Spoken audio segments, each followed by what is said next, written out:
Your vacant thoughts peering into the soft blue light. This unfamiliar glare, it blocks me out, I'm blinded. These spider my efforts to keep you satisfied. I seem to be losing you, it's not worth the fight. So I speak up, I scream into the void. I reach for a hand to guide me through the shifting light.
Madness cleaning up the cold tea.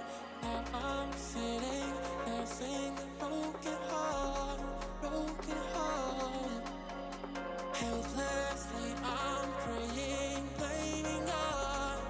Ooh, she told me don't worry, we've been apart before.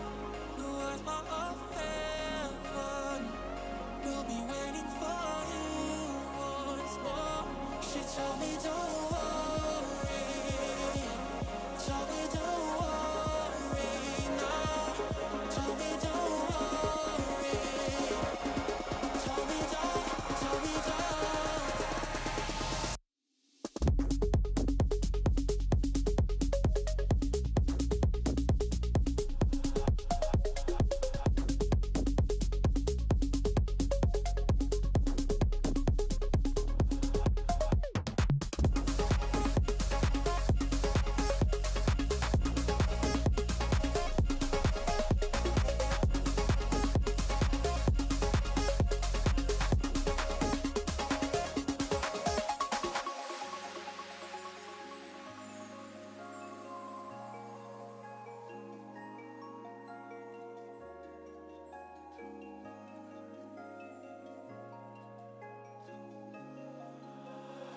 She said we soon made three, doctors and friends and family.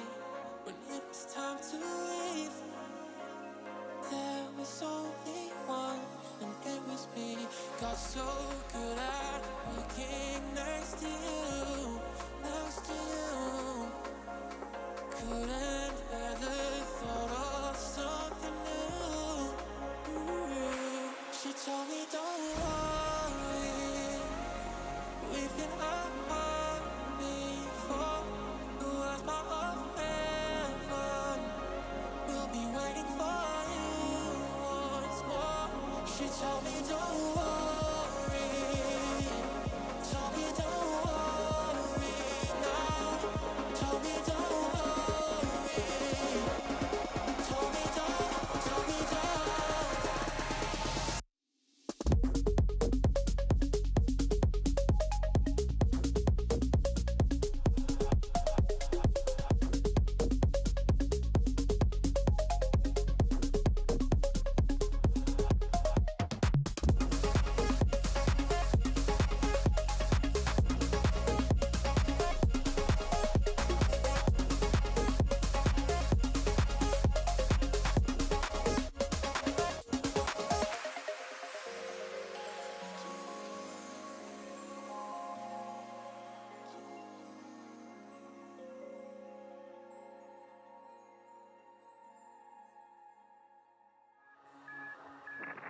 You have habits just like me.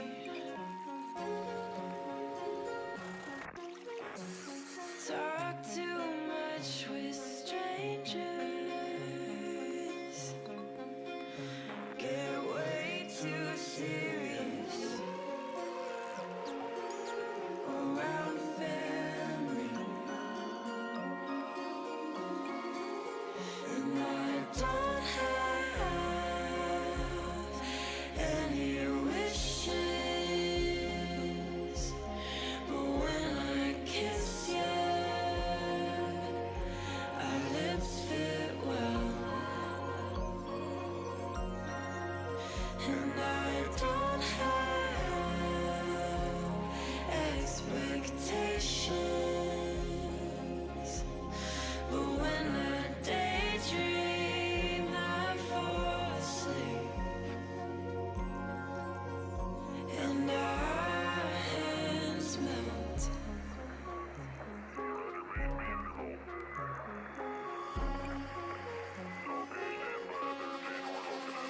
It started out as teasing, but I had deeper meaning when I touched your chest. Now I don't know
wondering in his place how I'm gonna spend my time searching open space.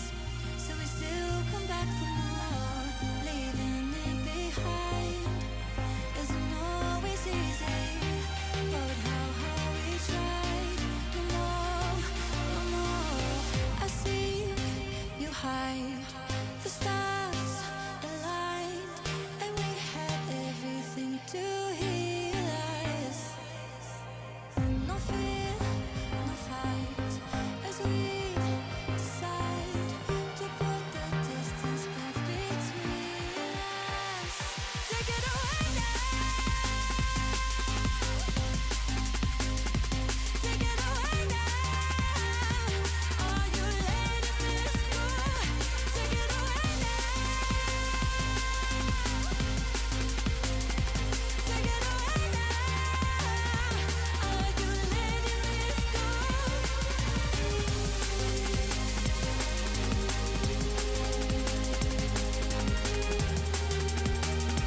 Are you letting this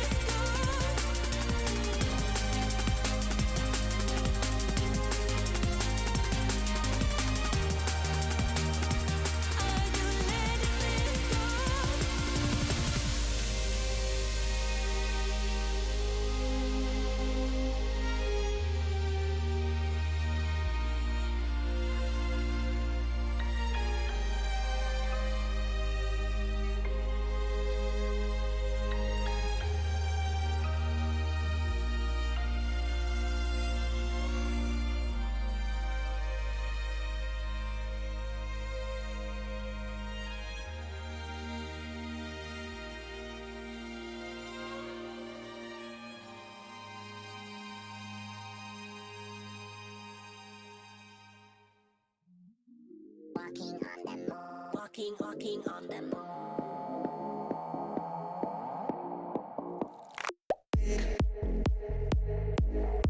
One moment to escape.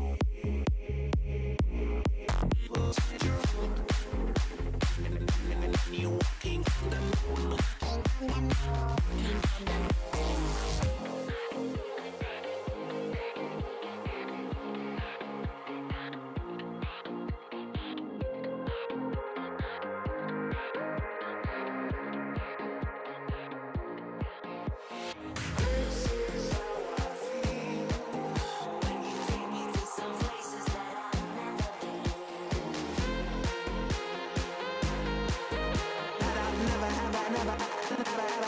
I've never been.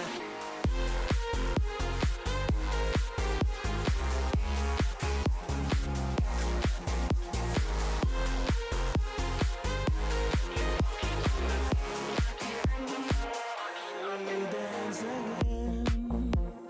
All our trouble seems to fade away. This is how I feel when you take me to some levels that I've never been.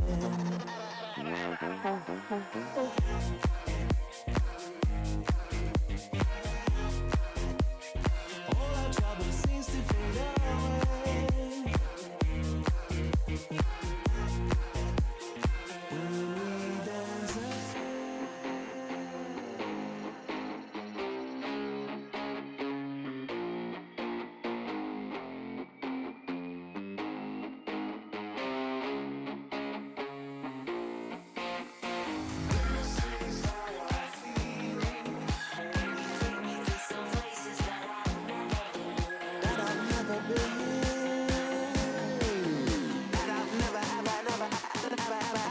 I've never been.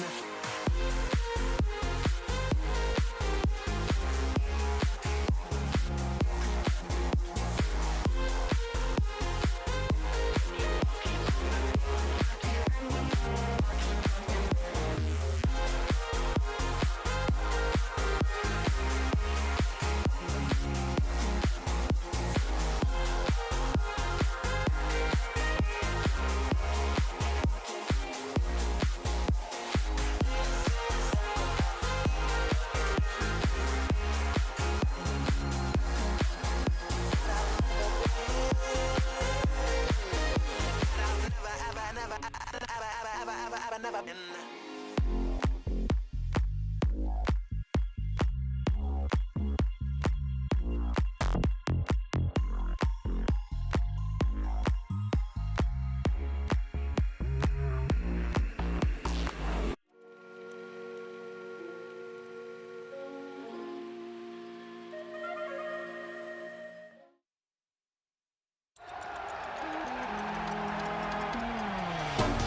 First thing I see when I look at the car are them big boy wheels. Black on black, gotta coordinate when I get to the grill. Headlights looking like cat's eyes, high being cut through films. Press the start, you hear it, really come alive, it's real. Black on black, my wheels, really come alive, it's real. Black on black, my wheels, really come alive, it's real. Headlights looking like cat's eyes, high being cut through the fields. Press the start, you hear that. It's real.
Hey everyone, welcome to Rlcs Birmingham Day 2, the first major of the year presented by Progressive. I'm Lemon, this is Achieves, and we're opening up the show, and yesterday was already a banger. Yeah, a lot of good matches yesterday. Chaos, pandemonium, some light upsets if you want to call them that, but it was a good day one, and everybody was pretty settled in pretty quickly, which is a rare surprise for the international land. So well done, players. Way to get set.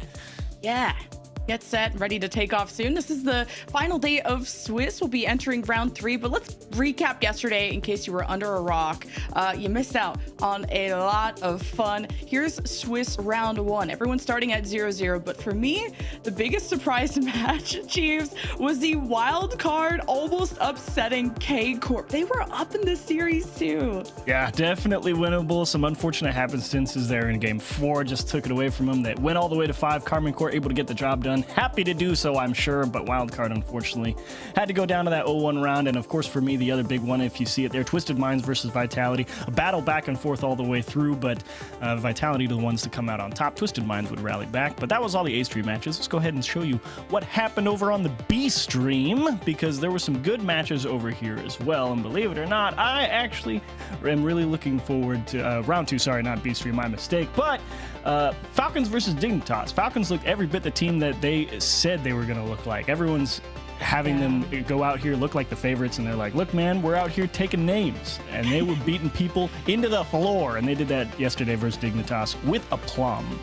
Yeah, and cash checks too. We saw the NA and EU rivals best each other. K Corp got their revenge over GK in a sweep. NRG toppled Ultimate. So Swiss is bringing all the fun, and we had some close calls. Even Wildcard almost got tilted and reverse swept there by Food. So we don't talk about that, but it was a hectic day. Yeah, and everybody's still in today. Technically, we are starting round 3, but today will be the first day people will be eliminated. So here's your last ditch effort, and you can see all the teams here that have qualified for LAN. They're all going to earn 3 points for making it just to this major, which will help them towards making it to the world stage later on in the year. But well played, qualified teams, but today is what matters. Like we said, 15th, 16th, 3 points, but at the top there, a whole 30. All 30 points, the equivalent of winning 2 regionals. So this is a huge bump up for a chance to qualify to the World Championship in France later this year. And of course, we got to talk about the shmoney, the big dough, the extra dollars, $102,000 going to first, $51K for second. Every team who showed up is getting a piece of the pie. good chunk of change and happy for them. They deserve it. It's a battle to get into the major stage. But today, this is what the playoff bracket is going to look like when the Swiss stage is all finished out. The first seeds will play the fourth seeds because that's what happens if you do well in Swiss. You get a more favorable matchup come playoff time. So battle up. If you're in that 2-0 round today, you'd like to just get it done right now and not have to worry about anything. And most important thing is slightly different playoff bracket format is that if you're a top 4 seed, you start in the upper bracket, meaning you get that second life, so you have to lose twice to be out. And then if you're a bottom 4 seed, you only have to lose once for your road to end for good, which is pretty exciting. Now the seeds are going to matter more than just that opponent, so you have the extra advantage. Yes, and of course, if you want to know what we've got on the docket for the day, looking at the schedule for the main and alternate streams, starting with the main stream, here's what's going on over on their side of the bracket for the first half of the day. Vitality versus NRG, Carmine Corp versus Falcons, Foot versus Secret, and Healthy Chiefs versus Luminosity. And you know, believe it or not, a lot of people are going to say, oh, I'm looking forward Carmine Corp, Falcons, NRG, Vitality. Yeah, those are good matches. I want to see Healthy Chiefs versus Luminosity. Give me the O2 matchup. Show me who wants it more. Yeah, we're going to be eliminating some teams because the first of 3 losses, so those bottom 2 matches, is going to hurt some people. We'll keep those for the end, though. We got the bangers to kick things off. NRG Vitality, a 2-0 match, sort of a mini rematch of last year's World Championship, if you think about it. NRG, who was the G2's roster. Vitality, who's 2/3 of the BDS from that grand final. That's going to be really fun. And if you care about the here and now, well, you got K-Corp Falcons, another 2-0 match. And that's to qualify for the playoff bracket and to fight for the first seed. Yeah, some great matches over on the mainstream. And of course, if you want to know what's going on our side of the bracket, we have the Ultimates versus Gen.G Mobile 1, Furia versus Complexity, Wildcard versus GK, and Twisted Minds versus Dignitas. And the thing I'm looking forward to most, I think, is Twisted Minds versus Dignitas. Dignitas with a tough day yesterday. They looked a little bit mentally out of it. Some frustrating games for sure. You could see it. Well, today's a new day. You got to bounce back, and you have a tough matchup. Twisted Minds was looking good on the pitch yesterday. Yes, they lost to Vitality. Yes, they're not 2-0, blah, blah, blah, but they are dangerous, and Dignitas is going to need a good bounce back today versus them, I think. Yeah, and Twisted Minds have been playing really close to Team Falcons in their own region, so I think a lot of respect has been given to Twisted Minds. And of course, Furia and Complexity is my match to watch out for there, because that'll be Complexity's first encounter with Furia post moving to North America and facing their former South American brethren on that side. So we'll see if the move to North America has really helped Complexity's, growth and evolution as a team. But we get to focus on our first match, which we're just... There's no stops on the fun train. We got Gen.G Mobile 1 Racing versus Ultimates, a huge North American rivalry. Yeah, Gen.G versus Mobile 1, definitely a good matchup to look out for. They only played one time during the 3 regionals throughout the North American split, but that being said, who can say if that grand final in Regional 3 was a fluke or not? You get your chance to prove it here one way or the other if you are Gen.G, and they would definitely like to see themselves come out on top. No one wants to go down to that 1-2 bracket. It's never going to be fun if you wind up there earlier than you'd like. And the Ultimates, it's arguably more pressure for them if you think about it, because everyone expects them to win, and Gen.G knows that they're no slouches. So the Ultimates, while they have to feel confident coming in here, I mean, it's never gonna feel like it's a free win. You know, Rlcs, Magic, and Cheese are certainly no pushovers. And the Ultimates, familiar with the Gen.G Mobile 1 Racing banner, being the best parts of that team, that former number 2 NA powerhouse. Then they reassembled with Chronic, and now they're the ultimate team, or so to speak. And I can imagine those expectations weigh down on them, but they had high expectations last year to try and ring it in for North America, and now they go up against Gen.G. But to just kind of recap yesterday for Ultimates, they had a very convincing 3-1 against Luminosity, that team from APAC. They kind of had a tone setter game 1, and that was close. And then they dropped to their divisional rival of NRG, the one who, well, they usually exchange punches with them in the finals, but ultimately Ultimates dropped 3-1. A close yet pretty deflating end to the Ultimates in that series. Yeah, NRG across the board, definitely the bane of many teams in North America, including the Ultimates. And honestly, during the offseason, I saw this roster and I was like, these guys are contending for top of NA. And while they did contend, they never really got quite to the height they were expecting, at least throughout those first 3 regionals. So this is a big opportunity here on the international stage and say, look, we know it didn't quite go our way in the North American side of things. We're out here, we're here and ready to play. And I think if we ask ourselves who needs to have a good day today, I think a lot of it leans on LJ. I mean, I already know what First Killer is going to give me. He's always been pretty solid on lane one way or the other. Chronic usually gets there one way or the other. He's a great supporting player. He's solid positionally, and LJ, I think, is kind of that biggest X factor in my mind. And, you know, a lot of people ask questions about Chronic, and, you know, does he fit in, blah, blah, blah, all this nonsense. But, like, yeah, he's a good player, guys. Chill out. Like, he doesn't always, you know, light up the scoreboard, but it's not like, you know, like Atomic does the same thing. He's got Beast Mode and Daniel on his team, and everyone's just like, oh, Atomic sucks. Yeah. It's like, no, he's good too. It's okay, guys. But for me, it's LJ. I think LJ really needs to flex the mechanical ability today a little bit and really show that he settles in on land quite nicely. It's day 2, you know, you've got all the nerves of day 1 off. You've been in the stage a couple of times now. Now is where you got to settle in and really show what you're capable of. And LJ has that potential in him, so I just want to see it.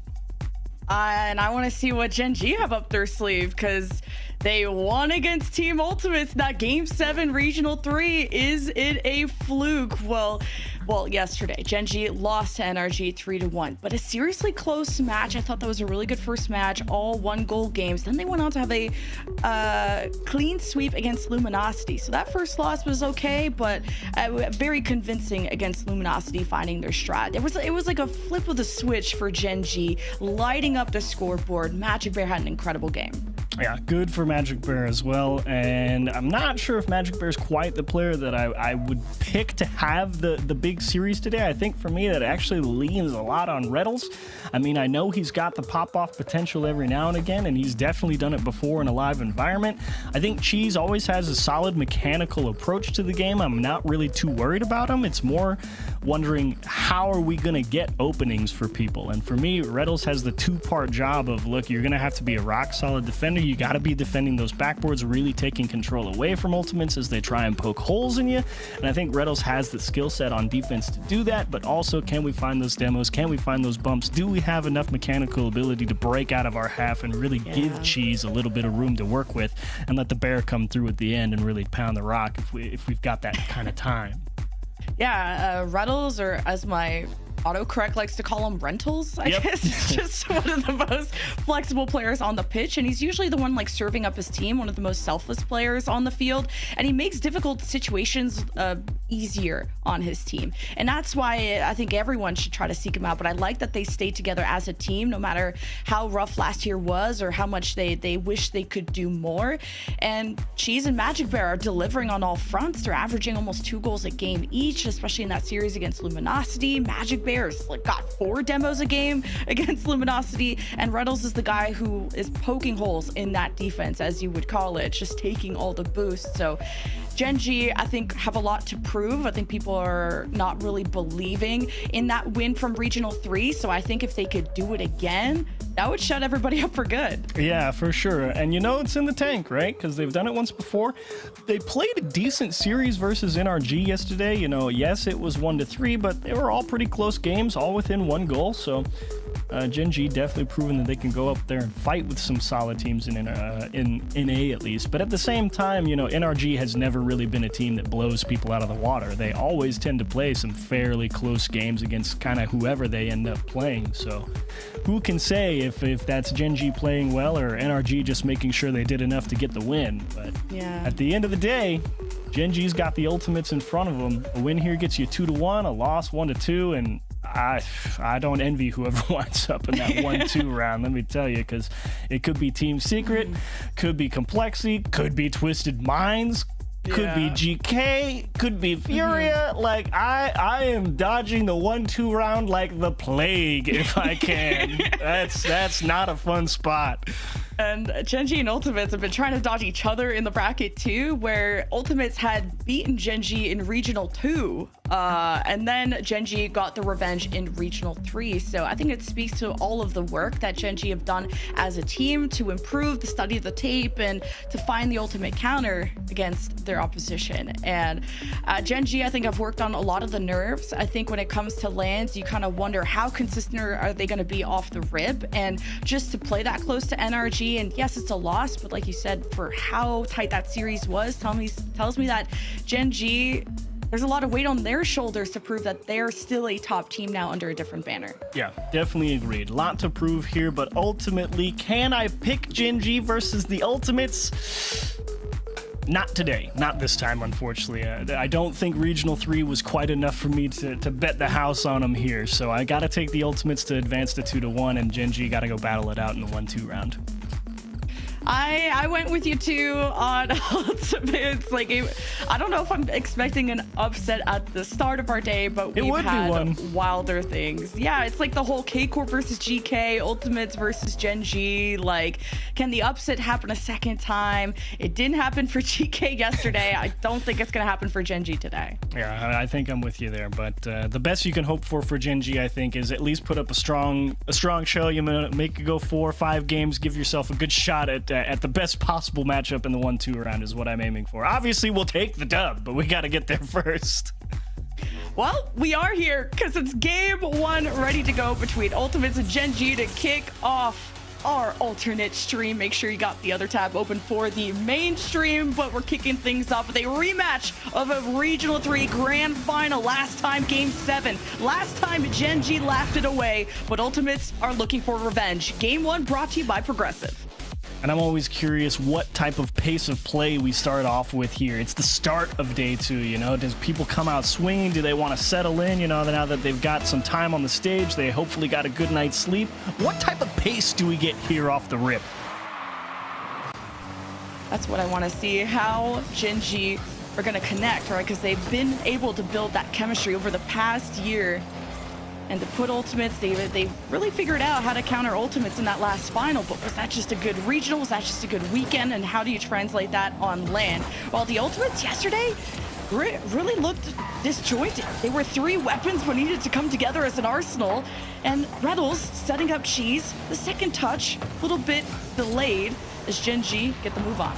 That was a big opportunity for Rlcs to find the back of the net there. He just couldn't quite get it on target, and it's actually allowed Ultimates to break out of their own half. LJ with some room to operate as well. Nice little sidewall double.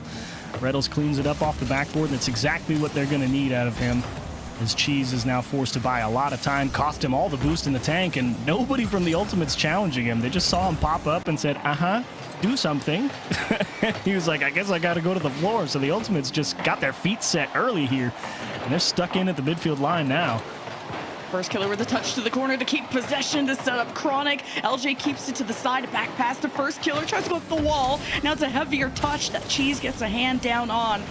And the ball scrambles as Ultimates just keep leading an offense that goes forward, and then Rlcs has to go for demos to relieve some of this pressure, and it's still being shot after shot. Nothing too powerful or lethal from the Ultimate side, but something is brewing, and that means they're also starting to take boosts from Gen.G. They're pretty boost starved. This defense may not be able to break out until a goal resets them. Yeah, this is very much the poking and prodding we were talking about pre-game. The Ultimates just seeing what is available to them, and look at first killer looking on the back post. Are they going to be able to see it coming? He finds an accidental double tap. Chronic actually waits for his turn. He took a chance there, and I think Gen.G bit, expecting him to be right on this ball. You can see Cheese trying to figure out where he needs to go, and actually it was Rlcs. I didn't even see him coming from off screen. Just completely misses the touch, and Chronic says, thank you, I suppose. That's a nice whip there, buddy. The Ultimates were in the lab yesterday. Their chemistry is already firing so well, and that's kind of what led them to that loss to NRG. But Gen.G, now they had that field reset, they could have some boost to finally work with. They had an offense that looked deadly there for a second, but Gen.G need to break their way out as Rlcs has to take it up high. Now Chronic and LJ are just all over him. It's Rlcs having to stretch and cause a lot of disruption, and Cheese can't really get involved. Oh, and that's a beauty of a job from Chronic. Took it all the way up to the ceiling, conserved a lot of boost, and forced Gen.G all the way back onto their own half because he put a strong shot on target, keeping a lot of Gen.G's potential attack at bay just by forcing ball control and making them defend the net. It's not always about scoring, it's just about pushing the opposition back. Little soft touch from First Killer to disrupt the reset, and Cheese follows up, playing that much closer to Rlcs, the leader, and now a 1-1 series. Great timing from Cheese on that 50 as well. When First Killer tried to bring it down, First Killer knew he was going to need an extra touch because they knew Rlcs was going for the interference play on the net as soon as he landed from his air dribble. And unfortunately, the Ultimate's not equal to the task. Magic Bear slightly missing that pass. It's picked off by LJ. Chronic's going to be looking for a bump, and he'll actually look for boost steals and turn to dust himself, as the Ultimate's probably going to have to take a second here. Giving it to the side, First Killer stole some boost, and Gen.G have to be careful. We're getting starved once more, but Ultimates will be on the retreat as Rlcs didn't get that follow-up. Now Gen.G have conceded possession, not able to 50 Chronic. Here he comes, dribbling over to the corner as Cheese has to 180. First Killer gets the beat on Cheese and almost gets a beautiful pass to LJ. At least Cheese was front and center in the net. Here's the counterattack, here's the speed to the corner. Chronic collides, and LJ beautiful 50 against Magic Bear. And Rlcs didn't want to take the direct shot, too awkward. Gen.G need to stabilize. Gotta say, Cheese and Chronic are both having an excellent game one here. Cheese is looking smooth and controlled off the wall with great timing, and Chronic is doing an excellent job just forcing Gen.G to respect the approach and try and make things as difficult as possible. Both of them really trying to help their teammates find ways forward. Chronic and Cheese will battle through the corner. And Ultimates aren't getting too pressured. They've been able to find good clears, and Chronic races down, is taking some boosts, and Ultimates patrol the midfield, wait for quality opportunities. That's what's important, as Cheese with the pinch down to keep the ball out of the net. As First Killer has a dribble, Rlcs will cut him off as best as he can. Cheese waits downfield for a chance to get a long pass with 47 seconds left. The next goal just could define the game one winner. And Rlcs definitely working hard on the defensive side. Chronic, once again, just a strong tester shot on net, keeping Gen.G's defense honest, allowing them to push forward, collect midfield boosts. The Ultimates, again, with an excellent press here. LJ down for Chronic, and that time he comes up empty. That was the one he wanted. Chronic couldn't get a hold of it. And Magic Bear wisely will take his time out of his corner and actually find a great transition right through two attackers. See Magic Bear just harassing. He had, what, like 4 average demos against Luminosity. Gen.G can really break down your structure, but can they break it down to a goal? As Magic Bear denied the backboard, sent to the midfield. Rlcs steps up, has to be the captain of this ship, or they will sink. As Magic Bear almost tucked that one to bed. At 0 seconds, we could go to OT. Cheese still keeps it up as LJ still gonna go for the play, and down to the ground we go, and overtime for game one. OT in game one, both teams probably at least accepting of the outcome. A nasty kickoff, though. It will slightly favor Gen.G, but not for long. The Ultimates do a great job managing the pace on transition. Slips through one, slips through two. Cheese gets a pop off his bar. Here comes Chronic. Can he reach this double? Down and to the right, just a little bit outside the net. And a nice opportunity is that one also goes off the bar. Chronic, you've had such a game one, but unfortunately the shooting accuracy when it's gotta be there, just a smidge off. Well, huge saves out of Cheese. Gen.G keep their heads above water after shot from Ultimates, but who will drown at the end. Now it's Ultimates finding themselves on the back foot. A big win from First Killer to the backboard. Magic Bear doesn't make a connection, but LJ strikes. Overtime for Ultimates. Now, this is the power of being a player like First Killer. You know, Magic Bear sees First Killer get that touch up to the backboard, and you instinctively think, I gotta go up, I gotta go fight for it, because if I don't, First Killer's just gonna turn it into my net. And the thing about it, he has no idea First Killer can never reach it. So he tries to make a tough clear, can't figure it out, misses the touch, and then it gets turned in by a second player on the Ultimates. So well done, Ultimates. I think overall they definitely had the more attacking game.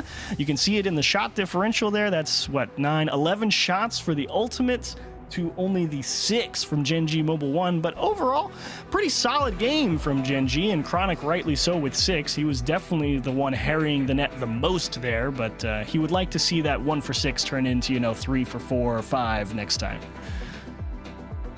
Yeah, with the Ultimates, thinking back on their match against NRG, they're easily ones that can get double-digit shots, but it was just how lethal of an offense could they develop? And they're all very good solo players, but how they find each other on the pitch, creating really good and fast passes to get past some of the best teams is what we wanted to see. And they delivered exactly that, kind of keeping the ball closer, finding the rebounds, and not just conceding possession so easily. And Gen.G maybe haven't forced that type of panic yet, but Ultimates still were forced to overtime, and they capitalized on the one mistake that the defense from Gen.G did.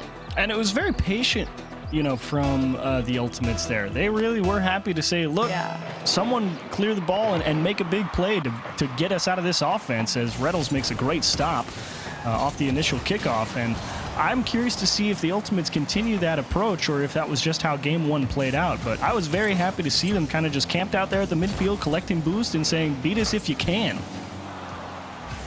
And kind of deja vu from the, what a save, wow. That grand final, Ultimates won the first game in an overtime at 15 seconds. And Gen.G, they go down in the series, but they sure know how to come back, as Rlcs and Magic Bear had to slow this down, a touch to the side. First killer helps him get into the air. LJ, awkward pass to Chronic, maybe wasn't expecting it, so Magic Bear will take the helm. Oh, we got it. Low, placed that well against Chronic. I was amazed to see Magic Bear come up with that touch. It looked like he just completely flubbed the control, and Chronic just not able to find the 50, but he will do so here at the midfield line. First killer with 0. Rlcs not able to get out cleanly, as the second effort will get the job done and at least push it back to the midfield line. But Gen.G definitely looking for some extended pressure. That's in. Oh my days, my fault, LJ. It's just like balancing plates against all the traffic. Wow, what a shot from LJ. I mean, I thought for sure someone was just going to take that one away from him. He looked so flat, but you said it. Balancing plates is right. Just kept bobbing, popping, getting around one, getting around two, and all of a sudden in the back of the net. Yeah, contact with player of the ball. It's just no one pushing LJ off, and so slow, so delicate, so patient, as you pointed out, as Ultimates start to hound the net of Gen.G.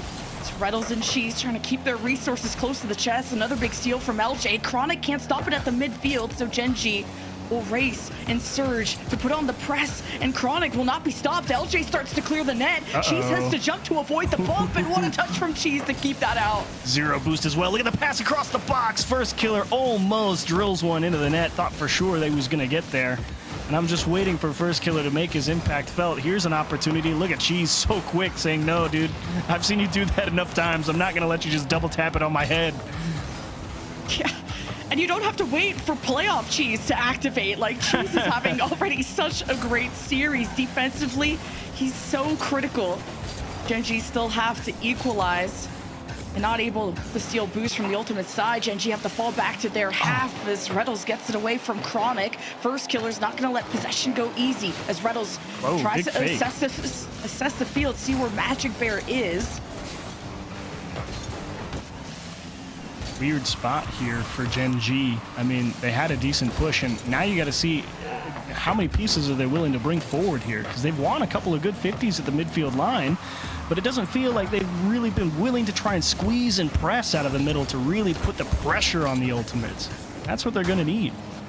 I need to find those rebounds, but Ultimates, they have such great support of each other. But a second touch to get away from Cheese with the anchor at the back. Rlcs has been the spark plug to get them downfield, but how Gen.G blossom from there that's the question, as Rlcs is bumping, using all the boosts to look for demos, as Cheese really has to put on the press. So good. And it falls in front of the net, and Rlcs will capitalize. Look at Cheese just drive this through the corner. Huge 50, just cleanly through the second guy, find the bump on the third. You earned your assist there, Cheese. That was 1v3. Cheese and Rlcs are having a huge series. Magic Bear needs to be the bully on the field to be part of that equation. As Ultimates, that lead taken away. Gen.G, it doesn't have to take 1,000 rebounds to break through Ultimates. It just takes good teamwork as first killer hopes to connect there with Chronic. Magic Bear good 50 to try and get this out, and Reynolds with the follow-up. It goes to Cheese. LJ can't get a hand up in time. Beauty of a pass from the sidewall. Magic Bear solid clear off the contested touch from the Ultimates, and Reynolds on a dime to Cheese and a bullet into the net. 141 kph. You don't see too many over 120. They smashed that one. Yeah, Ultimates just got outraced there at the end, but LJ, he's had these good dribbles in the past, but Reynolds more aware of it, ready at the back wall. First killer escaping. Chronic there to support. His first killer is a full boost and a reset to go the distance. Magic Bear with no connection. She's focuses on boost and will stop him just at the back wall. Chronic there in the air. The ground pinch down. Magic Bear stands in the net, and Gen.G keep it out. You can see LJ trying to figure out how he needs to defend that out of the midfield, and the adjustment is, look, if we can't get there, we're going to try and make the bump on the defender to make it easy for the third man to rotate through. It's Cheese with a delay touch. Chronic forces him to the floor. First killer has gone deep back, and the Ultimate's time scramble now. Only 36 seconds or so. You don't have to really panic yet, but once we get to about 10-15, then they really got to hit the go button. Ultimates are also in the high air a lot, and Cheese with barely anything left couldn't accomplish the double tap. Reynolds with the Devo and 2 boost steals does not slow down. Yep. Ultimates. Chronic crashes and burns to set Gen.G ablaze. Yeah, you knew this touch was not good for Magic Bear. He's trying to get a hand on it, stop it from clearing it downfield, but as you can see, he's a split second late, and he ends up lifting it back towards his own net and forcing his teammate to make one of the most awkward approaches to try and make a save or a clear or something. Couldn't manage it, and the Ultimates find a surprise equalizer. That's a tough one to swallow if you're Gen.G right there. And with time to spare too, 10 seconds, Ultimates find the equalizer. First killer with a full tank with a reset under the ball to the backboard. Nice. Reynolds with a touch in front of the net, and Chronic couldn't dunk it into his own net. We enter the second overtime. Grade A defense from Reynolds there. It takes some nerves to stare down first killer coming at you with an air dribble, and Reynolds made it look easy. Just challenge the ball, pop it to the ground, let's play OT. Ultimates, they like these air dribbles across from downtown. Magic Bear, solid touches too on the defense, not letting anything go by easy. Chronic with the drop down. Cheese protects the goalpost as first killer sets up LJ. Reynolds disrupts. Gen.G very much stuck. And now we're getting boost starved if they're not careful. First killer has nothing. Chronic takes over. That gives some space for Magic Bear to carve through the right side. Gen.G begin the counterattack as first killer also trying to knock this one away. LJ tries to find the opposite side of the field, and Cheese finds his moment to keep on the press. Reynolds to Magic Bear. Chronic just tries to break it up, and it's Ultimates now behind. You're right, Gen.G got a pretty firm grip on the middle of the pitch right now. A couple of boost steals, and they're continuing to take away those corner boosts from the Ultimates. It's going to take a good transition from somebody to break the Ultimates out of this one. Chronic doing his best and not quite enough. Gen.G still pressing. Just need a good first touch. It's just a hard clear from first killer. Magic Bear not expecting it. At least the second touch to get down to Reynolds. And just being able to out-rotate LJ has been big. Chronic takes over. First man up. Bounce back. LJ nowhere to be seen. This is just the Ultimates field reset that they needed. Being able to rotate back in time before Gen.G punish them is important. Big whiff there from Cheese on that challenge. He's been pretty solid so far, but finally one got away. Pass back across from Reynolds, looking top right side and not quite enough, but Ultimates definitely having to play some solid defense to keep Gen.G at bay here in OT. Ultimates have found a few moments to breathe, but really waiting to apply the pressure. This goes towards the net, and LJ doesn't save it! Gen.G tie the series! I mean, that's a heck of a shot from Magic Bear. I was like, no shot, but that was perfect. The guy was in the net. He was ready. He knew Magic Bear might shoot it, might pass it, was waiting patiently, and Magic Bear delivered a dime to that right post. What a shot. And LJ is having an insane series too, from just that air dribble that he had in the previous game to just go all the way past the defenses of Gen.G just by himself to that beauty at the end. But it's Gen.G ultimately that we have a tie series going on, and that was really back and forth with Ultimates getting the tie to force overtime with what, 10 seconds to spare, and another overtime. That was crazy. Yeah, you got to give a lot of credit there to Gen.G. It really felt like the Ultimates, they weren't able to have the same general pressure on the net. You could see that again, the shot differential last game 11, this game only 5. Chronic had 6 in game 1, only 2 here, so not really able to keep that Gen.G defense quite as honest as last time. That could just be a product of Gen.G challenging the ball a little bit better, a little bit earlier, and got to give a lot of credit to Cheese for finding ways to make some good 50s, break them out. Same for Magic Bear, same for Rlcs. They did a great job, you know, really fighting for possession in that game, and they earned possession in overtime, and they held it, and they hit a beauty. That was a well-deserved Game 2 win. That's a great way to right the ship. And the Ultimates here, you got to kind of go out here at the start of Game 3, and I want to see the Ultimates really start to get mechy. You know, I want them to start taking it up off the ceiling. I want to say, okay, great job. You know, you've shown you know how to challenge the ball, and now we're going to really squeeze you. That's what I want to see. For Magic Bear to have his impact felt at the end, that was everything. When he was a lot quieter, at least everything that he was doing off ball wasn't always seen.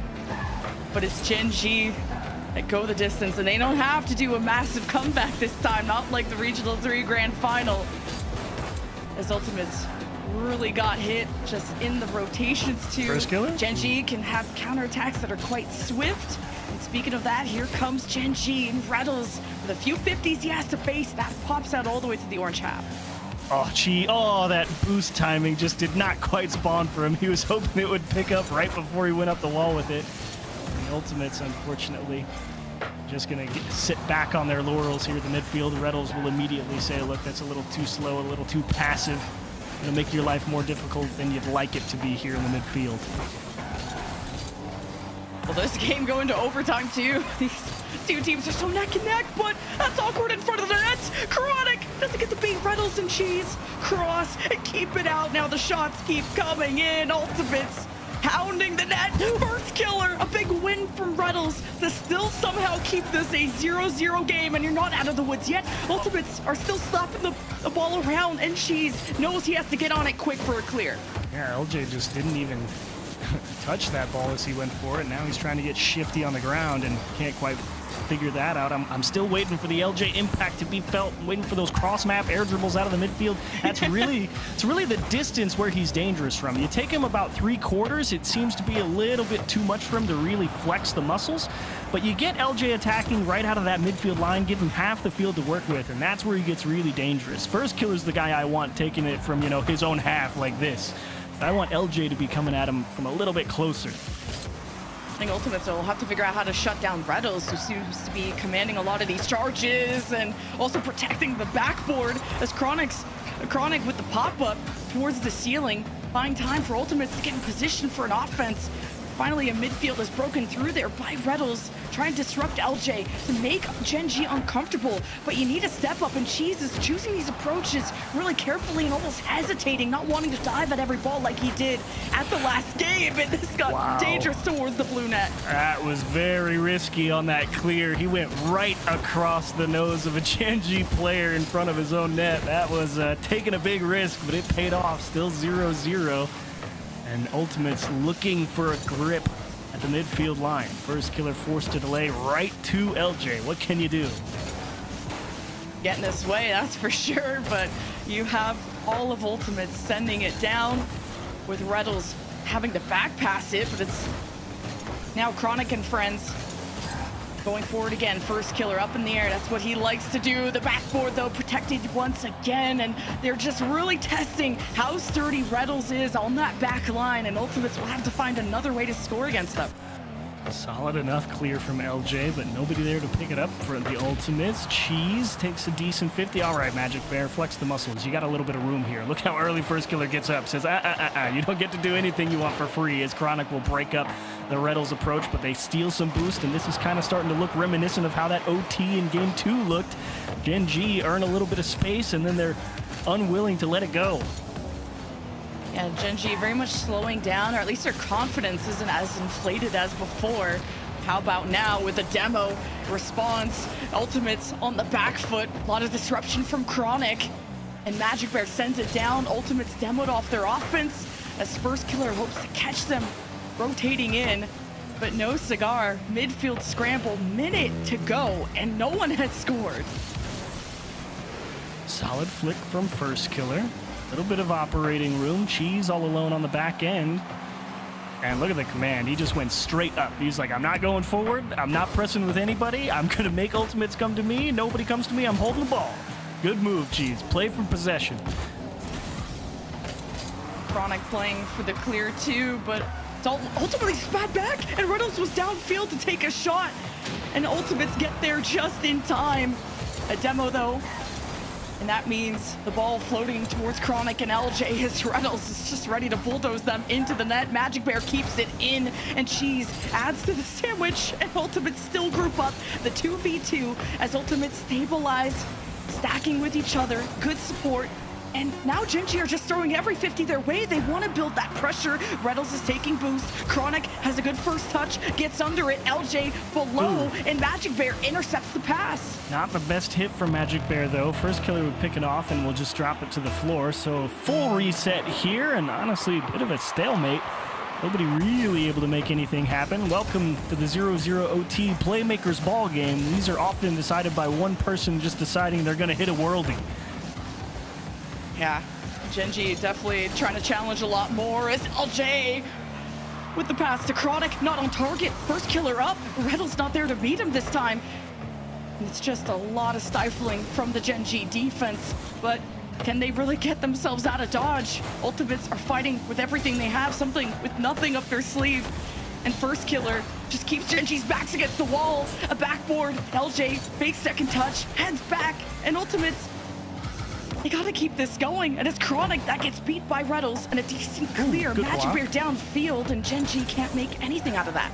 Good block, though, for Magic Bear to keep them in the mix, but LJ steals the ball back. Nice flip. Does he find a bump? He was aiming for Reynolds, but Reynolds up early, not willing to let that play develop any further. LJ double tap, back post. No, that was it. Couldn't squeeze it in.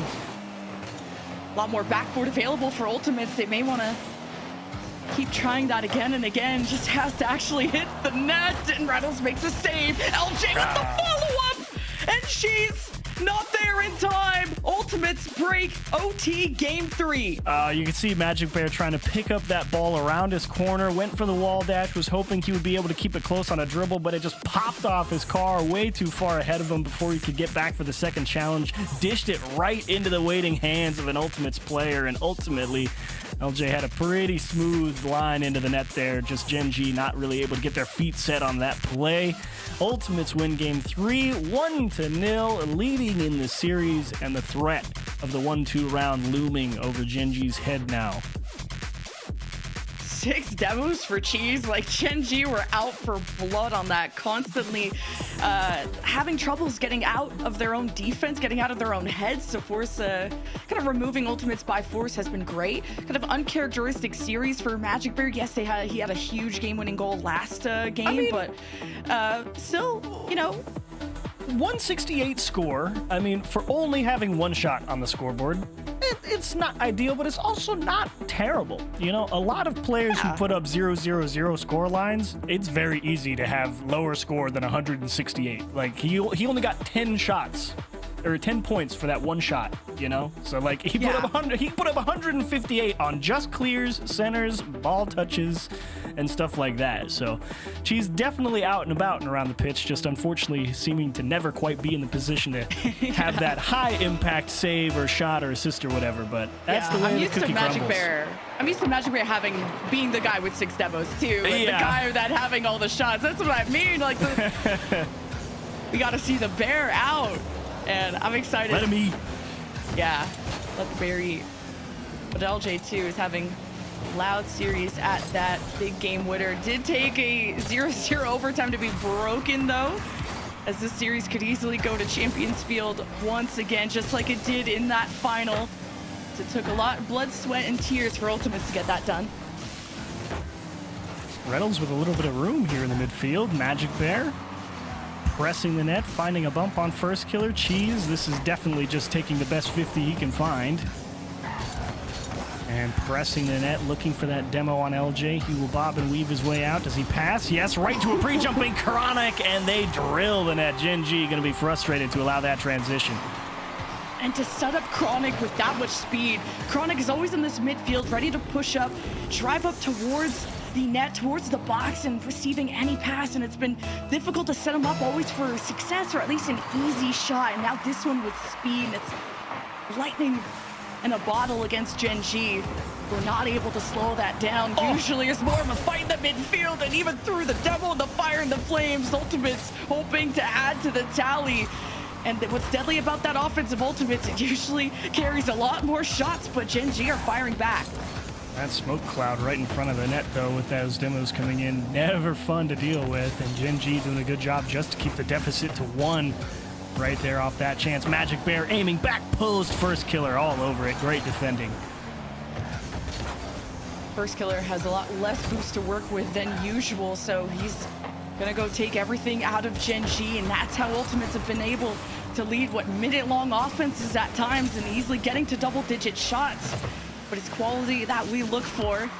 So now First killer has to get under this ball, a reset to work with, dodges the one challenge, and the block. deposits this, and defenders floundering, and LJ can't get the finish. That's what I mean when First killer's real good full court. You just see him keep generating height, finds a bump, gets the drop pass into the middle of the box, and thankfully Gen.G able to rally and find a clear, but you get another approach like that, he might just turn it in on you. Here's the pass to LJ, and that one's kicked out. Wow, Gen.G's barely getting there in time. Gen.G have been able to ward away very dangerous offenses out of Ultimates. And they let the one slip by, but it was such a fast shot, fast pass too out of Ultimates. Gen.G really having to pick up the pace. Now in full disruption mode, as running out of boost is Rlcs. Magic Bear takes over. LJ bumps him off the ball. Slow play from First killer, letting Chronic try his hand here with the full tank. Ultimate's definitely more than happy to try and go into clock management mode, even only up 1-0. Goals have come at a fairly decent premium here in this particular series, so no reason to really press harder than you need to. LJ's really trying to go for the world there. First killer pops one off, Cheese in an awkward spot, and that will be met by Chronic in the middle of the box. Gen.G just treading water at the moment defensively.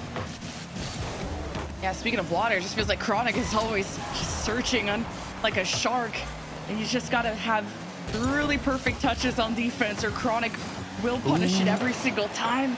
Rlcs doesn't make contact. Magic Bear calls him off the ceiling to reset, and she's at the right side, ready to overwhelm First killer, who breaks through both. It has the 1v1 at the back. Good time being bought from Gen.G. Yeah, I mean, that was a great job from First killer as well to break the Ultimates out of what was going to be a scary defensive stand. I mean, Gen.G had a couple of good corner boost steals right there, and that's normally where they've been able to start to get a grip on the position and start to apply some extra pressure, and First killer immediately breaking out of that. Great breath of fresh air at a great time as Cheese just forced to poke that ball forward with 0 boost, and Gen.G's just going to be looking for any advantage. Rlcs with 0 passes to Magic Bear, low and left and kicked aside. Nice save again from the Ultimates. Good 2v2. Gen.G also keeping the midfield, and LJ and Chronic add to that equation. And Ultimates haven't been able to last and maintain an offense, one that we're used to, one that just crazy to keep Gen.G's backs against the wall. They can't boost seal, and Gen.G had what, like almost 10 demos last game, so Ultimates don't want to overstay their welcome as Rlcs to Magic Bear to Cheese. The Triforce bar down, slips it at the end to tie. Ooh, gotta give a tip of the cap here to Cheese on this shot. Look how many defenders in the net. 1, 2, 3. Cheese says, yeah, right there's good. And oh, not an easy shot to make when you know you've got a lot of bodies to get through. He put that one to a spot. This series is stressing me out, like the ties are being found at the last, like what, 10 to 30 seconds, if not no goals at all if you think about last game. Still match point for Ultimates. And they can go 2-1 in Swiss. They have a good fire back in this last run. It's LJ and First Killer up, all three being sent. Ultimate's looking awkward, falling back. Cheese carves his path, red carpet down, denied from First Killer. Setup from Gen.G gone. LJ with the reset. Magic Bear with the disruption. Chronic up high, got two jumping, but on the ground, yet another overtime. Chronic's got to start to be getting real frustrated just not being able to put those one on frame. I mean, I know it's going to be a difficult shot all the time, but man, just kicking it off the bar and not even a chance to win it there feels pretty bad. Every single game going to overtime. This is deserving of a champion's field, but a great series nonetheless. This First Killer almost could have cut the angle as Magic Bear hopes to pick up the speed. Gets past the defenders! And out of hibernation, he goes to champion's field. We go! Oh, a beautiful air dribble. Chronic, I just don't even think he thought that that was possible. He kind of gave up on it. It looked like in the middle of it, you could see his car extremely flat as he went into that challenge. And Magic Bear is just like, I mean, I guess if you're going to just let me keep trying to drive straight towards the net. And he kind of had a Sunday stroll with the extra pressure on the backboard coming through from Gen.G. And the Ultimates just kind of let one through there on a completely biffed 50. Yeah, Gen.G's transitions have been a lot more solid now that they don't have to scramble and really panic so much. Now that Ultimates don't kind of set up camp in that orange half, Gen.G have had a lot more freedom to carry and dribble through and to lead Ultimates on the back foot like that. It's usually been Ultimates that have out-rotated Gen.G, but this time Gen.G found the most important opening, and that was in overtime. You can see that bounce in First Killer. He's leaning back in the chair. You can see his shoulder bouncing. He's got the leg twitch going. He's antsy. He's probably thinking about how if he had been just a split second faster to that ball across the middle, they would have been done right then and right there, but he just couldn't reach it, just a step behind. And Gen.G happy to force game 5 here. All bets are off. Doesn't matter who you think the favorite is. It's only 5 minutes. Gen.G's proven they can hang. Ultimates have shown that they don't quite have the juice at the moment to make it easy for themselves. Raw Greg and Rlcs trying to keep the team mentally stable for an important game 5. Forced there by Gen.G. Ultimates who just couldn't keep a lead every single game going into overtime. Here's a carry there, disrupted by Chronic. Into Magic Bear, feeling good with Cheese in the net. Let's get all decide who could be one step closer to playoffs. Everything matters, especially egos too. Gen.G want to prove it wasn't just a fluke. They got to prove that they're the better team all along. Pass to Rlcs, double tap chance, and Chronic. That's a gorgeous clear.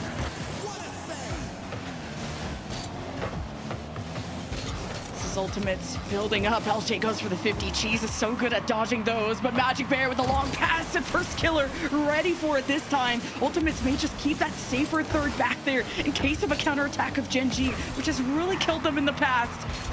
LJ lurks, trying to play that fake against Magic Bear, and they're going to decide to just keep possession as Ultimates want to keep the rally going, but the Gen.G demos is something to worry about.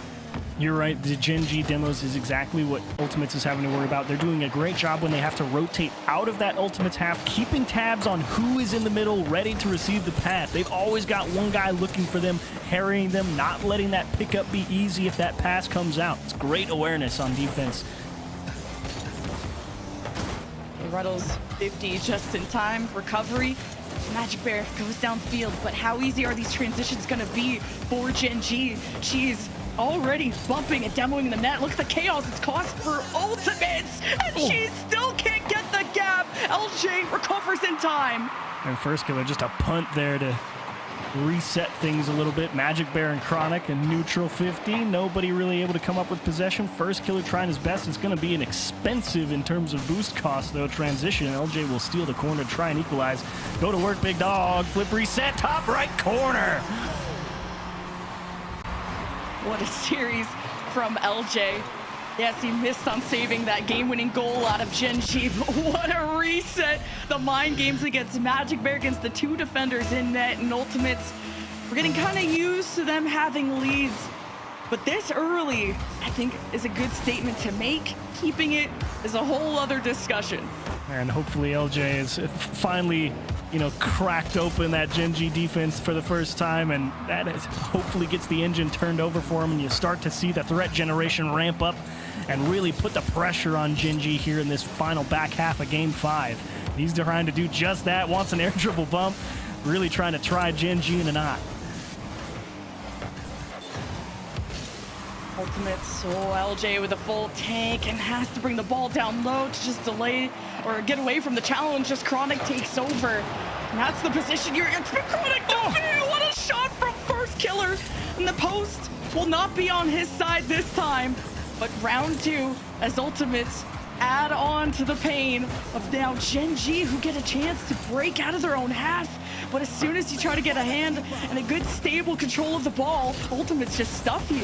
And a good stable hand and steadying force in the coach spot is a huge value right now. It keeps you locked in. You don't get antsy being down by 1 as the clock continues to tick, and Magic Bear delivers a beauty. Slips by Chronic up off the ceiling in smooth transition. Just put it on target with pace, make the stop, and Ultimate's a step too late. And just not having the boost to climb up there either. Gen.G really taking to the skies and always have a response cooked up. A lead that never feels assured. Not when you're up against Gen.G, who's just always been in your shadow. And LJ up high, Chronic down low. LJ has to play it himself. The dribble, the musty towards the backboard. Magic Bear can't deny it. First Killer. Buries him 6 feet under. Yeah, look at the guy on the backboard. Magic Bear's like, this could go anywhere. And LJ, he knew that could be on target. He knew he could be passing it off the wall. Magic Bear unable to fit the pieces of the puzzle together. It goes right over Magic Bear's head, and First Killer all too happy to have a tap in. Gen.G got to lock in and shake off the nerves. Ultimates got to finish what they started. They got to prove that that final was a fluke and they were the champions all along, but it's First Killer now sending it away from Magic Bear and Reddles, who are pushing up downfield. Oh, nice touch. And Gen.G with a minute.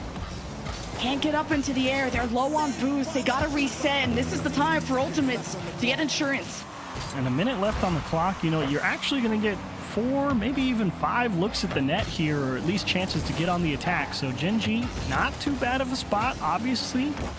Trying to force one here, but you don't want to be too aggressive just yet. LJ, some boost to work with, but can't get under the ball enough in midfield. It's been well fought for from Gen.G. Magic Bear makes contact with First Killer and was hoping Cheese would 180 as Gen.G has to react. And now it's chaos as Reynolds had to stop the open net there from Ultimates, ready to run it down, and Magic Bear tries to escort the ball to safety. All right, time to get boost to get your feet set if you're Gen.G here. Clock down to 15. We all are going to need boost for 0 seconds if we want to find success, and LJ's doing his best to not even let that happen. Full disruption mode, full tank for Magic Bear. Hopes to connect with Reddles one last time, but Ultimates, they stack and they fortify. First Killer hopes to put the ball on the ground one last time, and Cheese cannot stretch, and Ultimates take Game 5. Well, it took till Game 5 to really feel like LJ unlocked, but he found that net one time, got a great pass, and after that, it really felt like the seal was broken for the Ultimates there. They just were not willing to let Gen.G back into that ball game, and a huge credit to First Killer and LJ there in that one. Chronic did his best to, as we say, in that supporting role. But going forward, Chronic is gonna go look at the shooting accuracy, I think, and say, look, we should probably be winning these, 3-2, 4-2 if I could start hitting the back of the net. Too much around the post for my liking. But ultimately, Gen.G, frustrating loss, no doubt. Forcing to Game 5 is good, but felt like they lost the thread a little bit there, could never really reestablish themselves, even though throughout the course of the series they were able to do just that with some good corner boost steals, some solid challenges, and eventually the Ultimates just found a way through it. Gen.G couldn't settle it. And Gen.G needing to give themselves more options. They didn't go for like the 10 demo game this time. They just focused on playing as a team. Gen.G waking up and smelling the coffee, not forcing an overtime. We had 4 out of the 5 games to go to overtime, but ultimately The Ultimates taking that big win to deny the upset, but a very valiant effort. You know, it was what K-Corp that swept GK yesterday, and that was a very different result from their last match. And Gen.G proved that they're still a very, very solid team. They will be 1-2 in Swiss, Ultimates 2-1, one win away from locking their place in playoffs. But we got more matches to go, y'all. Stick around.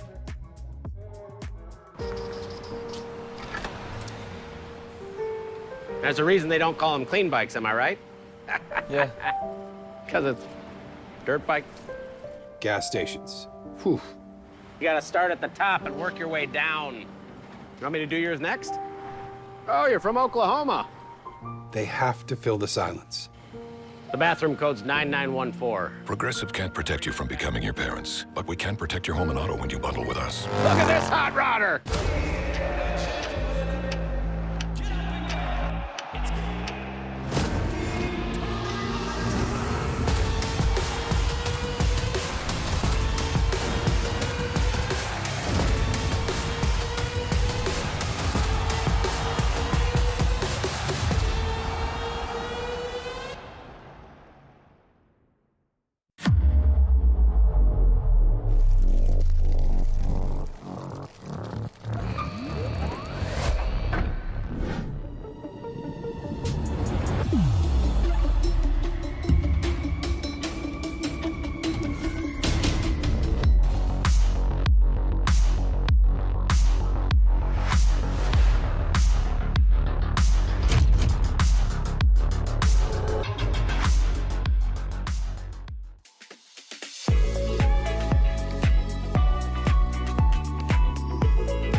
I just turned 18, saw your whole life in front of me, and in the one day I miss cleaning up the cold tea.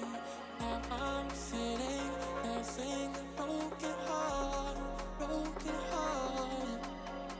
helplessly I'm praying, blaming God. Ooh, she told me don't worry, we've been apart before. The world's part of heaven, we'll be waiting for you once more. She told me don't worry, told me don't worry now, told me don't worry, told me don't, told me don't.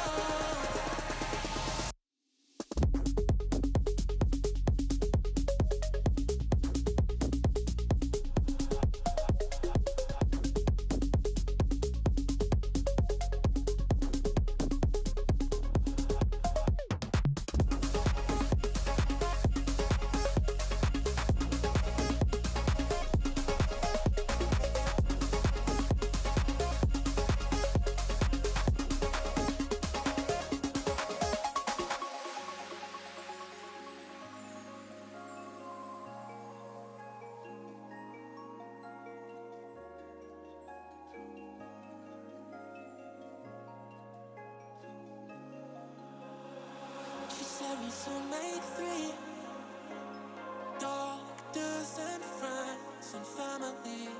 When it was time to leave, there was only one, and it was me. Got so good at looking next to you, next to you. Couldn't bear the thought of something new. Ooh, she told me don't worry, we've been apart before. The world's part of heaven, we'll be waiting for you once more. She told me don't worry, told me don't worry now, told me don't worry, told me don't.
I told you that one day ain't never enough. You tell me I hate you, I still call you up.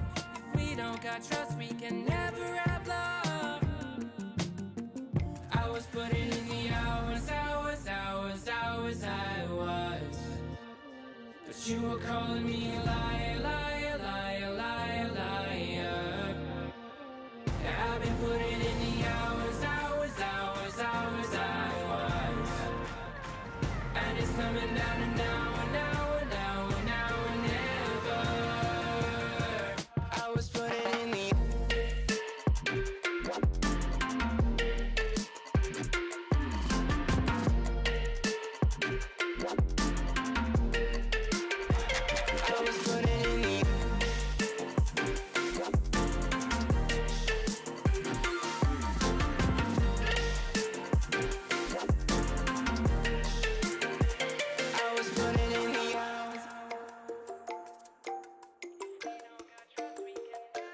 I'm sick of fighting the things that you said. I don't wanna burn all our bridges ahead.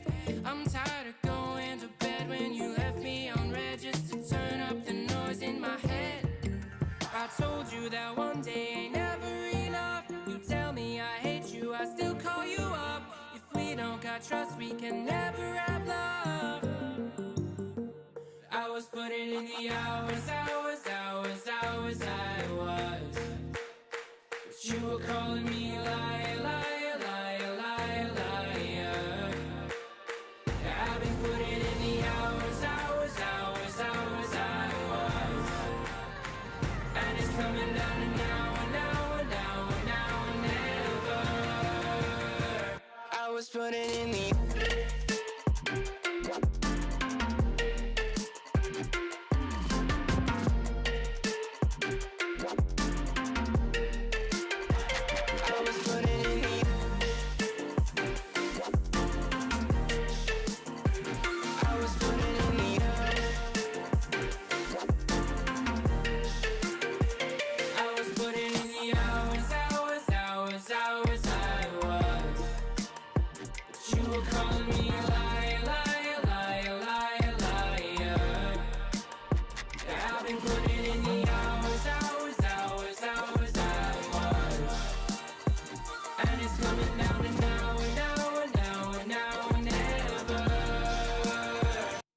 putting in the you have habits just like me.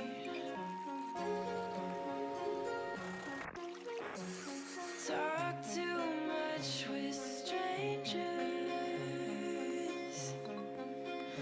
Get way too serious around family. And I don't have any wishes, but when I kiss you, our lips fit well. And I don't have expectations, but when I daydream, I fall asleep. And our hands melt.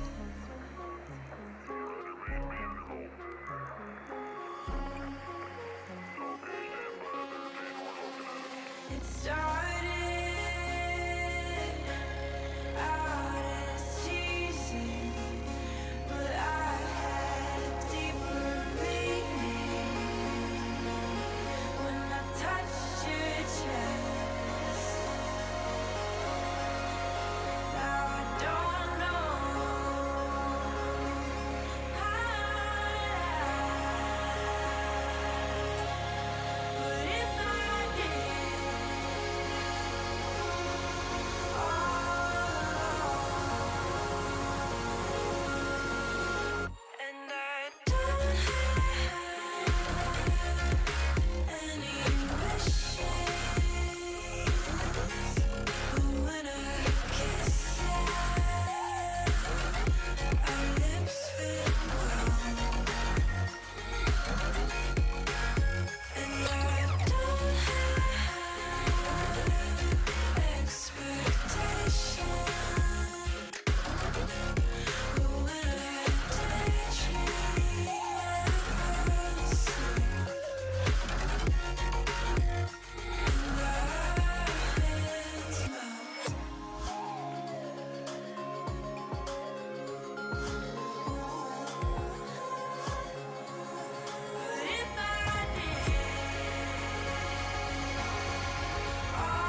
peace of mind. When ashes dropping down, we step aside. I'll run away with you to seize the night.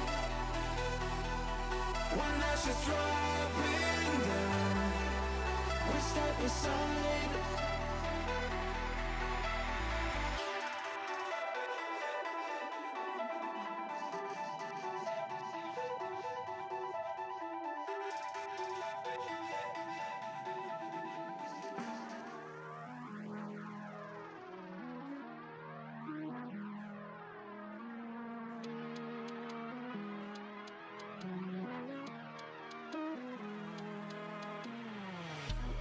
First thing I see when I look at the car are them big boy wheels. Black on black, gotta coordinate when I get to the grill. Headlights looking like cat's eyes, high being cut through the fields. Press the start when you hear that tiger really come alive, it's real. Open sesame, keyless sky. Jump in, fling on my belt, then drive. Body kit with a wide arch on the side. Nothing but W's, this thing's wide. Takes off like a G6, then glides. Revs in the red, even when the light's red. Nobody ain't got a track with this vibe. Rear wheel drive just so I can slide. Stay focused, slow mo. Got these moves out of Tokyo drift. All on cam so there ain't no miss. We'll be riding low so the car don't flip. I take corners better than stick. I don't work, but who said I don't shift? Paddles in the back, or we can do stick. Even in the moon, my car would stick. First thing I see when I look at the car are them big boy wheels. Black on black, gotta coordinate when I get to the grill. Headlights looking like cat's eyes, high being cut through the fields.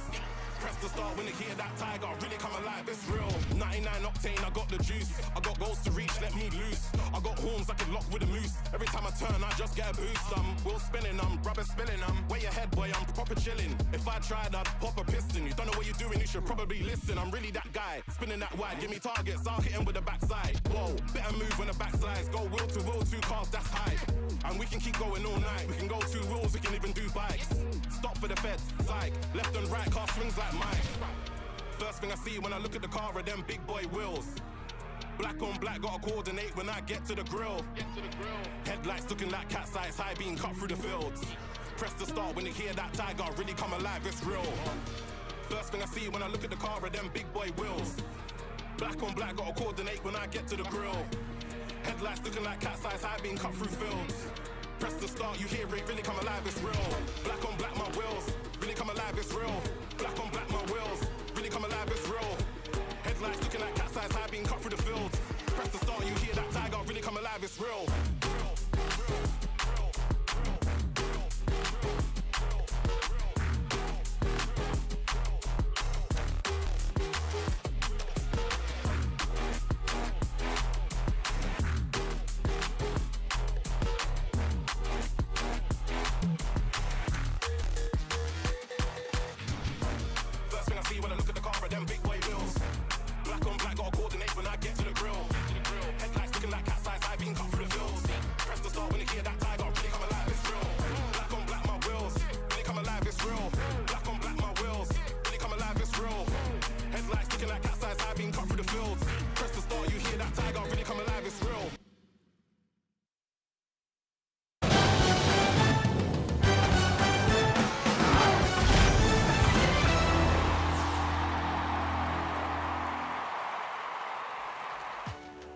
And we're back, continuing on Swiss round number 3 here at the Birmingham Major. Jorby and Hercules going to be taking you through the next phase of the action. Over on the mainstream, Vitality versus NRG. Vitality ended up beating NRG 3-1. They look very strong, but over here, Hercules, Gen.G going the distance against Ultimates and ultimately failing to get the victory, putting Ultimates in a solid spot to qualify for the playoffs now in that 2-1 round. Over on the mainstream, guys, the next match, Carmine Corp versus Falcons. That should be a fun one, and then the rest of them in round 3 will be the O2 rounds there on the mainstream.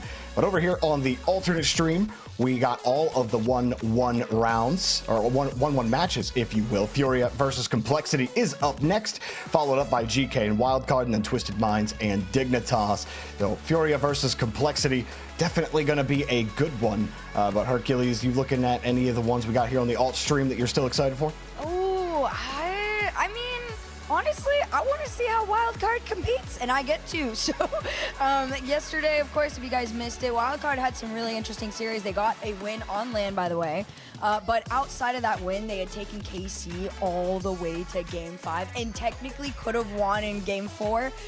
So I am very curious if maybe their confidence levels are feeling a little more like, we are a competitive team. Like, we realistically have a chance to take some of these people down. So I am very curious to see how they do today. Absolutely. You know, we got lots of matches to play, 16 of them in total today, and we're already 2 down, 14 to go, and we got one here. Furia versus Complexity coming up next. Furia had a disappointing game yesterday against Vitality, although Vitality, their LAN selves, looking much better than their online selves. NRG proved to also have similar difficulties, but not in the same way. Furia got dominated in that goal differential, which was plus 11 in Vitality's favor. And that's just not how this team wants to play. And I know all three of those guys have talked to all of Furia tons of times, STL and all three of the boys. You know, I know that Vitality match, that's sticking in their heads, and they know that they're better than what they showed. And I know they didn't really enjoy getting clipped on by Zen for 15 straight minutes, but for this team against Complexity, these are players that they know extremely well. Diaz on the other side, also coming from Brazil, but everyone here knows each other intimately. Furia and Complexity for a long time played against each other in South America, Razebull in particular. CRR, the newest addition into that whole loop in this rivalry. Complexity used to have, or Razebull used to have the one-up all the time on this Furia squad, but in recent years, that has not been the case. Everyone had this team at around 4th in terms of power rankings heading into this major, but now everyone's got a question mark on this team. Are you really that team? Should we really be thinking of you that way, or are you just a mid-table team that can't beat any top teams? They won't prove that here against Complexity, but they certainly have to prove it to themselves. Oh yeah, and this, like you said, dead on the nail, this series does not define how they will do for the rest of Worlds, but I will say it has the capability to rewrite their path. If they were to go into a series that they are comfortable in, right? Get a very nice, high-scoring, good win, kind of resync yourselves back together, right? That could affect them in a very positive light for the rest of the weekend. But of course, if they were to, let's say, fall to Complexity here, that just adds to the mental struggle that they have already felt after that Vitality series. Yeah, Furia Yan over here, he's got that 1v1 final to play against Moxie as well. The guy is still as good as he has ever been, and his compliment, if you will, lost and Drafinho. Drafinho is my player to watch. I feel like the team kind of lives and dies by how he is performing. If he's not looking up to snuff, it's hard for this team to come back. We used to say that about Lost, but Lost has gotten much more consistent with the amount of experience that he's gained. Drafinho has no lack of experience at all. And again, this is a much more comfortable matchup for them. On the other side, Complexity, they certainly aren't a slouch at all. Razebull, CRR, and Diaz coming into their own after moving into North America, and where they struggled over in South America. They couldn't even get a single LAN appearance, but they looked a lot better in North America with Diaz coming into his own in 3v3. So Furia definitely have to respect that.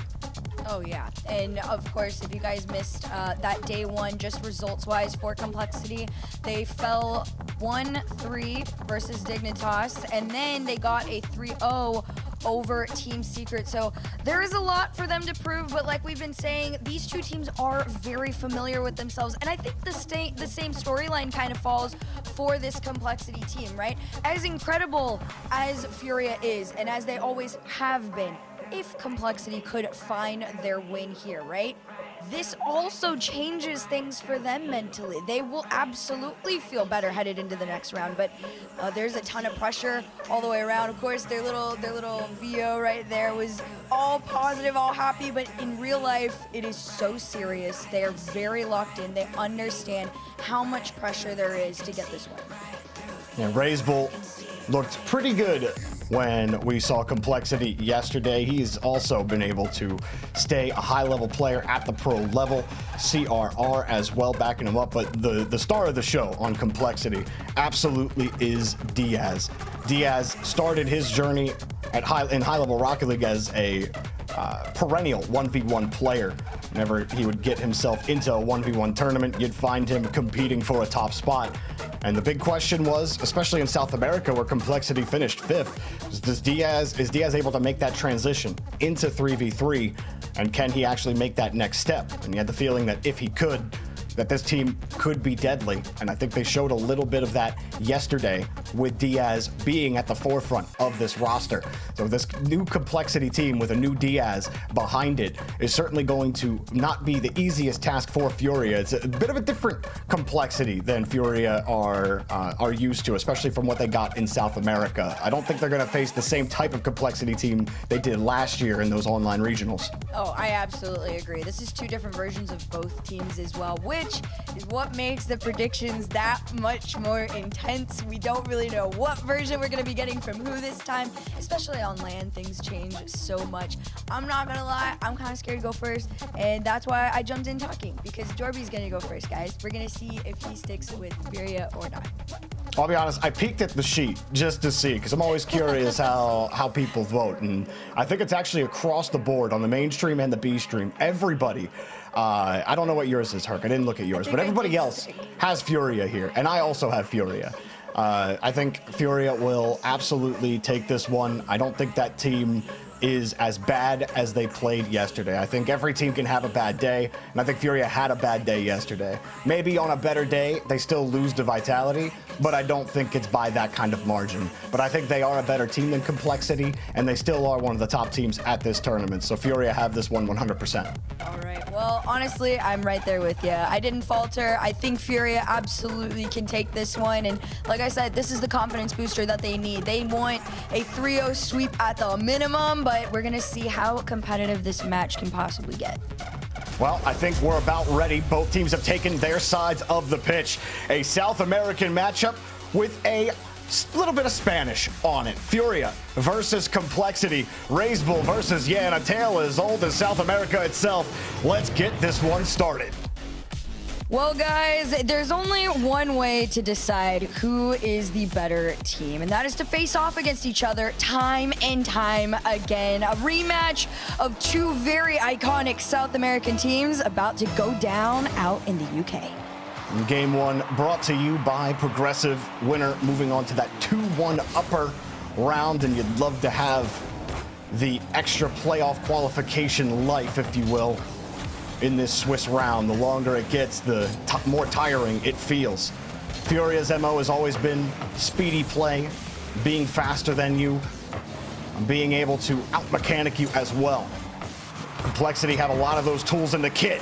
Furia had a little bit of pressure early on. That follow-up there from Lost looked like he was attacking with low boost. He didn't make contact. The Furia hold on to the ball, and it turns all of Complexity running. Nobody in the corner there. Seemed a bit of confusion. CRR, that's another quick shot. So Complexity, as soon as they get control, go for a quick shot or two. Haven't quite wrested the ball away from Furia. Now they have. Razebull can't go with all those blue cars flying in the way. Yan sitting against Razebull, just trying to protect it. Good defense there from Razebull. And I gotta say, this first minute is pretty on par with where I thought we were gonna be, although that was a very good attempted setup from Razebull. The follow wasn't quite as ready and clean. Yan over one, just skimmed over Diaz as the follow from Lost coming through this time. Not quite. Lost has had a couple opportunities so far to make a follow and a shot, at least at the minimum, but unfortunately for him, it has been a little slow, and a lot of that comes down to the boost starving or resource not managing being as well. But this could be it. A low blow shot off of a demo in the back and just opened that net wide out. That demo was killer. CRR misses the read as it comes off the backboard. Razebull didn't have a lot of boost on the back wall and couldn't chase it. He saw CRR underneath, thinks, you go get that ball. He whiffs, and how are you punished with for a whiff? A demo. Razebull still stuck, could not get himself out.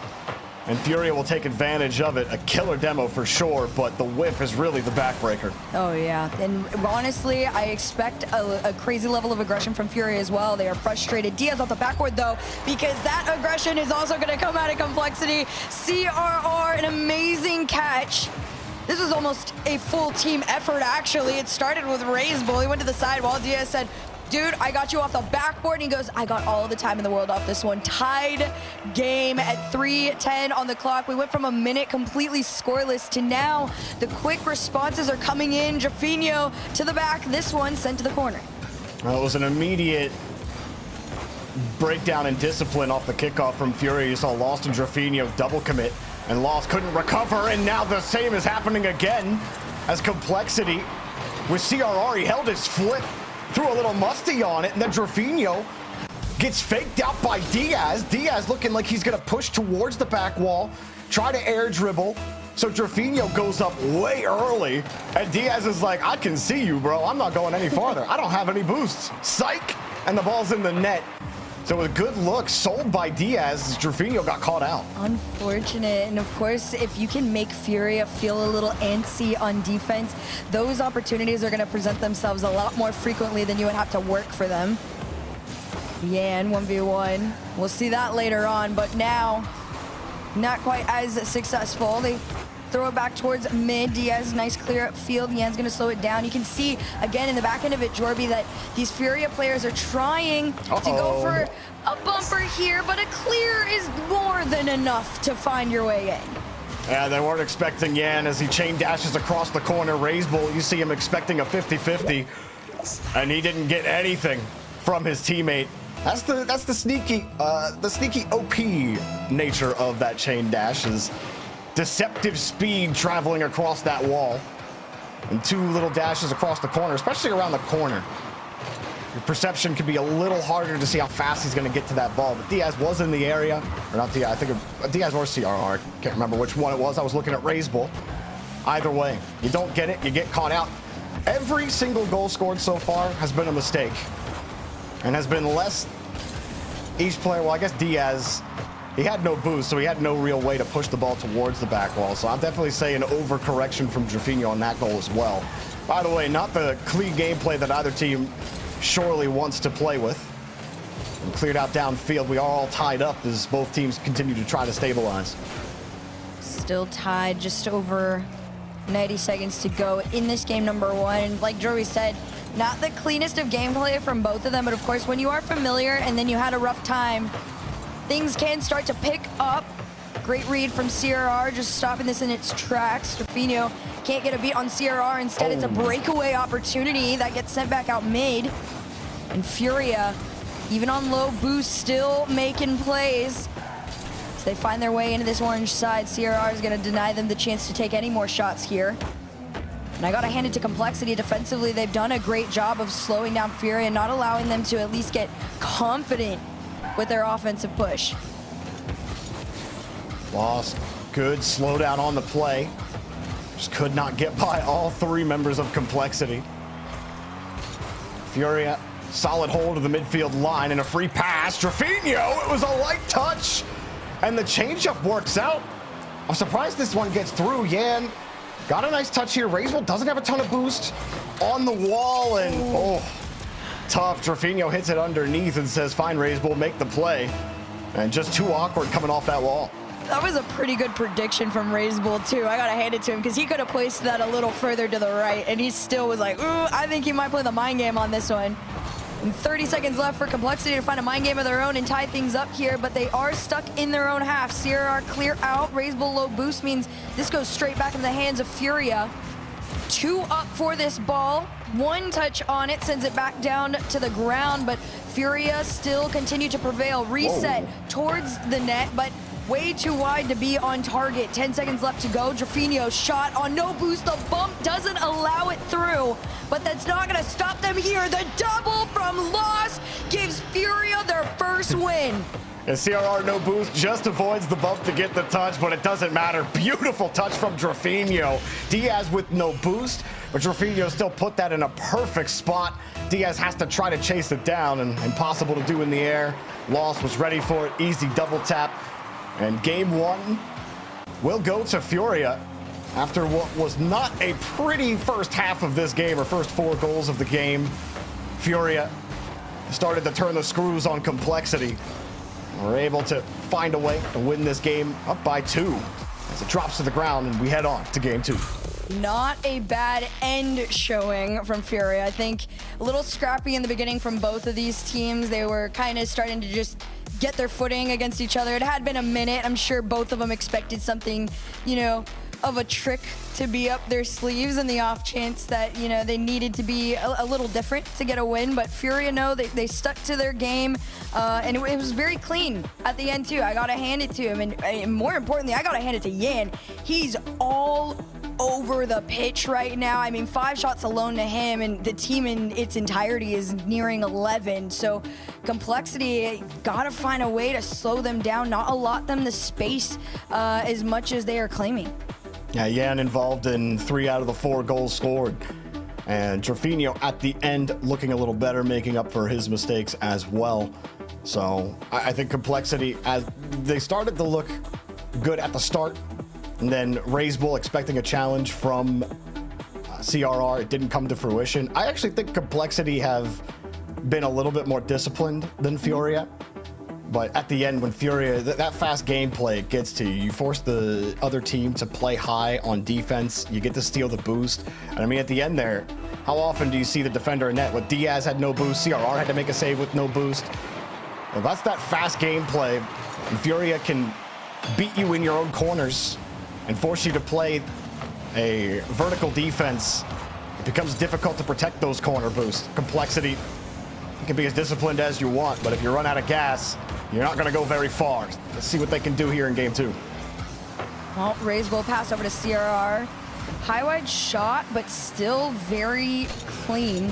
It's not going to stop here too. They are trying to just play these pass and play games and see if they can pinball it around Furia. They almost have twice now, but Furia has remained at least structured enough to keep Complexity out of their net. They're going to go again here. Diaz down over to Razebull.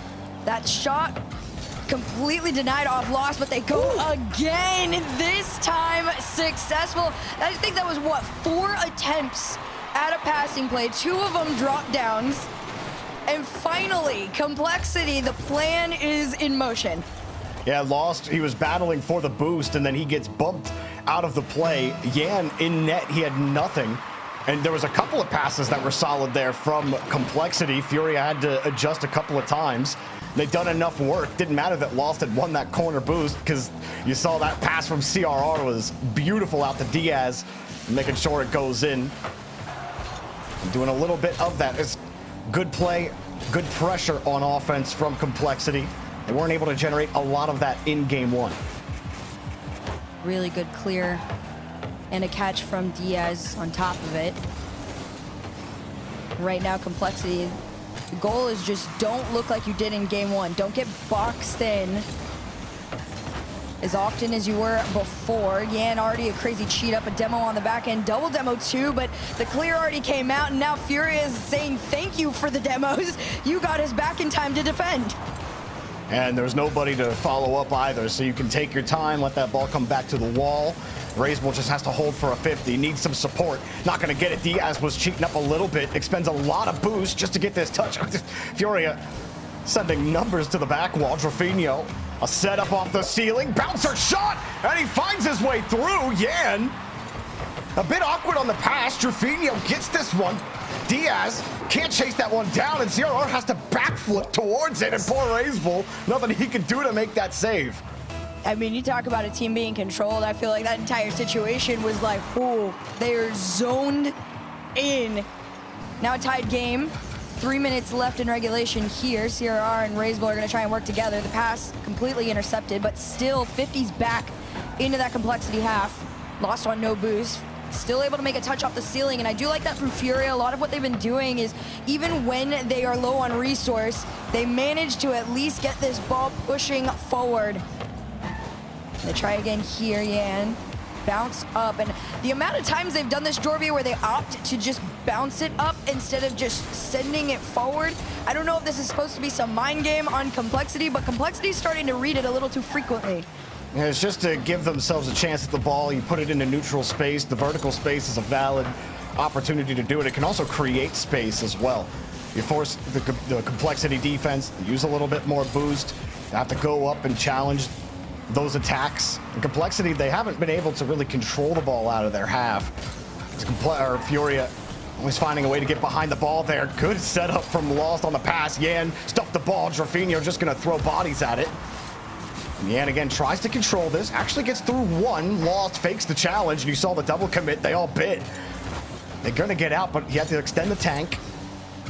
Can you actually hold on to the ball? They can't. So Furia really playing to their own rhythm right now.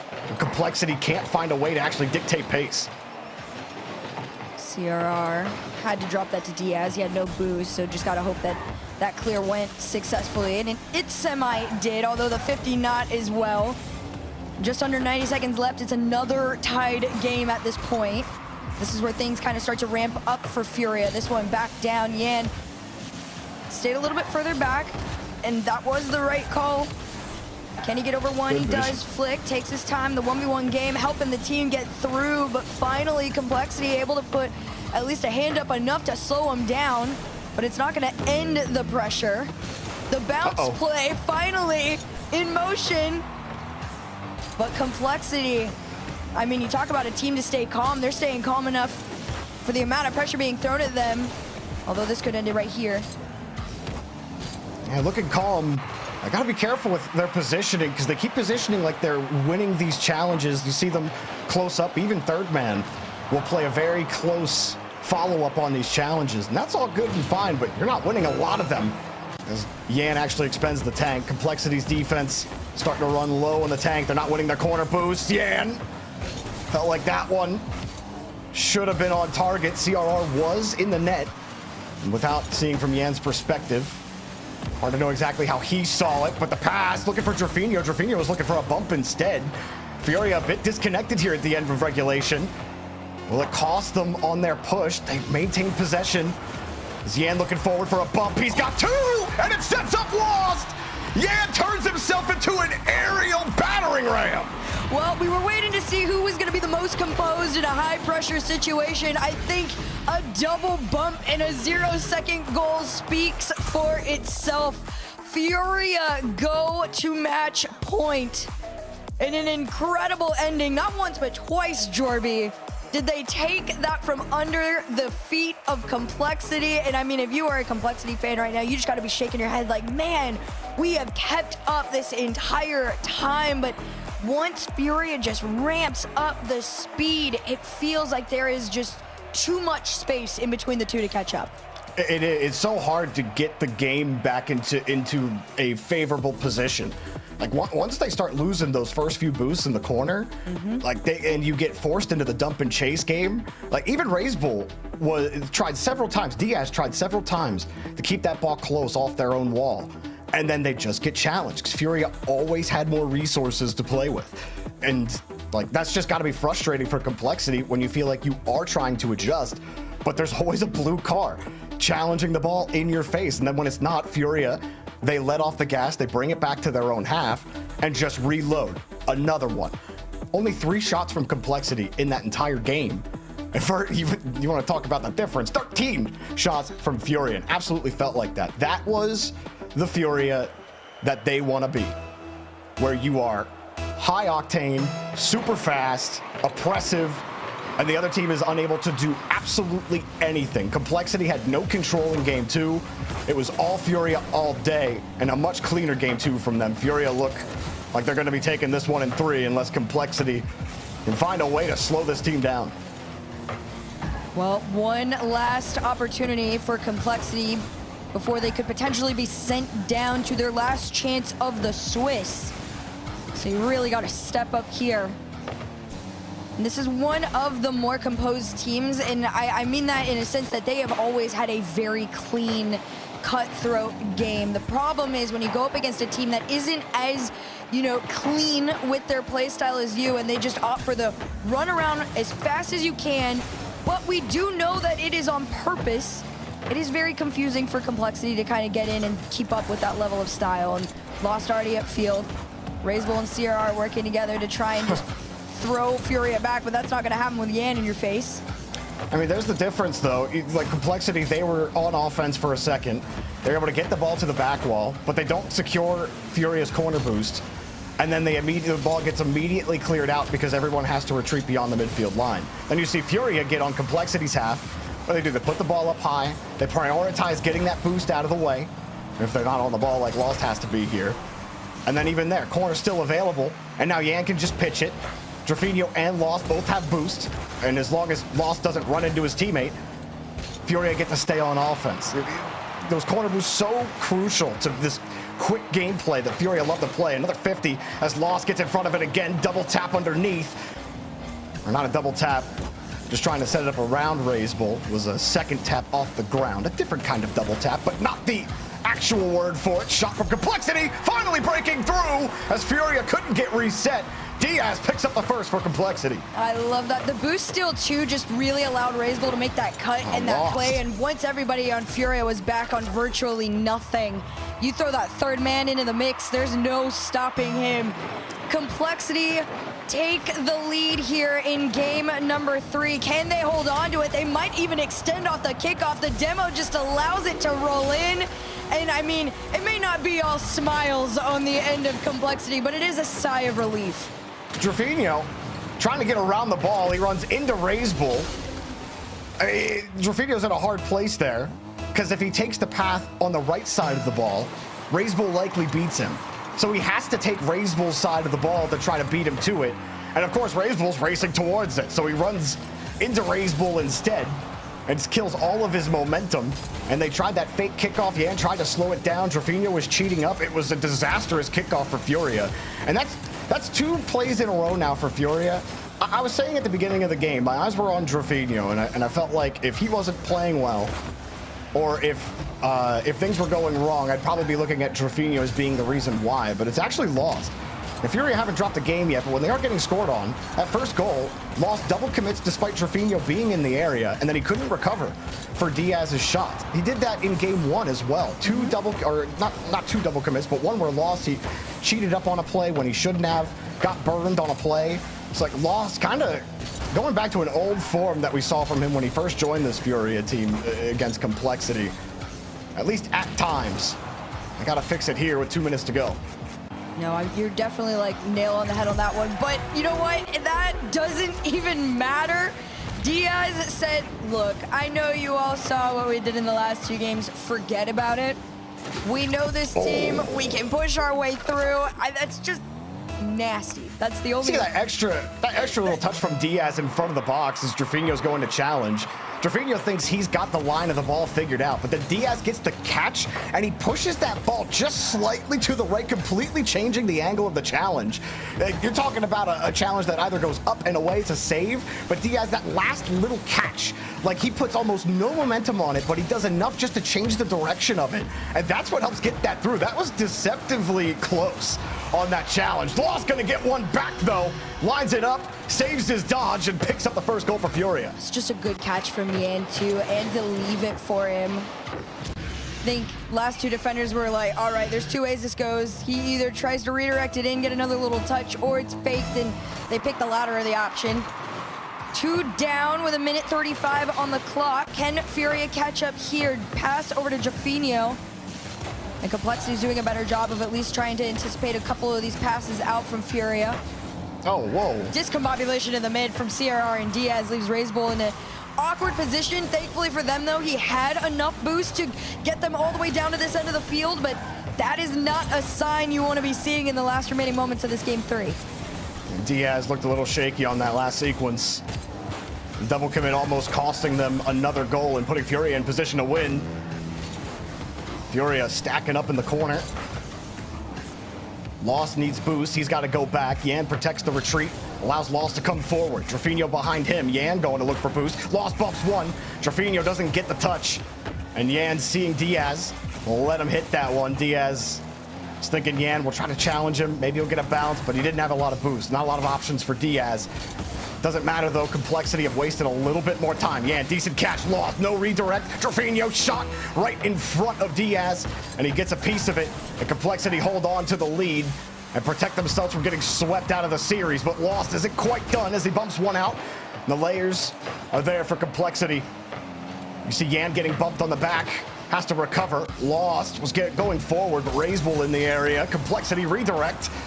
No more time for Furia. Down the field, Yan past to Drafinho. He doesn't take the challenge against CRR, and that'll do it. Complexity do not get swept. They start the journey to try to force game 5. And this isn't too unexpected. I think at some point, if your back is completely against the wall, right, and you are Complexity and you've played this team more often than most who are in this Birmingham major, right? You can confidently kind of start throwing everything at them, play a little bit better, and by better, I mean just believe in yourself a little bit more than you were, at least in games 1 and 2, and that's exactly what they did there. And I mean, now you just got to do it again. And for Furia, I don't think it's too frustrating of a loss. I think they definitely respect that Complexity made a couple of adaptations that allowed them to get around Furia, you know, intercept a lot of those passes and slow Furia down way more than they did before. But I agree with you, Jorby. I think Lost is a player that I really want to see wake up, play a little bit more confidently. I want him to match Yan's confidence level right now. And for Yan, it's like, how do you set your teammates up to feel that good about themselves? And for Lost, you just have to settle down, make sure you have the vision, because like when you're jumpy like that, it's tough. Discipline seems to be the main issue right now for Furia, because Complexity's goals, like Complexity have absolutely no will on offense unless Furia give it to them. When we're seeing Furia's offense succeed, they're breaking down a disciplined Complexity backline. We've seen discipline breakdown at times for Complexity, but it's been recoverable. Most of the time Furia are scoring, they break them down effectively on offense, and there's not much more Complexity can do about it. Furia are the makers of their own demise right now.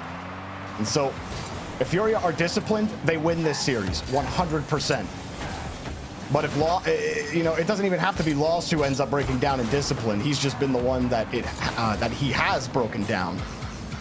When he's on, he's on. Right now, Complexity finding ways to break Furia down. Yan with a hard touch out. I do agree with you, Hercules, when it comes to Yan. I think he looks rock solid. Very rarely do I think Yan is the problem ever when Furia are losing a game, and he certainly is not the cause of those problems at all. He's had a lot of great touches, and his vision has been excellent moving the ball around the field. And now he's moving Sierra around the field. Poor guy's getting pummeled out in his own half, and Furia is now in theirs. And Diaz used what little boost he had left to try and make this clear out and give his team some breathing room. And for Furia, I mean, you just gotta forget about the last game, stay composed, and, you know, refine your footing and make sure that defense is clean. Drafinho back in time to make that clear out, and Yan just there to follow. And you gotta shadow him enough. There it is. And he will. I expected the little mirror there. I was scared he was gonna be playing that a little bit too close, and by he, I mean Drafinho. But no, he got just ahead so that he could hit it back, and when Complexity, that last defender, had a little bit too much momentum going forward, he knew right place, right time. It really is momentum for that play, because Diaz puts himself into the corner. He thinks, all right, I can chase Yan across the box, I can stay behind the ball, and I can win. But then Yan just puts a deceptive amount of speed around the corner, and you're not going to get a corner double tap today. And that put Diaz actually behind the play. He's thinking, I'm in position. And Yan's like, actually, buddy, you're dead. You're too slow. And so that's the Yan effect right there. Drafinho popping this across. CRR, no boosts, able to square up on the 50. Yeah, Furia unable to score in that last game until late after their 2 mistakes, as CRR punched that ball up. Complexity, how do you break them down? You got to steal those corner boosts. Razebull does that. Now he can try to bump Drafinho. Now Drafinho's got to be left looking for boost. Yan also got demoed, so Complexity get to hold on to the ball. This is a bit better on the offensive push, something they've actually struggled with in this series. Not just holding the ball, but doing the things off ball to hold on to that ball. Drafinho getting that clear, but not able to grab true possession just yet. Oh man, and every time it feels like Furia finally have possession again, or at least comfortably, they have been demoed or bumped off, and that's just a testament to Complexity wanting to ramp up their level of aggression to stay in this game, or at least attempt to get back into it. They are still down by 1 with 2 minutes left to go. Razebull, his challenge, pushes this one forward, but both defenders back to just keep him out. CRR at least enough boost to work with to attempt to get around, but Complexity have been met with a wall of defense every single time they've gotten into that Furia half, and of course those transitions aren't any better to have to race back against. And it looks like Complexity have really upped the aggression in terms of physicality as well. Prioritizing those bumps a little bit more, screening across the net a lot more in this game. And there's something historically that Furia have struggled against, is teams that do prioritize physical play. Complexity all had to pull back on this. Furia needed that big clear. They need a little bit more boost in the tank. Drafinho will buy them tons of time. Is Lost and Yan now ready up, but can they actually get possession again? You see Yan, he's having to jump and avoid a touch. So his challenge against Razebull is slow, but not a bad challenge at all. Razebull took a while to get there, didn't have a ton of boost. Diaz, nice short touch for Razebull, but didn't want to try to force it against Drafinho. Complexity still winning these touches and eventually break down Furia. Just a half step ahead and a whole goal up to tie it up. What happened here? I guess it's just it's a rough challenge there from Yan. I don't want to say bad. It was a good attempt. You just got beat out, man. Tied game, less than a minute to go. Off the kickoff, Razebull to catch it. He goes one end to the other to Diaz. They're just going to try and do what they've done best. Pinball around. They almost thread the needle on the defense right there. CRR is going to try and slow it down just a tiny bit, but you're counting down to the last 30 seconds of regulation. And Furia's in your half. Razebull, great stop. And CRR going to try and put Complexity back in that blue side. CRR needed to get that clear for his team, and Furia leave the gate open. Somehow they get there, and the post helps them out. Oh, Furia absolutely should be down a goal right now. I do not know how in the world they kept that ball out of the net. The follow-up bounces off the post. They get the rebound back. Complexity, they want to get it back before the end of regulation. Raise ball! Denied by Yan! El Toro stopped in the gate, and Furia keep it to overtime. One more chance for Complexity to stay in this one. Off the kickoff, a shot on target. Drafinho kept them out twice in the ending of that game, but in overtime, it matters more. Here comes Complexity, having to defend. You saw Yan pushing up and trying to move him around, but instead they're already on the other half of the end. Off the ceiling, pinched down in the ground, but Yan keeps him out. He had CRR bearing down on him. Yan just pumps the brakes and lets CRR fly around him, makes the save right afterwards. Now a little short hop from Yan, gives it to Drafinho. CRR makes the stop. Diaz, with the only one in the area to make a play, has to expend the boost. Lost can't recover in time for a follow-up. Yan will help him out. 1v1, just goes for the demo. He wants another one. CRR Diaz gets around him. And Complexity get to survive in the corner. Furia stack themselves up, feeling like they should have had a break there on that demo, but it dies in the corner, and Complexity will break out with CRR. The shot from the ball puts Complexity in game 5. This isn't gonna end here. It's a forced game 5 in OT, a reset down pass. CRR to Razebull.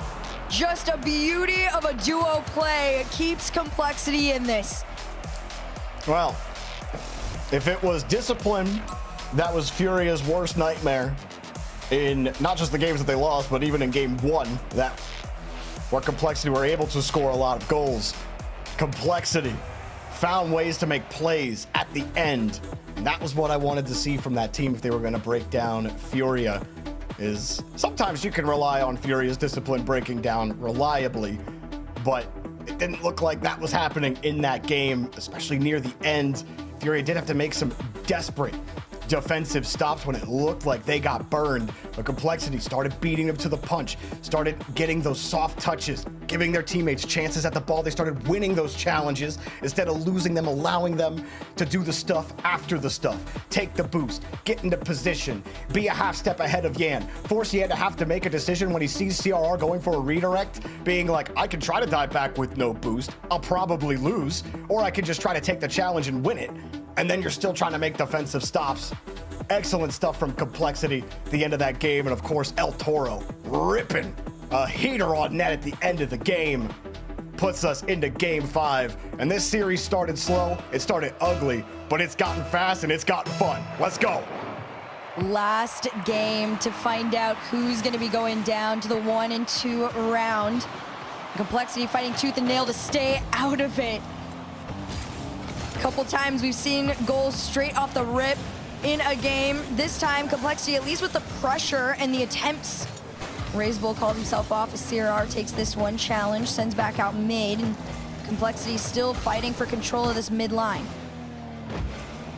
For Furia, I don't think you got to change too much about your approach. Complexity have had to be the ones to answer the call. 2 straight game wins. This time prioritizing the challenge. It was a fake challenge there. CRR just tried to keep control of it. Maybe not fake. It's sometimes hard to tell if I'm not on that player POV if he's just missing. For loss, I give it equal chance fake, equal chance just whiff. Nice 50 from Yan. Uses the top of his car for a quick recovery. This puts Trevino in a solid spot. 50 back to Lost, but it came at him fast. That's a hard one to time. Another challenge. Lost at the top of the box. Tries to recorrect the path. And Complexity find the breakout. Trevino was the last back. And he got chipped back down, but it works out. A lot of pressure from Furia about to build up right now. 2 over 1. No bump on Diaz means this one stays floating out. Complexity on their return. Transition not on target, but from the center, a pass off the backboard. The follow. Diaz denied again. Lost really stepping up here in this game 5. Was a little quieter on defense, but now getting a lot more involved, and you can just see the confidence level rise too, along with the pace of play that Furia has. And that's where they play best, Jorby. Furia plays their best when they're playing fast. Oh! That was a sick touch from Yan. Lost was like, oh my God, I gotta dive across and get that touch. And he couldn't make the grab. And he was at the top of it. It looked like it was gonna go in. Yan, no touch for him. Diaz will get his corner boost. CRR demos to open up the space for Razebull. Yan's there to close it down. Lost no boost. Razebull staying on top of him. Trevino forced to make a decision. He decides to take the challenge, but misses the ball. CRR beats him to it. Complexity in control right now as Furia try to get some consistent possession. But Complexity are running it through them. Lost avoiding the bump and getting the touch back out, but again, Complexity are the ones dictating the pace of play. This isn't the end of it either. Complexity really trying to slow it down and make it back into their favor. But Furia is not going to allow that. They're already out in their half. You saw Jafino. I've noticed so many times where Furia will send somebody up, but then they realize that this possession isn't quite as theirs as they thought. And the shots are coming a little bit more infrequently. Less than 2 minutes to go. Complexity, they've done a great job, again, of just keeping their composure. And that really is what's setting them apart right now in this game 5. Demo shot sent off by Jafino, and Yan's there to clean it up and really just guarantee Complexity's not getting in. And Trevino, good orientation on the car as well to make sure it didn't just pop right back into Razebull's bumper. But Diaz has possession up high, drops it! Lost has the save on the layer. Yan can't get there. And Complexity have been holding this ball for what feels like the entire game. Pass up, and no chance. Yan looking for a way out, keeps the touch tight. Razebull's got the angle. No boost and no corner to steal. There's CRR lying in wait in the midfield line. Trevino kicks it down. Razebull will retreat for some boost as Diaz buys time. This could be the chance for Furia to get a bit of possession. But the Bull will take it away from him. Everyone's back, actually. No one there to challenge Trevino. CRR wins it. But now this is the chance. Furia get to steal some boost. You get a chance to squeeze Complexity a little bit for the first time this game. A light shot and a good follow-up touch from CRR on the save. No boost for Yan. Wins the first. Razebull gets the ball back. Complexity want to hold, but he doesn't get a chance to hold on to the ball. Furia trying everything they can to wrench this ball away. Yan over top of one. Raise Bolt, not the best clear for him. Trevino, no! The dunk comes back. Raise Bolt with the first save. Diaz with the second. And Complexity shut the door on Furia. Pass, Trevino, no! Diaz makes another stop. Downfield transition, Yan makes the stop. Doesn't get the follow-up touch. No help coming for Furia. Lost desperately getting it out to the side. And both ways, it almost swung. Complexity holding on to the midfield line. Yan with a free touch. Diaz got bumped. He needs help, and Raise Bull's there. Lost across the corner. Wants a follow-up. It's too high at the end of regulation. 0-0. Oh, up high. Fake. Deep shot, no boost. And Furia, do you let it drop? Overtime. The most intense last minute of gameplay comes down to an OT golden goal. Complexity, with all the momentum in the world, have tried to slow down Furia, but Furia's not going to stop here. Yan sends it forward, and he's in! Furia are headed to round 4. That's simply why Yan's the man. Off the ceiling, gets the reset on the ceiling double, just drops it down, gets the perfect bounce back into his bumper, kicks it in the one area where there's a hole to squeeze at, and then he finds the shot right afterwards. I'm gonna need to see that clip again. And then I'm gonna need to watch it again. And then maybe one more time. Of course it's Yan to pull it out in game 5 OT. Oh man, I was wondering how the series would be after those first 2 games. Mistake riddled. That game 5, Complexity, that was the best they had looked on offense. They held that ball for so long, creating so much pressure, but they could not get those enough quality shots. They couldn't do enough to break down Furia's defense. And in the end, Furia were able to stop them, go into OT. Yan happens. Furia win, go into the 2-1 round.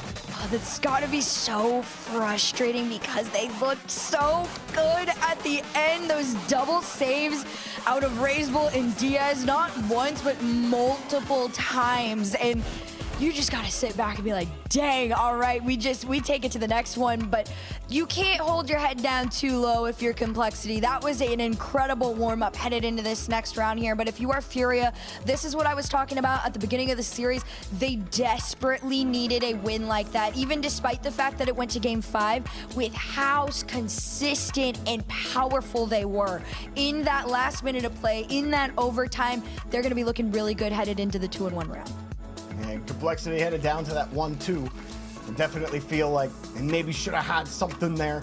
Maybe could have that one back. I would not be surprised to see that team in round 5 if they get there after round 4. But we got more matches still in round number 3 before we even get to round 4. So get up, take a quick break. We'll be right back soon with the next match.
kiss, sweet like poison.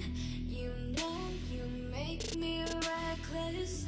I'll run, but you are friction. Your touch feels like heaven. You make me hate all my sins. You are my religion. My religion. I have a million reasons to leave you, but I have a billion reasons to keep you.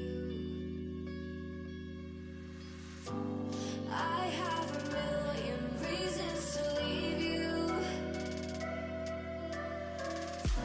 but I have a billion reasons to keep you.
Go wandering eyes that I seem to follow, can only stay still for some time.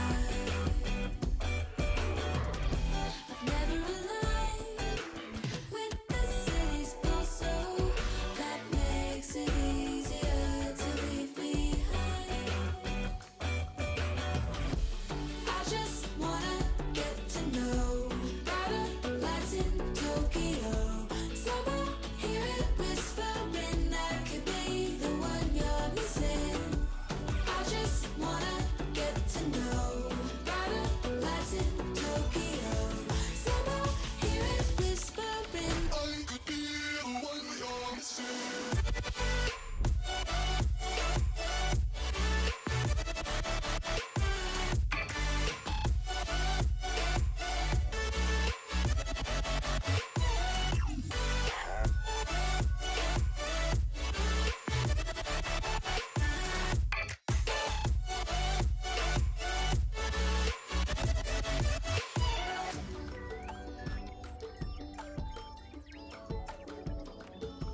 Have certainly exceeded some expectations so far, but it is that element of the unknown, the team getting down into that SSA region. Well, Motta ended up leaving it, realized he didn't have any boost, so he's going to trek on back. Still wait for our first big goal-scoring opportunity here in game number 1. Motta, again, still on 0.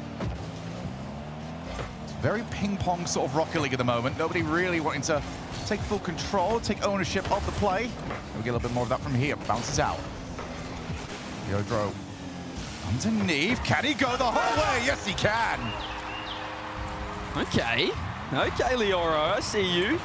Little solo play, KV 1-0 boost, reset under Swift. Motta just went on a little journey up the backboard. 1v3 solo play, unassisted. First goal of the series goes to Foot Esports. Unassisted and also unchallenged for a very long time from Secret, who, as it has been for their tournament, don't look like they're in rhythm. Swift, straight out to the Oro again. Motta looking to control it. will be met at the point of contact. And VK Zelen just pushes it straight back into the orange side of the field where I feel like we have not left for quite a bit of time. Now we've got demos, we've got the board in front of the goal, and we've got the goal to go along with it. Worst possible start for Secret. They've fallen apart front post again. KV1 no boost. Swift second man. It's the same situation, but this time there is no Motta in the back. Open net, and they had an eternity to put that one in, Shogun. I mean, Foot Esports so far, they've really been a solid team at this event, but this is their best game yet we've seen, and perhaps, well, there we go, keeping a clean sheet with half the game remaining. Motta trying to find something. It's a bit of an awkward hit. VK Salen just tries to keep KV1 warded away. This is better here from Secret. Oh, and where on earth is the goalkeeper gone? Lioro had to go and cover, but he's still very low on boost. That hasn't seemed to have mattered to him throughout most of game one. Back out. Secret. Oh, they've just given that away so easily. Half volley clear. And they've got it all to do yet again. 2 minutes left to play. Yeah, Swift getting dusted. Lioro not again. KV1. Huge defensive read, but they need two down the other end here. Johnny Boy mentioned on the desk a sweep would be the only thing for Secret to give any confidence in the remainder of this tournament here in Birmingham. So far, worst possible start. Not looking great at all. Foot Esports well and truly in control. Ground pinch from KV1. Not sure he meant that one. 90 seconds left. Still Secret yet to hit the scoreboard. And you imagine if there's somebody that's going to just give them a spark, he would be KV1. Very, very experienced at this point in his career. So far, nothing doing. It's lovely. Really lovely midfield play, midfield defense. You can see Lioro just showing that poise on land. As in the other end, they're really rushing things. I mean, look at Swift there. He's just throwing himself. He's nowhere near that ball. The demo will help.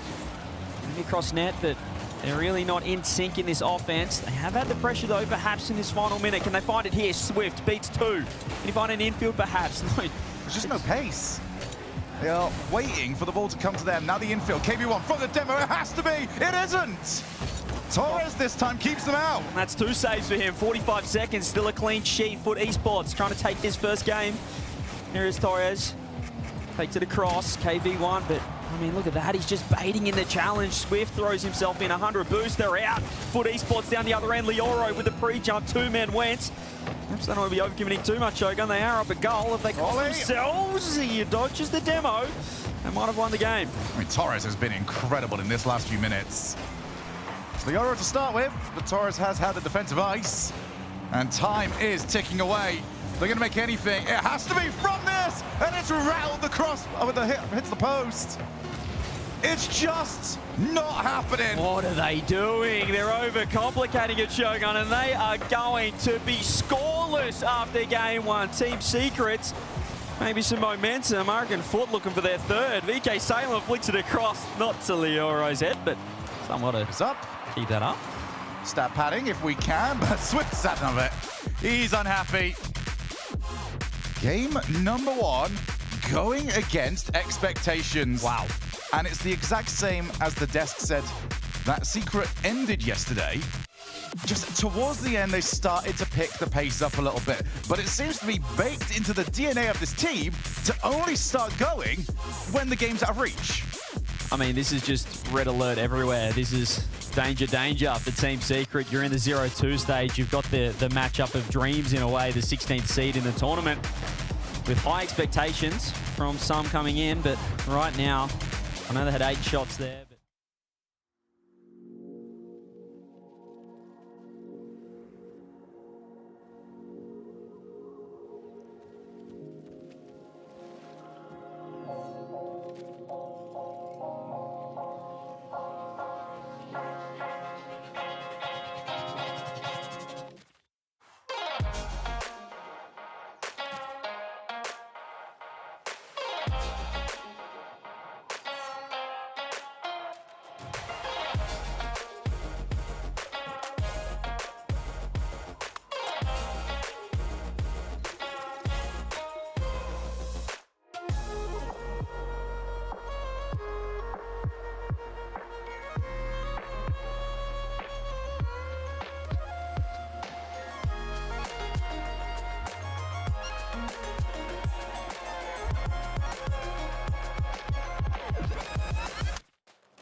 can feel it rushing through my veins. Your love's the only drug I know. But we've been playing, they're heading out with death, but we can light it up. I know that we can make it through the night, but I can feel it for you inside. So there won't be no fear tonight.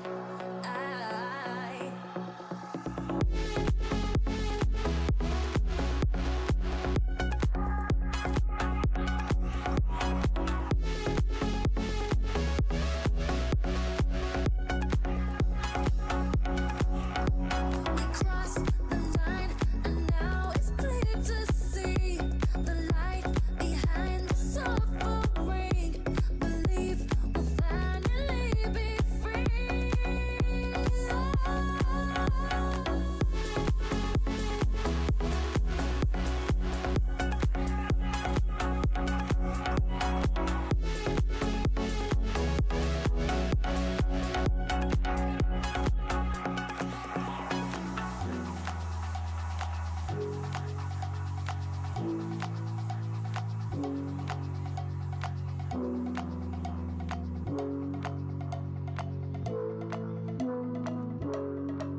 Let the silhouette cast upon your heart, turning every little moment into scars. Baby, it's our chance to make a start, so we can fly. I know that we will make.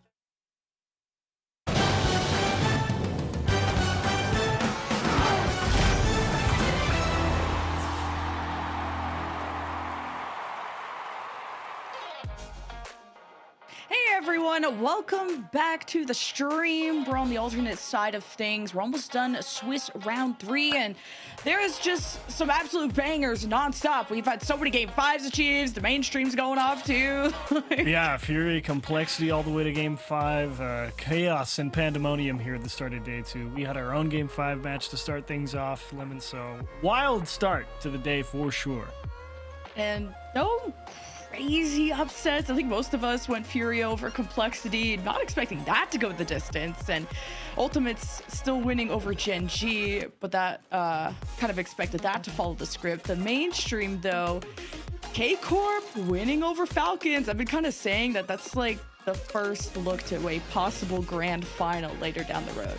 Yeah, good win for K-Corp especially, and Falcons got to be disappointed that they didn't at least go the distance with him. They probably thought that they were going to put up a good show, but Karmine Corp came to play today, and of course you saw Vitality there taking down number 1 seed in NA NRG, but over here on the B stream, it's been 2 Game 5s, the Ultimates, and Gen.G, Furia, and Complexity, absolute pandemonium, and it only keeps getting better. Wildcard versus GK up next. Yeah, I'm glad you said pandemonium, because that's exactly how I feel when I watch a Wildcard. And they got to go up against GK. It's in the name. They're wild. They played close to K-Corp in a Game 5 and then almost got reverse swept by Poop Esports. So Wildcard got to find a middle ground here going up against GK. Yeah, nice equilibrium would be good for sure, but the thing about it is GK is not going to make it easy on him. We already know that Archie has been playing particularly well this tournament, as he seems to do on LAN all the time, it feels like, and of course Joyo starting to get the mechanical muscles flexed out here later in the tournament, and of course Oli rounding things out quite nicely, but Wildcard got their back up against it here. Fever, Torsos, Banana Head, you're really looking to dodge that 1-2 round, as we've discussed earlier. It is not fun, and they are going to need Banana Head Lemon. Yes, Banana Head, I think, had a great series against K-Corp, averaging about a 500 score as an all-around impact player. Shots, goals, saves, he was really doing it all. The most consistent overall, the main offensive driver for this team. And of course, you have Favor, who had his best series against Esports, 4 shots a game, a goal a game. He was out there firing, and he's seen as one of the great talents of OCE mechanically and also overall, while Torsos was really the muscle of the team, super heavy on the demos, tough to chase down K-Corp, but had averaging over 3 demos a game against their other opponent, Food Esports. And he's also off ball, stealing a lot of boost and causing a lot of trouble. And over on the opposite side of things, of course, there they are, Joyo, Archie, and Oli. And boy, are they hoping that they just get the engine started today. I mean, if they're playing Wildcard, they feel like they are expected to win. They feel like they should definitely be controlling the pitch. And if you're GK Esports here, you guys kind of just want to go out here and run the table. You'd like a nice 3-0, put them down. So sorry, Wildcard, but I don't think these guys have any plans of waking up slow versus you guys. Well, the Joyo is always trying to match the hair of the team that he was on, which always got to fit. I'm missing the bandana look, but maybe that'll come out for playoffs. But yeah, I got the yellow hair for, of course, GK. What last time it was green for Oxygen. You know, Speaking of that, he's got that long-time duo-ship with Archie. And we got to put more respect on this duo and just this trio overall, because I think they represent themselves very well at internationals and these majors. Think about the World Championship, how they upset Gentlemates in that lower bracket. They beat Vitality and Swiss. Like, there's a lot of talent on this team. And they had a pretty solid show versus KC yesterday. Yes, it was 0-3, but 2 one-goal games. Only game 2 kind of ran away from them, 2 overtimes as well. So GK definitely looking solid in this tournament all throughout, and that will hopefully bode well for them here against Wildcard. But that's part of it, right? It's all in the name. Wildcard, man. They know. They know nobody's ever going to pick them.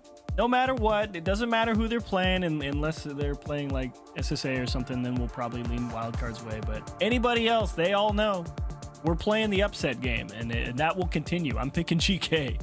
Yeah, I'm going GK as well, but Wildcard is always OC in general is just a tough region to bet against. I think if Wildcard could be mentally stable throughout the whole series, I think it'll be much cleaner for them. I think something happened in the middle against Foot that kind of threw Wildcard for a loop. But I think the addition of Oli is what really makes GK shine. Such a great supportive player, the great third that sets up his team for success, and of course represented Team Netherlands at the FIFA E World Cup, and you know, over his jobless era, talking about the team that he was on back then, slotting into these great talents of Archie and Joyo. GK Esports are looking great. Yeah, so they're going to need a big game, I think. I actually would like to see Oyo. I've seen enough of Archie and Joyo over the past couple days. I want to see Oli have a nice big game here. A good series overall, and of course, Wildcard, we already talked about it. Banana Head, they're going to need him. Torsos, you're going to need that off-ball stuff. Fever, you're going to need to buy a little bit of time. It's going to take the full team effort if you want to beat him, Wildcard. Yeah, and this question of, is it going to be Champions Field or not? Because Wildcard, both their games have gone to game 5, but it sounds like our game is ready. So let's get into it shortly. GK Esports versus Wildcards of OCE. Like Europe's last seed who defied all odds. GK need to put these jokers to rest. No time like the present to get out on the pitch and prove it. Looking forward to game 1. First match of the day here for Wildcard. First match for GK as well. And ultimately, it's all about how you can settle in on a new dawn, new day, because GK can look, you know, wildly different at different points in the tournament. So we'll see what they come out with here in that first minute. This is a 1-1 match, which is important, so no one's getting eliminated, but you could get one step closer to that, or one step closer to playoffs, depending if you're glass half full, glass half empty type of person. But an immediate press, and even GK looking for bumps, and have eventually created the gap within Wildcard. Great speed from all players here. Oli with a nice 50, Joyo winning the race to the ball, and the second one to find the pass down to Archie. Definitely pace of play in GK's favor off the rip. No joking around for GK. This is a very well-rounded team. Oli was like averaging like 2 assists a game. He could really set things up, but look at Archie being the bully at the front line. Joyo dribbling, waiting for his perfect moment to execute as Wildcard fire back in a huge way. There's no slowing Fever down. Well done, Wildcard. You know, you handle all that pressure in the net back the other side, and you say, look, you're going to play that aggressive. We're going to get on transition, find a nice pass into the middle, and Fever says, yeah, you overcommitted. You one step too far, and we beat you back to your own net, 1-1. So I think GK are going to have to give more respect to Wildcard, but then with that demo, that's just an open net. Only one back from Wildcard. Are we just going to non-stop score? There's been no time. Nice play from Archie, to be honest. Continuing forward there on no boost, you know, through cheat up on the kickoff, a lot of people will just see that kind of roll forward. They'll maybe take their 150 and they'll go grab boost somewhere. But Archie says, nope, I'm just going to hit him in the face and let my teammates score. He's been getting physical early. That's not even the first time. Archie's just got the gloves out. Makes Joyo look great, makes the whole team look great, and it's really a good trifecta building for GK, who kind of want to be on the redemption arc. I don't think they proved themselves to the community right after beating K-Corp in that regional. People just keep saying it's a fluke, and after dropping the K-Corp, GK want to prove that they're top European talent, that they deserve this spot after having to pull off the impossible just to get slotted in to this major, and Wildcard want to keep them honest. And GK right now in the midfield is super patient. I mean, they're letting Wildcard get setup touches, and then they're just waiting to see what they actually do with it. They're saying, look, you can get all the nice setups in the world, but do you actually have the control to get the transition? And GK asking a lot of tough questions for Wildcard right now. See if Wildcard haven't answered those. Banana Head getting enough support. Torsas waits in the midfield, waits for more boost. Wildcard need all the resources they can get to just give themselves options to go up high, just like Banana is now. And Torsas is at least trying to slow down GK's counterattack, because that's what can be deadly about them too. Not too much pressure though. Fever taking the corner boost, trying to hit Joyo. Banana Head gets a pass out to Torsas, and Joyo interrupts just in time. But this is some good pressure building up for Wildcard, and a bouncer well read from Joyo, who carries it along. Can't clear it all thanks to Fever.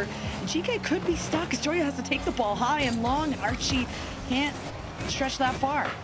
Solid clear, and Joyo actually getting back to it. GK just forced possession back in their favor because all of Wildcard just bailed on the play, thinking that they needed to get reset for an attack, and GK happy to play the slow patient game as they should. They're up a goal. We're hitting halftime. They haven't really felt a ton of pressure from Wildcard outside of that one solid transition. GK just saying, look, we don't have to sweat right now, so let's not press it. Wildcard are at least trading blow for blow. Equalizer still looming though, as Wildcard don't have someone downfield. It's really just trying to play this from front to back while stemming the bleeding of you never know when GK can turn a play on its head, and Fever wanting to deposit this in the bank. Joyo at the goal line as Archie, a quick turnaround on this, has Wildcard retreating on the back foot. Banana Head and Fever surge downfield. Torsas at the helm, and Oli and GK just don't really let Wildcard develop offensively. Look at Joyo with the zero boost dribble. That's the right way to do it. Just play the best 50 you can get, steal a boost, and maybe an extra goal here. Back post, not going to be good enough. Caught a piece of it, was Wildcard. And Fever will take it out on transition. Just about 90 seconds remaining, and they need something here. Who's going to make a big play? Torsas showing presence off the sidewall, but not a whole ton of control with zero boost. And Wildcard may be stretching themselves a little thin. Oh, shot towards the net. On the post. Wildcard very thankful for that. With that demo, Wildcard set themselves up with an advantage, but they can't seem to really approach the net without a solid clear. GK don't have as much presence in the midfield because they have all three back, just challenging everything out of Wildcard. Torsas just has to pinch this down, hope Banana Head gets the beat against Oli, but then gets overwhelmed by numbers from GK, who just are playing so defensively in this last minute of play, and GK just have to hold on to this lead. Joyo chip forward, Oli chance to put it away here. That's a smack off the back wall. And good defending from Wildcard, but right now what matters is possession. Depends how this 50 goes from Banana Head, and it's dropped right to GK. You gotta see if Wildcard, these challenges can force a ball to a good secondary, so the play can build momentum before GK can rotate back. You haven't been able to outrace this defense. Not unlike that first goal from Wildcard. A slot far down. Banana Head, the corner. Torsas to muscle it in, and we're tied at the 10-second mark. Wow, Wildcard, great job crossing the net a couple times. Obviously a bit of a heart stopper there as it starts to pinball around the post and the bar, but thankfully Torsas comes through and delivers it. So Wildcard find an equalizer. Really kind of after running into a brick wall for about 3 minutes. Grateful to finally crack through. Yeah, they had to shuffle the cards and eventually pulled out the tie. Sour Sauce and Banana Head at the fake, had everyone jumping. Overtime for game 1.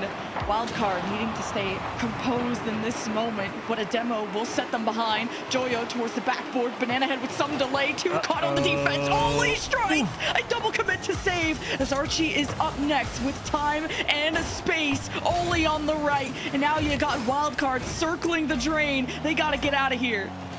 And GK doing exactly what Wildcard did to them, left and right, back and across the pitch. A deep clear, forcing some respect out of GK. Oli with the solo effort. What do you got in the tank? He gets bumped off, and Archie just managing to buy a little bit of extra time in the midfield.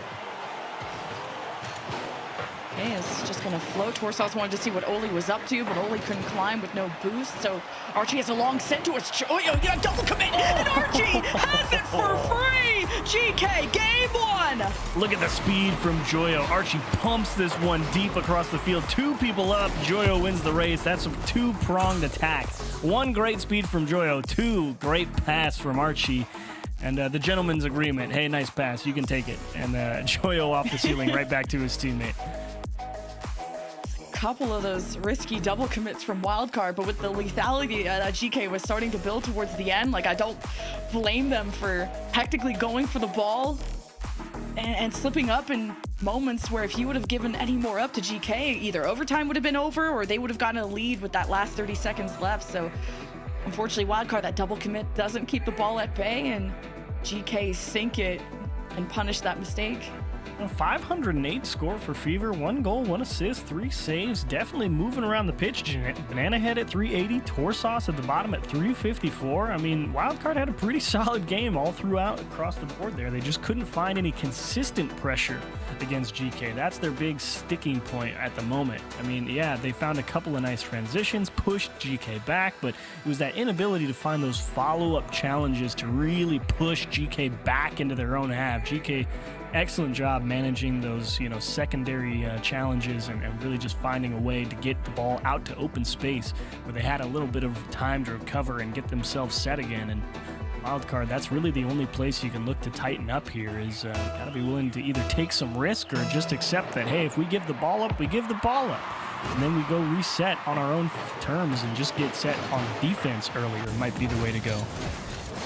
Yeah, just for Wildcard to be proactive on conceding the ball or trying to get rid of it when those challenges come out, because GK have such a fortified defense. That's why those transitions are a bit easier. It's shoved out of the way.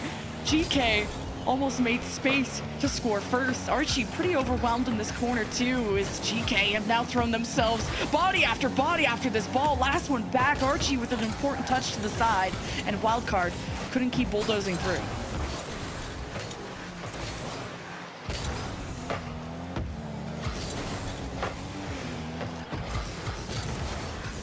Now Fever to Banana Head. This is just a team effort to just muscle through that midfield. Now Torsos on the retreat. A lot of boost from the Wildcard side, as Oli's going to need support to get this low ball carved through the defenses of Wildcard, who are playing a lot tighter than usual. It was an overtime game 1, so GK giving a lot of respect over. Oli using everything in the tank. Archie still the volley at the front, and this time they get through. Tricky. Tough to read the Batmobile. I mean, that's a great straight-up touch. Look at him consider going for the air dribble, but all he's doing is buying time to let Archie just nudge Fever out of the way. He brings it all the way back to the floor, finds a cheeky late touch, flat and quick, straight to the net. Nice little bump, and way to buy a little time, Oli. Even Archie too, like, he's had a really good major so far of his impact to set up his team and put on shots himself. And if he's having a good day, GK will be elevated to a whole new level. But wait a minute, Wildcard trying to level the playing field, and they were quick to respond against GK last time. A close call, but they wait for their moment to strike. It's about quality. Now with the demo on Joyo, Wildcard try to create these small advantages, but don't have possession to really do so with. Joyo getting on the wrong side of the ball here. Here's a chance for Wildcard. Is that a bump from Joyo? I believe it was, as it just pops Wildcard right off the chance to actually take possession. Fever down to Torsos, but Torsos out into no man's land up here on the sidewall. And GK gonna have a lot of time to figure out where the attack is coming from. Not seeing too many slip-ups from the GK side. Like, they're always stacking numbers, 2-on-1 in the corner, 2-on-1 against the shot taker of Wildcard. I don't blame Wildcard for having issues against passing as Archie collides Fever at the goal line, and no immediate follow-up as GK would rather hold the midfield and create more fruitful opportunity. How about this one for Holy, and went in a little too early. The ball almost could have floated in front of the net, could have found the corner. Ooh. Double 50. Joyo, can you do it all yourself? No, Oli will come and take it from you, but watch these 2 50s from Joyo right here. One straight through one, bang, straight through two. Banana Head, I believe, got bumped by Archie again. Physicality continuing to come out of him, and Oli will scoop up a freebie.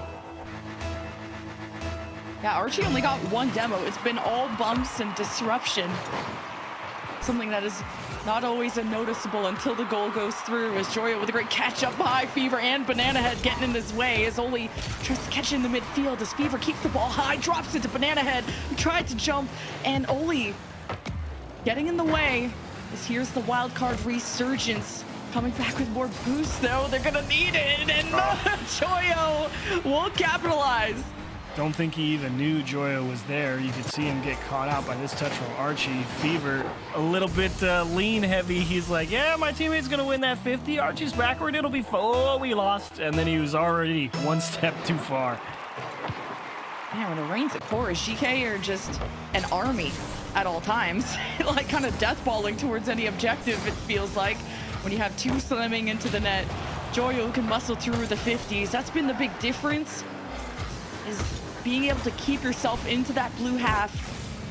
And Wildcard, not much signs of life, not these easy transitions as we saw in the previous game. And now, the demos to kind of relieve things. Well, there's no one in the net, well, he can't save it. He was trying his best. He was trying to split the difference here. They knew that Archie was trying to like just poke that onto the left post, but he knew Torsos was going to try and hit him, so he was really trying to be very correct with that, and ultimately ends up turning it into his own net. Wildcard getting a little physical of their own plays, and they find a nice way to get themselves back into the game here. 90 seconds, not a whole lot of time to score two, but you get aggressive, you try to make some big plays, and good things happen. And look at that! God. On cue, Banana Head. What a start to you just bully Joyo. Banana Head gets low on the ball against Oli, and then GK just couldn't crowd that bottom corner. And Wildcard with back-to-back goals. We're really starting to get physical also in the demos, because GK have usually had all three back. They really are outnumbering Wildcard in most scenarios, and Wildcard, we're gonna have to remove them by force. See if they can create that advantage. Look at Torsos just kind of paved the way for Fever. I think Wildcard has thrown caution to the winds here and said, look, man, they're toying with us right now. Let's go ahead and get crazy. And GK is caught way out of position. Completely open net. I mean, Oli, that's not a bad 50, but where's Archie? He's not even in the shot. No idea where he is. A 3-0 lead is gone for GK. And now it's time to lock in. Okay, a couple of fakes there, but Oli, Banana Head has to get in net. He goes for the ball. Joyo will receive. Dominance can continue for GK in the last minute. This is when it matters the most as match point lose. It's Oli. Frustrating for Wildcard. You fight back and you can see it right there on the face cams. They're all kind of like, dang, we just brought back the 0-3 lead, and immediately giving it back up feels pretty bad, but no time to mope. 47 seconds, do another kickoff. Time for Wildcard to get laser focused. They can just set themselves up in the orange half. You got your frontliners. You just got to buy time on the ball. Keep possession for as long as you can. If you're the first man, a Wildcard, and then you send the house, and you come out dry. GK just spit back in their face. That's a tough break. Fever really trying to force Joyo off the ball there, and somehow Joyo just muscling through all the contact, walked through it and straight into the net. Puts this one, it feels like, completely out of reach. 2 goals with 33 seconds. GK is just going to send 2 deep back, sit in the net, and say, yeah, good luck. Even demos too. Wildcard are still trying. They had sent all 3 downfield to just have as much muscle as they could. That's been their success of pushing GK into uncomfortable positions, and then just one good 50. GK pretty much put the nail in the coffin in game 2, going up to match point. What a deadly start, 3-0, and now make it 6-3 is where this ends up. So you can't underestimate Wildcard's ability to come back. That's gotta feel terrible, though. I mean, bring back 0-3 and then to lose by 3 anyway. Yeah. Like, that is a punch to the gut right when you did not want one. You know, you get amped up, you start feeling great, you make some nice plays to get yourself back into a playable position, and then you just concede back to back to back. It is a tough pill to swallow. So Wildcard down 2-0 and looking down the barrel. I feel like it's like that acceptance that you have like in hockey when you take out the goaltender. You got no time, you gotta just full send it. And you accept the fact that when you take that goaltender out in hockey, you have that extra player, you have extra offense. You're really just trying to go for it. And if it gets turned on you, then that's the risk that you kind of were going into. And the type of aggression that Wildcard brought to the table in that desperate scenario. So, but to be down 0-2 in the series now, that's a whole different story. Wildcard have gone to game 5 almost every single time, but not from this spot. Yeah, they knew they made something happen there, but just to have it ripped away, that's all right. Got to battle back, and GK, calm, cool, collected, as expected. Actually, Wildcard looking pretty calm, too. No strangers to a scenario like this, and saying, all right, we got to go play some games. We've gotten to 5 already a couple times in this tournament. See if we can find another. And Archie's just like, yeah, I'm going to keep hitting you in the face. That's all I've been doing all series. Yeah. He's been incredibly physical. Always just kind of been the janitor out there in the midfield, and Joyo was like, I'm gonna make it look really pretty, and then I'm just gonna turn it into a 50, and we're just gonna win. Yeah, this GK roster looks elevated more than ever compared to the 2/3 of them from the World Championship from last year's run. They could really make Europe proud in a clean sweep here, but I think definitely impress a lot of people because Wildcard, they've even taken games from K-Corp. Going the distance against Foot Esports, I think, raised some doubts on Wildcard's composure in hectic scenarios. And they find themselves in this position, and we'll see if Wildcard has learned a thing about composure, if they can at least extend this series. I don't know about really reverse sweeping. Well, speaking of reverse sweeps and composure, Team Secret actually reversed sweeps Foot Esports and knocks them out of the tournament. Everyone very concerned there about how that was going over on the mainstream, but Team Secret find a way back there, knock out our first contenders of the Birmingham Major. Adios, Foot Esports. It was a pleasure to have you. Maybe we'll see you at the next one, but well done, Team Secret. And right now, Wildcard just getting their feet set. And Joyo, I wonder what else he's got in the tank for this major, you know? He's been on the delivering end of highlight reel after highlight reel, and I'm just waiting for that one sick goal that says, oh yeah, that's Joyo.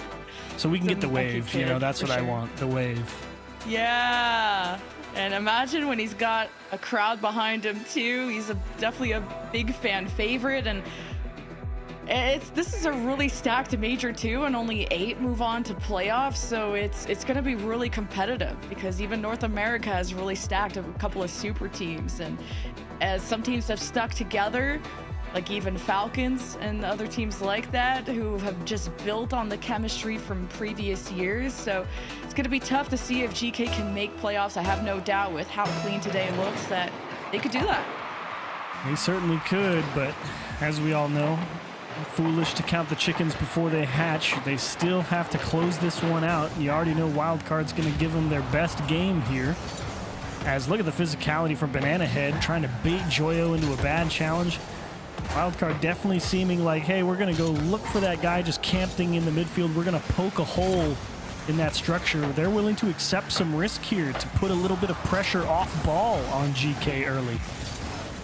Just even that extended pause that we have is enough. You saw the smiles from Wildcard, like, just to give it your all in this, because it's not an elimination match.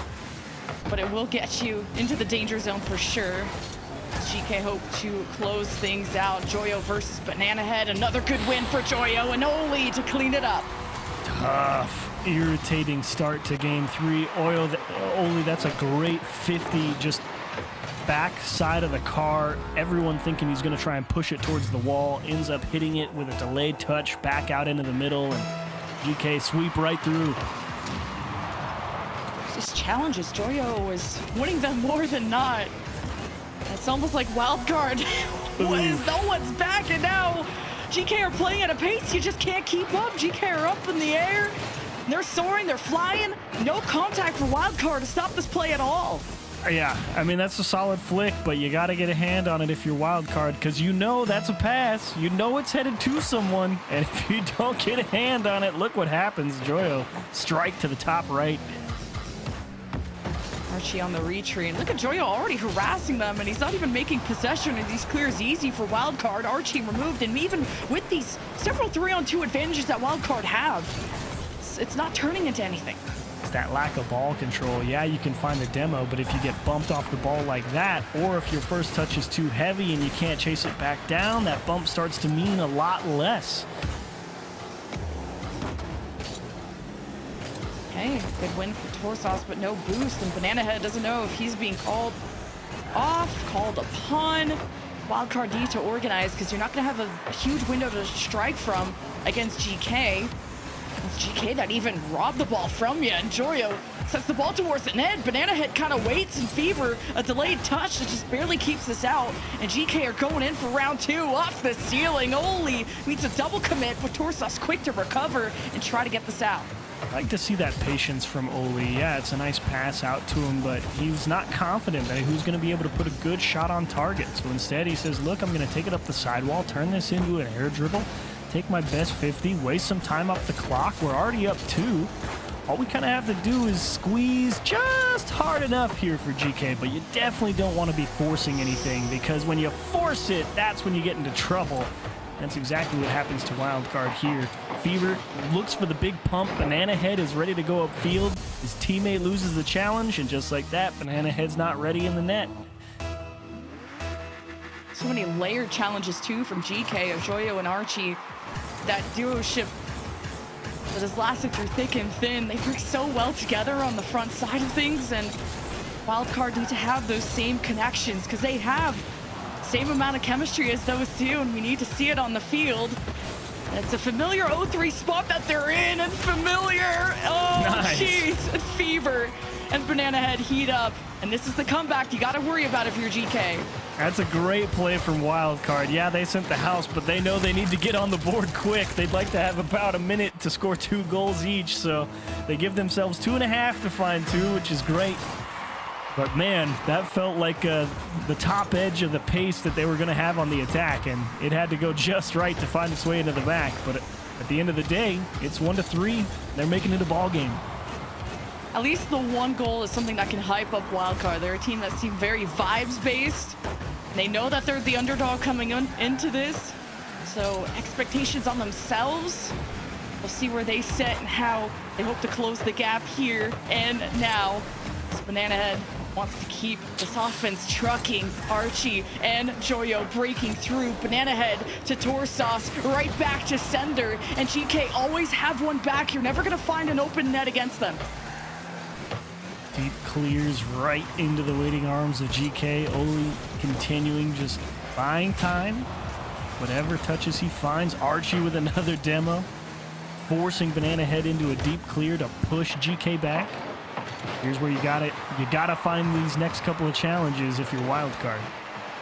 Okay, Fever's got them on the back foot, setting up Banana Head. Doesn't go for the direct shot, not with Joyo in the way, and couldn't drop this in front of the net as Torsos hopes to salvage and couldn't cut off Archie in that moment. And now these 50s from Wildcard are just to slow down the inevitable. And Joyo swinging for the fences, and the double for the 4th one. Such a tough break for Wildcard. They go from what looks like a fairly promising push, like you said, that bump on Archie on the back wall, and somehow Archie finds a clear out to the side, and then they transition back the other side. Physicality rotates on both sides of the coin. Oli runs into a defender for Wildcard, And they have to play the next kickoff down 3 with a minute to go, and it's just punch after punch for Wildcard right now.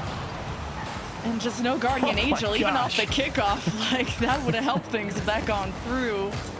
Double demos, Torsas just doing what he can to help Wildcard get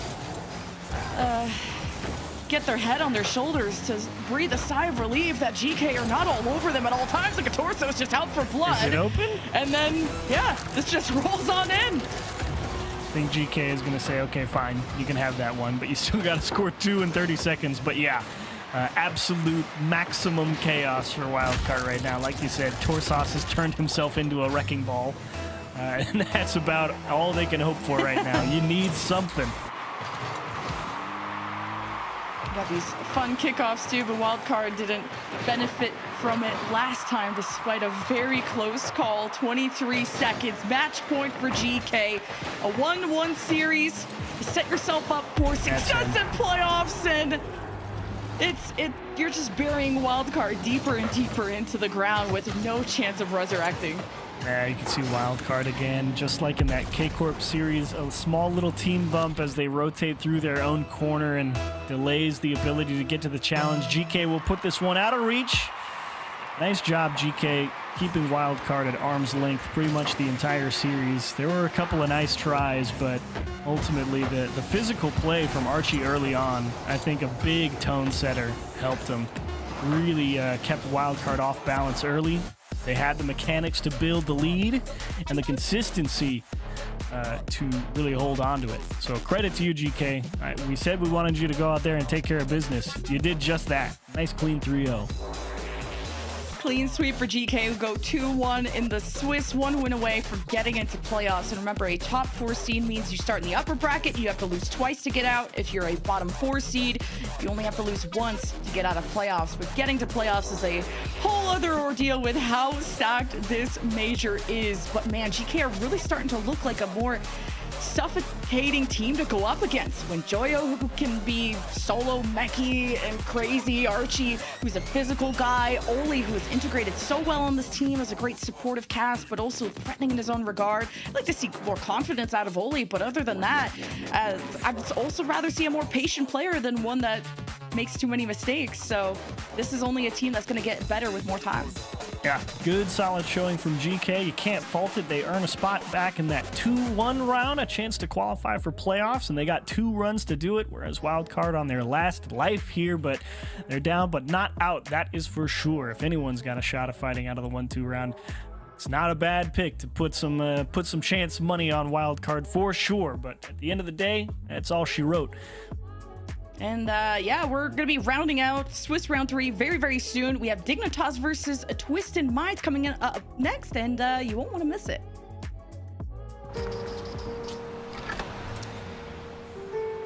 There's a reason they don't call them clean bikes, am I right? Yeah. Because it's dirt bike. Gas stations. Whew. You gotta start at the top and work your way down. You want me to do yours next? Oh, you're from Oklahoma. They have to fill the silence.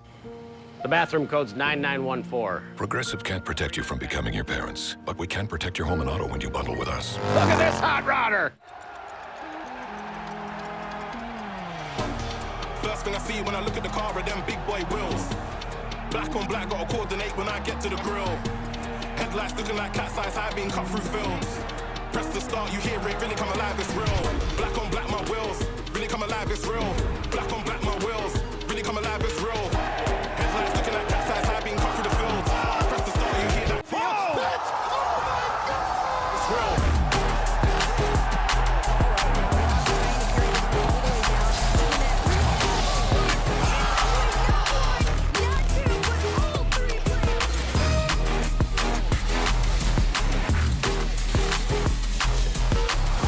Headlights looking like cat's eyes high being cut through the fields.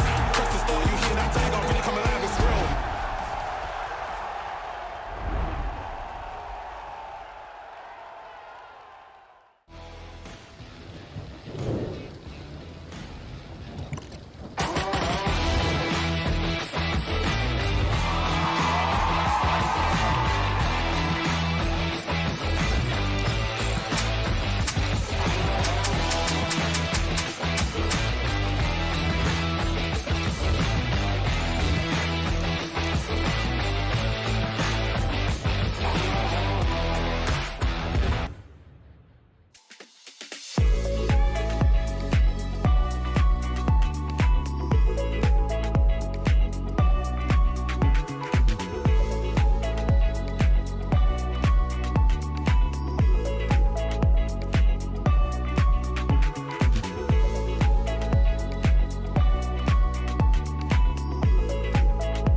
wondered if you lost control.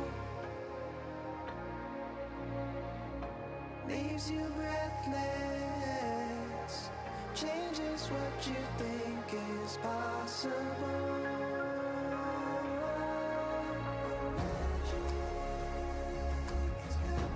Got me too.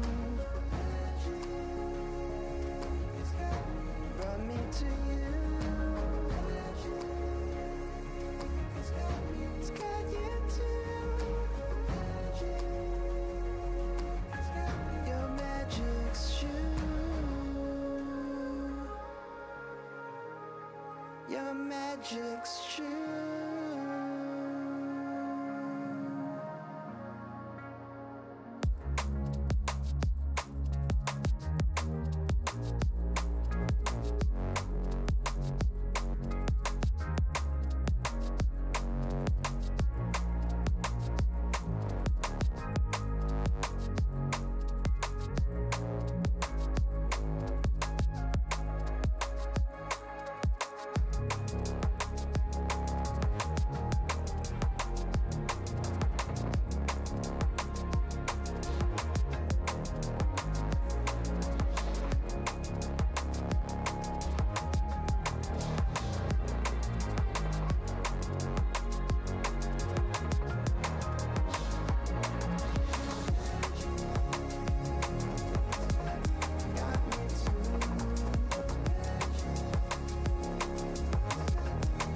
infatuated by our symmetry. It feels like before now I was only half of me.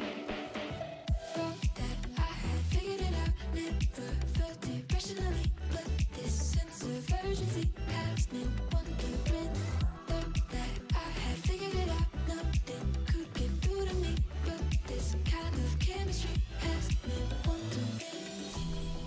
Running out around it, all goes black and white. How come I'm not seeing in color? Lost without you, I can't make it through the night. How come I'm not seeing in color?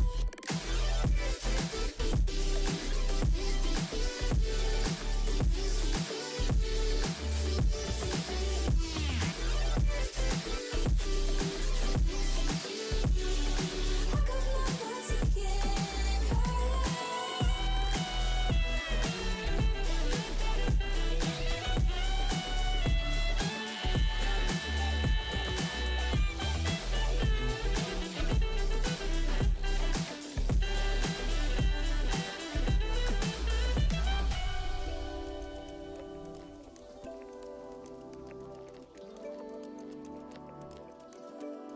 so far gone.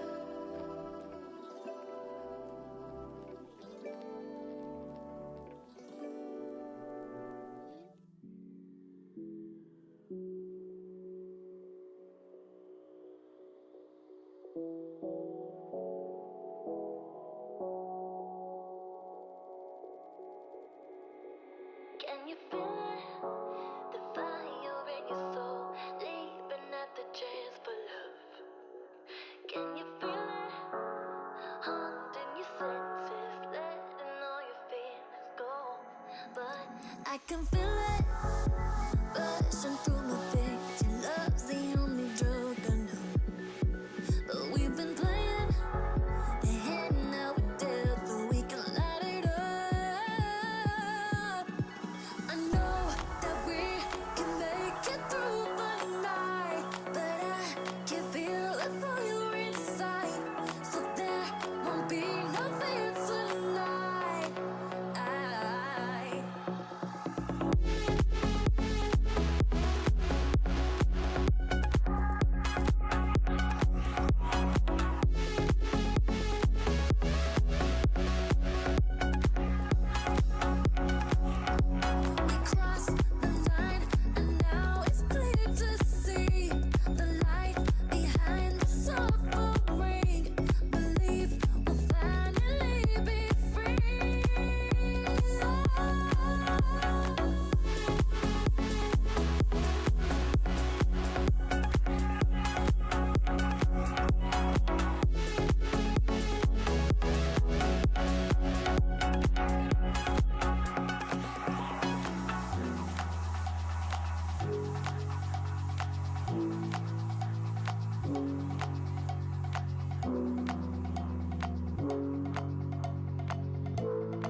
Your lips are stained with fiction.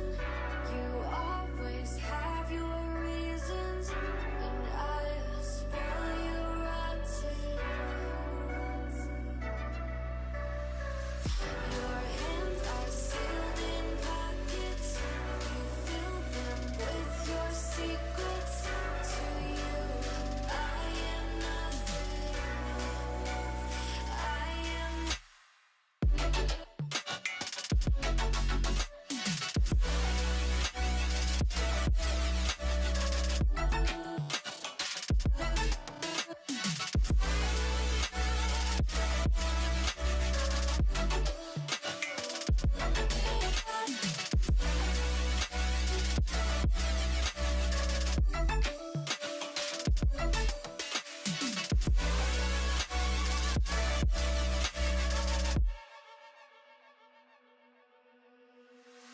Your kiss, sweet like poison.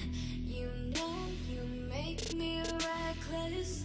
I'll run, but you are friction. Your touch feels like heaven.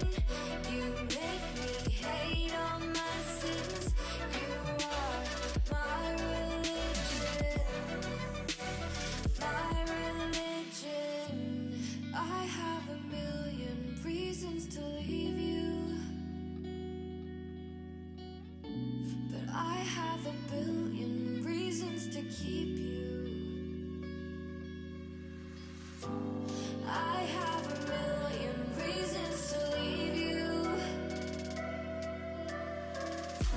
but I have a billion reasons to keep you.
The Swiss Marathon continues here in round number 3 in the Birmingham Major.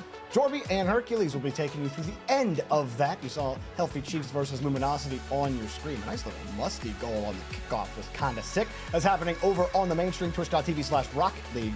We got Twisted Minds versus Dignitas about to happen over here. But if you just got here, let's tell you what's happened so far. All right, on the mainstream, Vitality look very strong. Okay, that 3-1 against NRG was a strong 3-1. Same with K-Corp against Falcons. K-Corp and Vitality trying to post themselves as maybe the 2 best teams performing at this major. Everyone expected K-Corp. Everyone had Vitality a little lower on their list. Meanwhile, Foot are eliminated from the tournament. Secret somehow, some way came back and reverse swept them. And if you watch that series, you'll know, whew, that was something.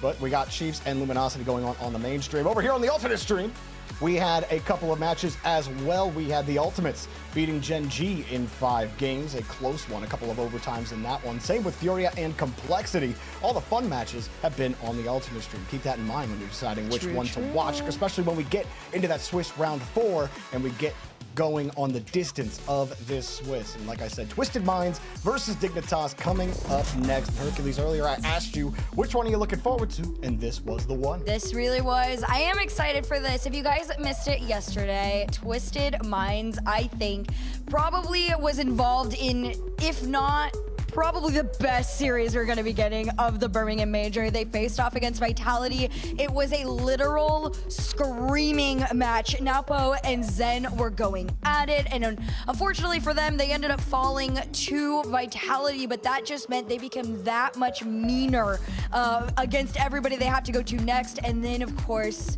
Dignitas. Oh my, Jorby, it's been rough. It's been rough for them. These poor guys. Yesterday, every time I looked at them, head in the hands, but not these guys. Atomic, he's been pretty on it, and so is Napo, and Rise, of course, having his time. But sir, Napo on land, he's kind of a menace. He is a monster. If you watch the Vitality series back between them and Twisted Minds, it was literally watching two heavyweights between Zen and Nalpo go at it. One of the most entertaining matchups that I think we've gotten to watch at this major so far. The Swiss overall hasn't given us many surprises, hasn't given us many insane matches, but when Nalpo takes the field, he is certainly as advertised, looking absolutely disgusting. And with Rise and Atomic on the team, especially Rise, they're going to be a force to be reckoned with as that MENA 2 seed. On the other side, though, Dignitas, a very successful split online. Something that Jack Joria's, when they were together before, something they struggled with was going deep in tournaments. And you talk about a little oopsies with Dignitas in their last series in Swiss, kind of beat themselves against Falcons. While Joria's is the Swiss king, while he is absolutely insane, that Jack Joria's combo,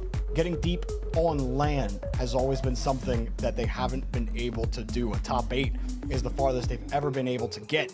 And if they look like they did against Falcons, another top 8 final finish might be the highest they could go. But Stizzy, the newest addition to this team, he's the X factor for them. Oh yeah, Stizzy unfortunately has the most amount of pressure, in my opinion, to perform. Of course, like you said, if you are a fan of Dignitas, if you're a fan of Jack or Jorius, you've been down this road before. You've seen all the combinations of thirds that they have attempted to play with, and you know, not one really has been the magic person. And so far, Stizzy's gotten them the closest as far as like online. I think they looked pretty decent.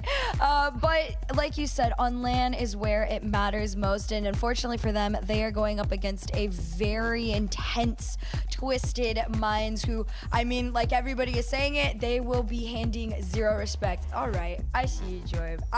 Yeah, I saw that they had the little digi. They had the little digi in front of their thing. And I was like, I have one on my desk too. I don't know where mine is. It's so plush. I really like it. My digi's somewhere out there. I gotta put that somewhere else. You know, this is the time I'm unbiased. Okay, I'm on camera. I'm unbiased. In chat, it's different. But I have always loved watching apparently Jack play, Stizzy and Joria's as well. But apparently Jack has always been one of my favorite players to follow. Either way, this is gonna be a really difficult matchup. I think everyone's kind of looking at this for Twisted Minds if you're out there and you're watching Nalpo.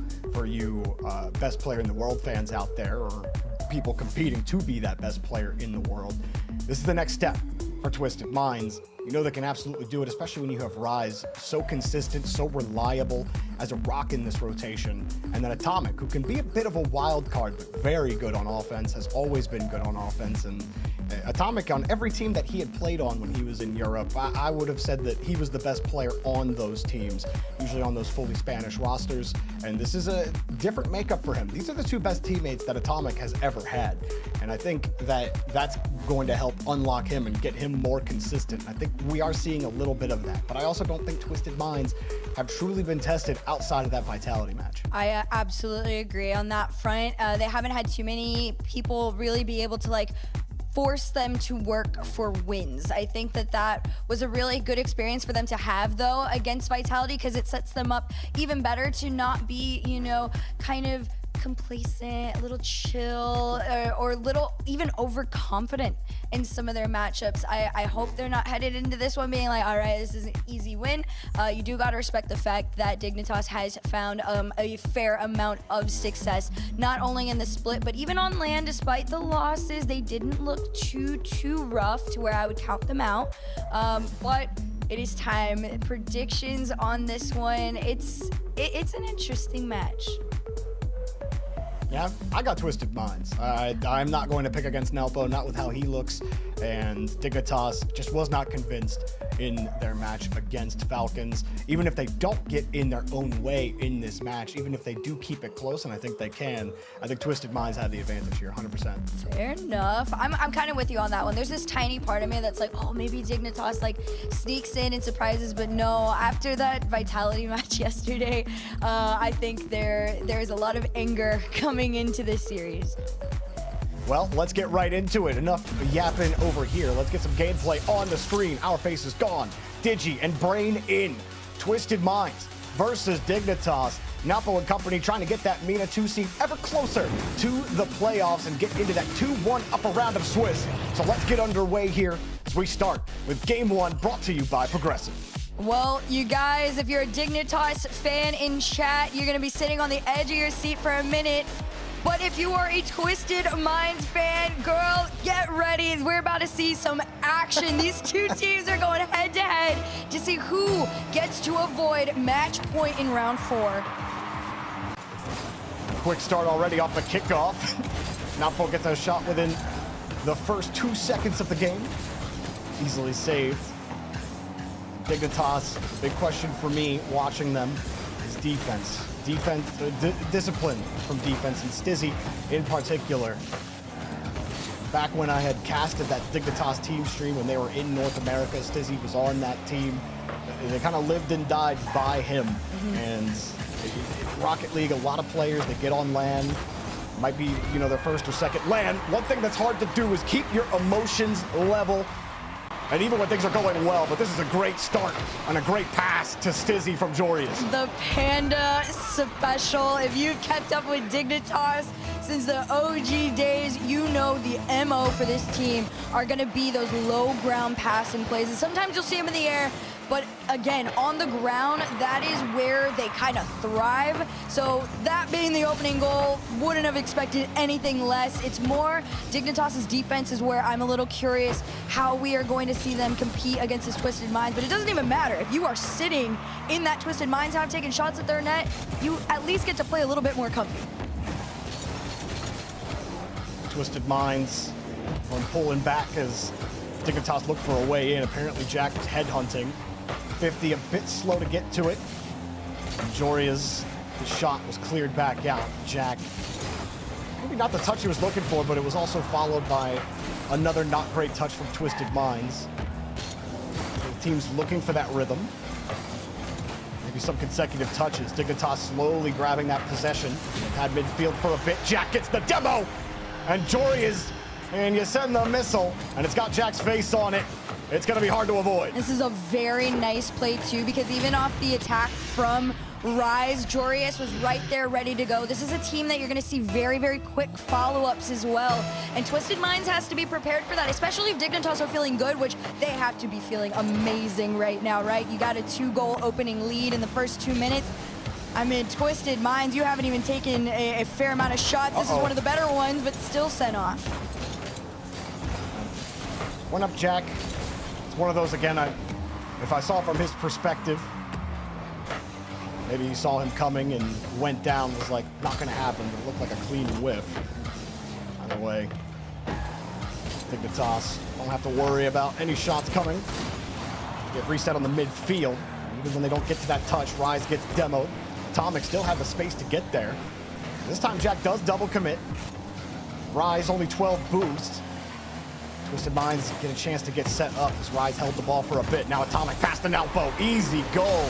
Dignitas could not get set on defense. No, and while they weren't able to get set, it was also being disrupted, and they had to keep restarting. There were 2 bumps in the back end, and Atomic just easy spot down to Napo. Dignitas losing grip of their lead as Twisted Minds get placed onto the board.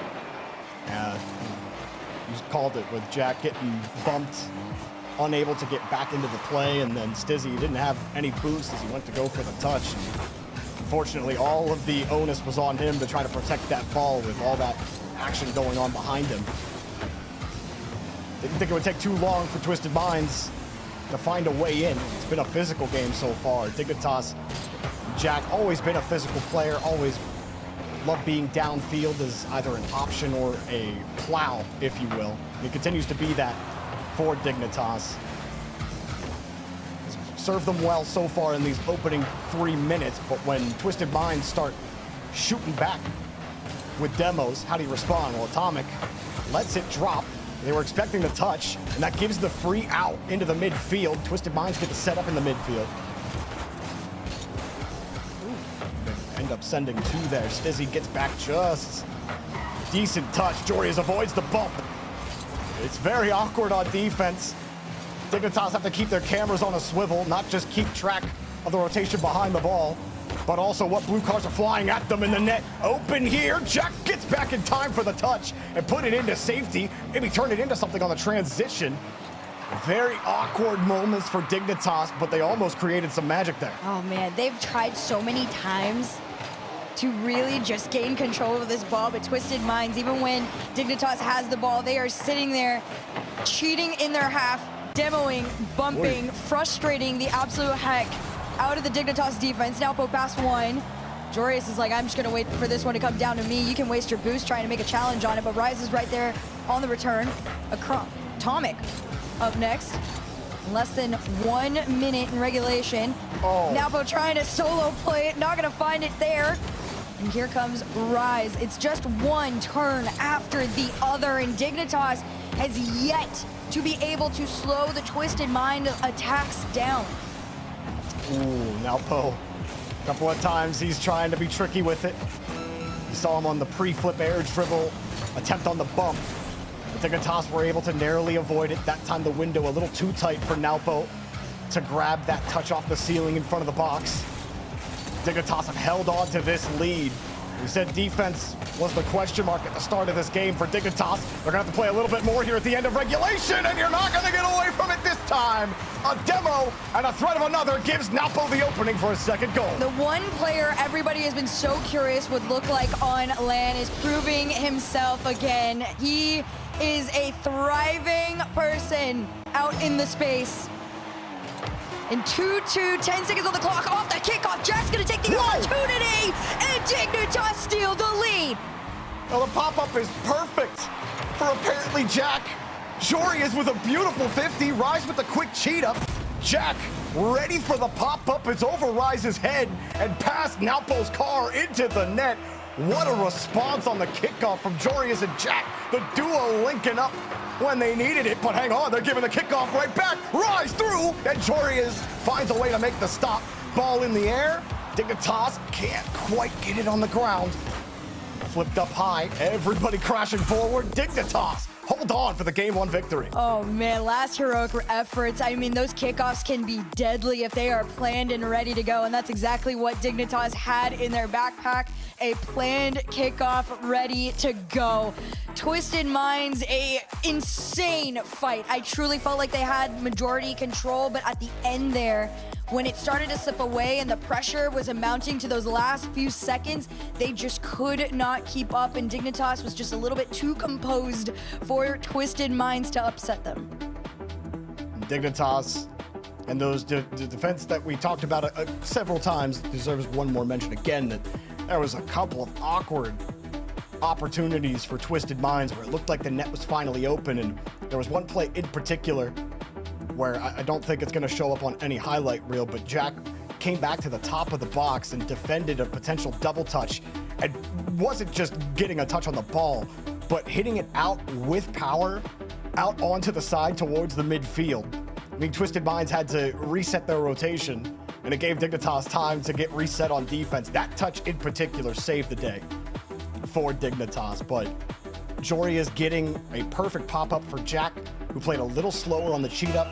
Rise was trying to play the quick cheat up. That worked in Dignitas' favor. Now in Forbidden Temple, Hercules, you and I both picked Twisted Minds. sir. in this match. But Dignitas are showing their colors right now. They're going to force Twisted Minds to have to play their game and play it well. Stizzy will pop this up, meaning Rise has to wait. Jory is crashing in front. Does not want Twisted Minds to control it at all. Atomic, no boost. Stizzy stops him in track. Nalpo also actually getting the 50. Follow-up was important. He's got that one and actually puts Dignitas back. Jory, though, has a reset. Doesn't need a ton of boost to push it forward. Looked like Twisted Minds were going to get the push there on offense, but then Dignitas turned it right back on him. I mean, and that's the good thing about Dignitas right now, too, right? They have been so quick to cut Twisted Minds off and then stay there and start to formulate their own little thing going on. Pinch across the side, just barely touched the net, but wasn't going to go in anyway. This one over one. Nobody went for the bump on Jorius, so Jorius still managed to keep this one out. And Twisted Minds got to make a return home. Jack with a challenge over one, passed and through in the corner. No setup. Jorius has been a little late to a couple of these follow-ups, but at least the opportunities are flowing for Dig, although they are going to be cut off by the post of all people. Definitely say fortune favored Dignitas on that play. Jorius' pass, a risky one to get to Jack. It was a good cutoff, though, from Twisted Minds. It was unfortunate for Twisted Minds that it bounced off the post as it did, but good patience from Dignitas as Jorius tackles one and gets the goal. All you gotta do is clear the path, and Jorius gets the shovel out here. Absolutely insane. I mean, I was kind of dogging on Jorius because I'm like, dude, you've been a little late to a couple of these, but step up and find your place, and that's exactly what he did. Dignitas, an opening lead here in game number 2, trying to keep things competitive. Low boost for the defense right now on Twisted Minds. Although they get enough to collect, Dignitas is still on attack. Apparently Jack's done an incredible job of making sure that this ball is consistently at least lobbed into the blue side. Free ball for Dignitas. Twisted Minds waste no time. Nalpo wastes no time getting that set up. I said free ball. And Nalpo knew it too, so he went supersonic to go chase Jorius down, who also thinks he had time. And his touch, the ball gets a little ahead of his car. It's tough to get a good 50 there when the ball is that far ahead of you and above as you're coming around the corner. That it made the job that much easier for Nalpo to get the touch. He now gets advantage on the threat of a bump to set it up. And it gets Twisted Minds in game tying position. Less than 3 minutes in a current tied game. Dignitas doing what a few people didn't expect, although Rise tried to do what we've seen him do multiple times, the double off the backboard, but this time cut off. Nalpo taking his turn, pass over to Rise, shot off the backboard, leaves it for the follow, and it almost was in. The save stays out, and Dignitas has the time to keep this ball from going back in. Great stop there from Rise. No transition from Dignitas. Rise still falling on top of it. Off the ceiling, pass to Atomic. Rise set all of this up. Double commit from Dignitas. They're feeling the pressure. Stizzy slows down the attack from Twisted Minds and holds the ball. Jack the whole way downfield. Jory is a bit back. He can't go. So it's right to Nalpo. Into Rise. Denied. Atomic, quick shot. Jack is in front. Dignitas might have the break. Jory is first. Nalpo went high. He went low. Stizzy on the left side, kicks right back out thanks to Jack's challenge. Atomic responds with a demo, opening up more space here for Twisted Minds. It's Nalpo off the ceiling, dropping down. Stizzy's off the backboard. Rise trying to catch it. He's got a little time, but not a lot off the ceiling. Atomic jumping with him. Who's gonna shoot? Dignitas are just happy that it was savable. Stizzy only in the place where he could have saved it, and Dignitas survived. I mean, most people have had their eyes on Stizzy wondering, can you keep up? Can you be impactful enough to get Dignitas higher than a top 8? And with this level of defense that he has put out there, I would say yes. Stizzy tried to get this back over to a teammate. Jorius up next in rotation, but Napo takes it away. And Dignitas gotta fight this pinch, but Stizzy is there. Pass off to Jorius. Takes his time, and Twisted Minds got to be sitting there like, whoa, we did not expect this level of high defense. And it is frustrating them. 1 minute left to go in regulation. Can Dignitas figure it out here? Twisted Minds. Offense has been difficult to set up. High touch out. They've had good control of the midfield, but building that pressure has been difficult, and Jack hits him between the eyes. 37 seconds left. A demo on the back end as Rise is chasing it. Naupo was up on the sidewalk because he wasn't expecting his teammate to get demoed, and he's already out of position by the time the demo happened, or he's not out of position by the time the demo happens, but he's on the wall by the time the demo happens. A huge demo on the rotation, and everyone tries to dive back. It's too little, too late. Jory is setting it up. Jack knocking him down here, Hercules. 30 seconds left. Dignitas just may be up 2-0 here in game. They look incredibly consistent right now. The pass off to Jack puts this out into the Twisted Minds half. Naupo thought he was making it clear. It was just a setup to Jack for a shot. 10 seconds to go. A wide one from Jorius, but you're still up by 1. And if you just continue to defend like you have, this is yours. Rise to the backboard. This one almost to the ground. It's not caught. Dignitas to match point. It's telling how much faith this team has in apparently Jack when he just goes for these challenges. Their positioning certainly looks like it, but when he misses, it gets scary real quick. The backboard open there near the end. And you thought maybe the game-tying goal was coming, but Twisted Minds just could not find a way to get that shot on target. Apparently Jack taking those top honors, getting a goal and an assist on 4 shots. But also in that demo category, 6 demos to the 2 from Twisted Minds. And that physical game has been a big part of helping Dignitas get over the hump here against this Twisted Minds team, who again, when it comes to offense, it's been a bit of a struggle. Naupo, in previous teams that he's been on, has been known to be that solo hero when they get on offense. We've seen him try to go for a couple of those. You know, there's few better in the world that are better than Naupo when it comes to those solo attempts. But either way, trying to whittle down Dignitas' defense and actually hold on to that ball in the orange half has proved to be difficult. There's been a couple of chances for them, but there have been great responses on the back end. Dignitas know how to harry the rotation. They know how to force you back and make you feel that pressure, even when you're the one on offense. That's how they've been playing this series so far.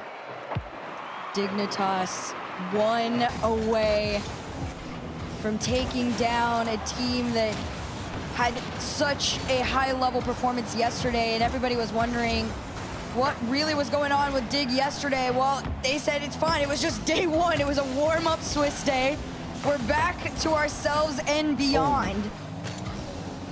But can they close out here? Can Dignitas sweep Twisted Minds off the backboard? Space for the double floater and eat. Rise said, hold on. I'm still from EU. I got the mechs enough to carry this on my own. I mean, the height is one thing. That placement is another. Right off of it. That is a nasty double from Rise. Jack still almost got to it, but it had enough height too on the shot. Fake kickoff right there. And who other than Rise to try to stabilize things here for Twisted Minds? Dignitas, that was just Rise on the difference. Put that ball where nobody could get it. And of course, Stizzy will set it up, and Dignitas will pick up right where they had left off here. The great first touch here from Jack. Naupo's got no boost, so Stizzy just holds and dares Naupo. He's like, fine, if you're gonna beat me, it's gonna be over to the corner.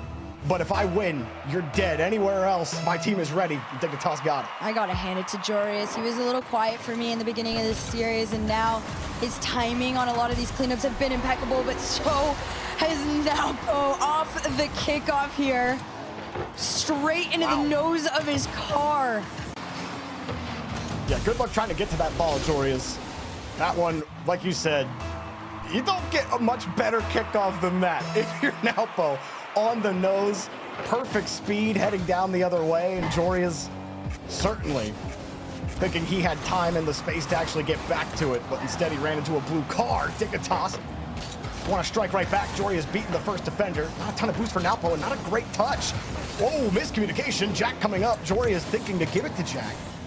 Maybe both had a good idea there, but they got to be on the same page. Yeah, he was just a little bit too far forward for that to be an actual play. But it's fine, you got time. Here's another version over to Jack to the backboard. You saw Stizzy already looking on the bottom. But Twisted Minds keep putting themselves up in the way. Finally a clear out for them, but Unfortunately for Twisted Minds, multiple times, this ball just goes straight into the hands of Dignitas, and if you're a Dignitas fan, you're excited for that. And here comes Napo taking his time, fakes the reset, lets it go low, but Stizzy calls it, takes his time, carries this one out with Jack. And Twisted Minds, they've at least been able to stay in this orange half for a little bit longer, but as far as taking shots at this net, it's a little bit more few and far in between. Again? Well, Twisted Minds, they're finding openings on that backboard. They see Dignitas low and they're trying to exploit any kind of vertical space they're being given on offense by Dignitas. It worked for them earlier to get that goal. It almost worked for them again there from Atomic. Dignitas are able to stop them this time. They still need to find a way to get that offense going. They are still headhunting. Jack and Jory is actually both picking up demos on the other end. Atomic buys them all the time they need to respawn and kick that ball right back to the orange. Half this game left to go. Twisted Minds leading by 1. Napo trying to turn it into 2. Rise, shot on target. Joreus keeps it out. He tried to go for the bump too to just delay it, and it works. The follow sent off by Stizzy. Rise still being a menace in the net. Jack's gonna be forced to be awkward, and thankfully Stizzy's bailout with this clear gives Dignitas some breathing room. Yeah, Dignitas, though, they can't really advance. There's no opening. Stizzy and Jack had already turned by the time Joreus' challenge happened. Seeing that no opening was forthcoming, Rise goes for the bump. Joreus avoids him, gets a pop on the reset. Jack going for a tackle. Stizzy going in for him. How are you going to squeeze that one? Almost found a way to, and Rise will find a way out. Dignitas gets stuffed at the gate. Stizzy with the read off the ceiling. The quick set isn't going to work out for them, though, and they get forced back again. Dignitas got to stay cool and controlled. Napo, that was a speedy shot towards that net, but again, you got to hand it to Joreus. The amount of times he's been able to defend him and Stizzy have kept Dignitas in a place where this has not become a shootout. Jack in the net disrupting. Is it enough to let this in? Not quite. Wasn't sure if Stizzy would have the force to push around that. He didn't have a lot of boost by the time he got to the opposite side of the ball. Dignitas, while the pushes on offense happen short, they found an opening here. Stizzy, all you gotta do is put that on target, and Dignitas have a tie game. Stizzy all the way from his own end, but it was the clear out from Jack that sped this up too much for Atomic to get back in time. No boost, no save. Also, no boost for, I believe it was Rise in the midfield that just dove at Jack to try to get to that challenge. Like if Jack just gets a free touch, there's no way he's gonna recover in time anyway. And so a tough spot. Twisted Minds get caught out in their rotation. Atomic, though, drops the bucket! And Rise fills it up! Twisted Minds take the lead back! This is unfortunate, too, because Twisted Minds, you thought maybe you could get a handout, but no. Stizzy had already committed to the bit, and this placement was just too much for him to get back. Less than a minute to go. Twisted Minds back into their lead. And Dignitas have been under pressure against them before. We're going to see if they can climb out now. Back pass. Give Rise a chance at it. Joreus gets a piece of it. Stizzy lets the challenge go. This gives a free touch. Joreus, Stizzy not on the same page again. Thinking pass. Stizzy's thinking bump and a whiff on the pass. Looked like it was a little far ahead of the receiver. A quick pass to handle for sure. Twisted Minds certainly would have felt good with that insurance. Now Dignitas given a chance. Apparently Jack forcing Joreus to stretch, and stretch he will. Stizzy had no boost as he went forward for it. So again, the Dignitas disconnect here as they try to move down the field as they finally get possession. They've given this ball up and chances where they might have been able to generate shots. Here's another chance. Jack, 1, 2, and sunk, but saved. Up high, it's too high. Twisted Minds, do they get swept? Do we go to overtime? No, they don't get swept. We're going to game 4. This isn't the end of the road quite yet. Twisted Minds have a foot in the series still, and it looked like Dignitas almost pulled it off there at the end, but no.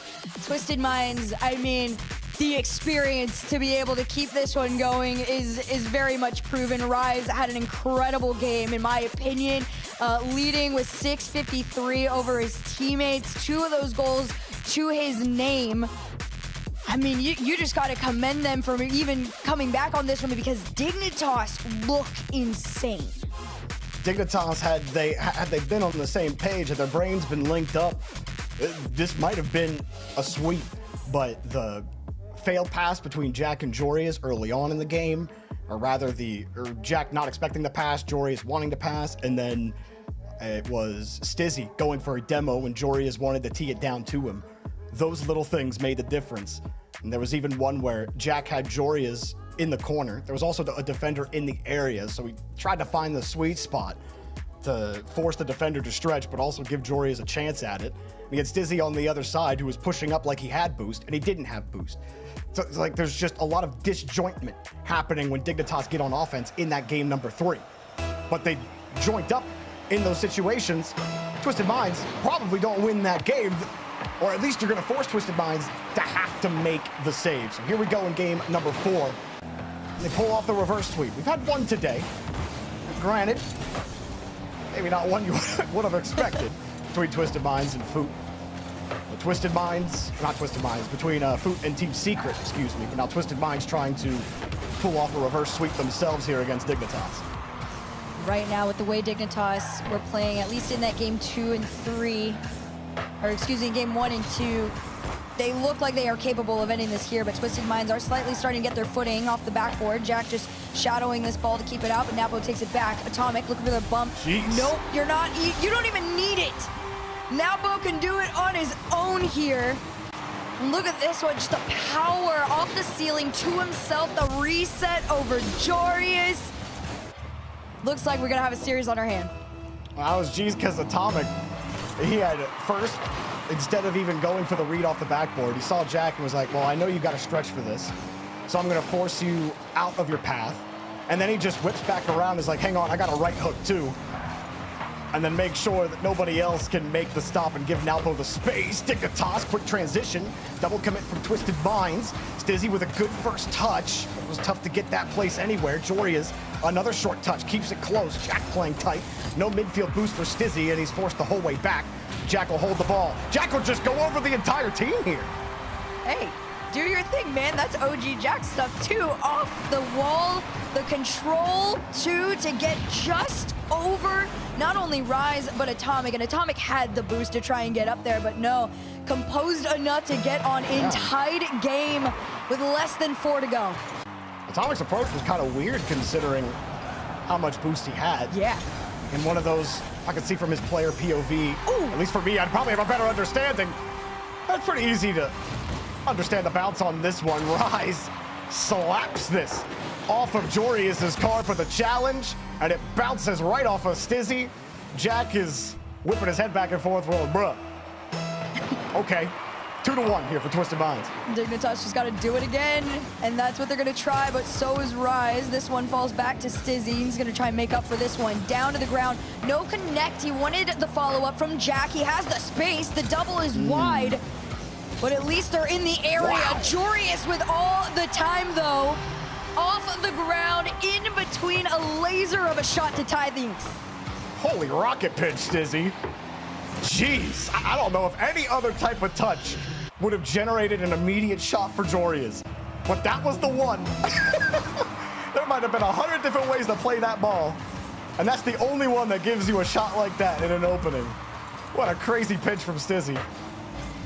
Dignitas always seem to have an answer in the tank, even though Twisted Minds offense have been able to score. Dignitas have been able to respond. And now the big question is, can you stay disciplined?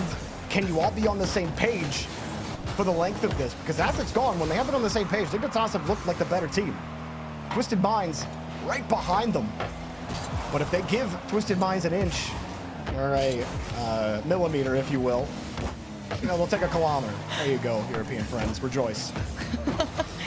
Yes, if you give Dignitas a kilometer, they will take 2. So. No, well, a million. If you give them a kilometer, what's wrong with you? Yeah, I mean, then you get the open nets that Jorius keeps scoring, and then you run into the problems you have been. But half the game. Give them the whole country. Yeah, you give them all the space in the world. It's theirs. They can have Birmingham if they want at this point because this one's almost in.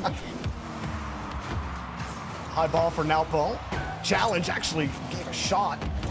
Rise, there was a defender right in the way. Jack tried to find the quick read. Timing wasn't there. Touch not great. 2 commit for Twisted Minds to give Rise an opening. Shot to the left side. Off target. No boost for Stizzy, and he has Rides coming up right behind him. Jack will get it with space. Jory is going on the wing. No opening on the flick from Jack. Jory is going to defend on the wall. We'll have to wait. Patience pays off, but Rise is right there to pop him out of the way, and good coverage as well from Stizzy to help him out. Another pitch just off target. Rise won't get a lick at it, and Jack sitting downfield. He doesn't get a look, but Jorius gets another chance at it. And Jack's presence downfield enough to force Twisted Minds to try to catch him out on those quick power clears, but still they find a way to hit Stizzy in the face on defense. I am telling y'all, Stizzy on defense right now, when he is on it, he is impossible to get past. He almost gets a dunk on top of it. Although Dignitas doesn't come out of here with a goal, they still get a couple shots. Stizzy's taking his time, tries to get past Atomic, he does, but now he's already on his back end. A demo sends him home, and Jack's gotta wait further. Maybe here he can get in. No, Rise keeps him out, but Stizzy's gonna try again. No bump or demo from Jack. You see the wheels turning, but unfortunately for them, Atomics were faster. And Jorius was left stranded after that. Jack went for the bump, went for the full play. No challenge from the second man. Gives Atomic this quick out. Jorius, all you can do is try to shorten the space and stop that flick before it happens. Atomic rips it right over his head. Twisted Minds another lead, another step forward towards that game 5. Less than a minute to go. Can they fix it here? Stizzy on target. Jack on in. Surely it had to be in this time. They've been trying to take them off their step every time. Fake the challenge and go for the demo. Jorius completes that. Stizzy kind of dizzies Nelpo a little bit and gives Jack an opening on that right side. A shootout in game 4. Dignitas trying to close the series out as it pinches towards the net off the kickoff. Almost off the kickoff, but not quite. Napo's gonna try and do the return. The double denied. Stizzy taking this one for himself, uses everything in the tank to at least get past the mid, but Atomic pinches off of Rise. Still not enough speed for Twisted Minds to follow this one up. 30 seconds left to go. Jorius past Napo. This ball is in the blue half. And this is what Dignitas need. They need the space, but they're getting bumped off the play now. Stizzy's gonna have to stay a little bit more composed as these attacks start to come through to his face. 13 on the clock. Last ditch efforts from Jorius. It's set up for the follow. Jack can't, Stizzy can't. 5 on the clock. And Rise tries to keep this going, but no. We hit the ground. It's overtime. My God. Look, if you've ever played really any kind of racing game where collisions happen, you get points for near misses. If we gave points to near misses on demo attempts for the player that avoided them, I think there'd be so many points. Both teams have been trying to delete the other entirely, and they've been connecting on a lot of them for sure, but there have also been a lot of close calls. And now we got OT for Twisted Minds. This is just to be in the upper round in round number 4. Twisted Minds with Atomic. Trying to stretch for it, drops it down to Rise, but Jack was ready for it. Napo covering the retreat and might just create, well, that's a beautiful touch. Has the air dribble, what's the bump, what's the dunk? Napo! It's beautiful from start to finish. Picturesque here from the young gun. The guy with the biggest target on his back, shooting at the faces of Dignitas. I mean, you can't stop him right now. An OT win for Twisted Minds to tie the series. We got another game 5. Well, the alternate stream has just been absolutely rocking today. And this one, the best of the lot. Oh yeah, no, this is like, I really didn't expect us to be getting all the super fun matches, but we did. Let's go. Well, if you're a Rocket League fan, you're no doubt having a great time. If you're a Dignitas or a Twisted Mind fan, then you're probably losing a couple of hairs. Not from age, but from ripping them with your hands. And Dignitas and Twisted Minds still at the fight here. Dignitas, several chances to close. And in that game in particular, Twisted Minds found a way to lock up on defense. Dignitas had no outs, still continued to try to create openings. They took some risks. One of those risks they got punished for hard with that Atomic flick. Jorius left by himself on defense. Atomic got a perfect catch and freezing him. And then Napo doing Napo things with just a perfect touch off that sidewall, giving him a perfect angle at the net, allowing everything else to happen for him and make defense uncomfortable for Dignitas, and that discomfort has put them in Game 5. And Twisted Minds might get over the hump here. It's been a long time I have watched this Dignitas roster, Jorby. There's been many times where Jack and Joreus and a combination with the third have reached points like this, and most times they come out with the win, but momentum has been slipping from their fingers when it matters most in those very high pressure overtimes. And if there's one man that could get the job done to kind of reset the mental, I would argue it's Panda. Well, let's see what happens here. What has Panda told the boys as they get set for the next one? Dignitas look much better than they did when they had played Falcons, but it's still been a struggle to close the series out now here against Twisted Minds. Nalpo has had some shining moments, really everyone on Twisted Minds. It's been one heck of a series, and we're only in Swiss. As we know with Rocket League Majors, the games only get better with time. The farther we go, the better the quality is getting. Cases here for Twisted Minds and Dignitas within the series. Can Dignitas close things down? Right now, Dignitas had a decent amount of pressure, but Atomic put a stop to that one. Dig's still going for the big long clears. Unfortunately, they just continue to fall to the hands of Twisted Minds. Napo trying to solo play this one on his own. Jack slowed him down for a moment. Thought he had that was already up back. The waterfall down. No follow, though. Atomic's going to try and keep it going off the sidewall, but it was enough time for Dignitas to get in position to throw this ball back out mid. But unfortunately for them, Twisted Minds are staying in their half. They're taking shots, but they're much wider. Earlier, Napo thought he had help on that 50 that he dropped. He faked the touch, and then nobody was there. And then that second one, Rise was getting harassed from behind by Dignitas. I think that hurried up his approach. He wasn't able to find the read. Dignitas, way to get back here on the blue. Fake the touch against Atomic, but it wasn't enough to get his nose off the ball. Jack will bump him out of the way. Stizzy ends up backflipping out of the play. Rise drops it to Atomic, and that keeps Dignitas locked here on defense.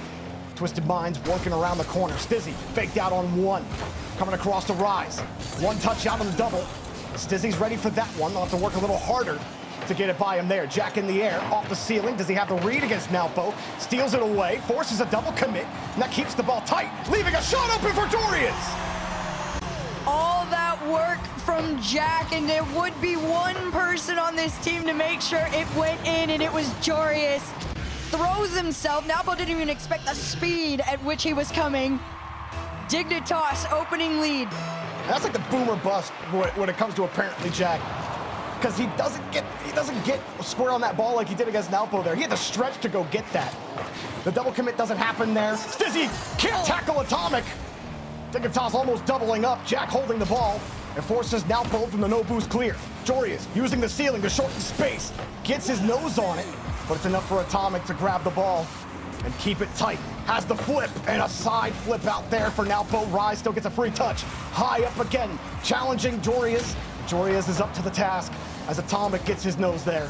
And Dignitas, quick clear, transition. Stizzy, high pop. Oh! Every bit of the woodwork is Stizzy's worst enemy. Joreus holds the ball to buy time for the retreat. Maybe hold on to the midfield, but Jack is too far back. Stizzy's got to make the grab. And he gets the follow-up as well, but is it enough to hold? Fakes that follow-up touch, or, it was a required fake. Wow, that was almost in. I thought that was just going to be saved, but they got a little closer. I said fake. It wasn't a fake when you got no boost. But Twisted Minds were faked. Anyways, back to Stizzy.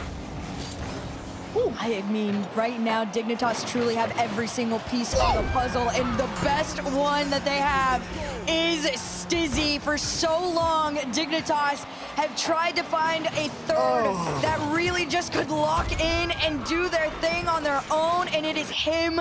Stizzy's solo play capability really is what is setting Dignitas apart right now. Just over 2 minutes left in this game 5. Dignitas a little ways away from going into the 2-in-1 round.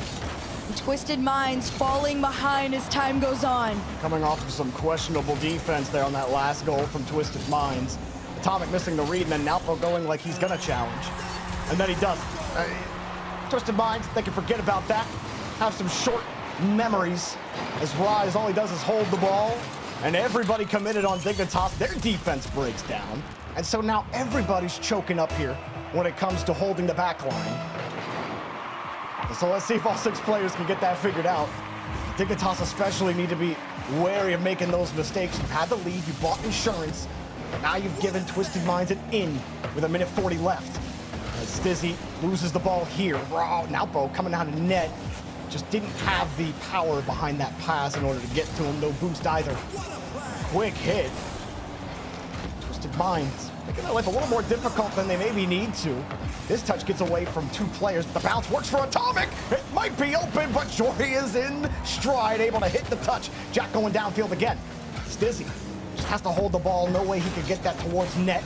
Wants a pass, sees Jackets leaving though, takes towards the net instead. Rise will go hop over one. Jorius tries to cut in front of another, but there's nobody back in net. And Dignitas have lost their lead. Twisted Minds do it to him on the defense. It starts with Nalpo in that demo, turning that into an open net. Even Jorius was trying to set him up for a bailout, but he had both defenders running behind him, and Twisted Minds tie things up. Just over a minute. Can they take their lead back? Stizzy takes this one away. Jack up next. You see Jorius lurking in the shadows. Stizzy on low boost. Pass off to Jorius. That boost isn't going to spawn in time, but it's not going to stray him away from taking a shot at the net. Oh, Atomic wins the touch. That's going to force everyone back. Jorius does get a free touch. He's just punting it. Oh, Stizzy! An absolute heat of a shot 105 kilometers off the top rope. This is why he was chosen to complete this roster. 39 seconds away and a 1-goal lead, and it could be 2 here. Although nobody goes up to make the effort.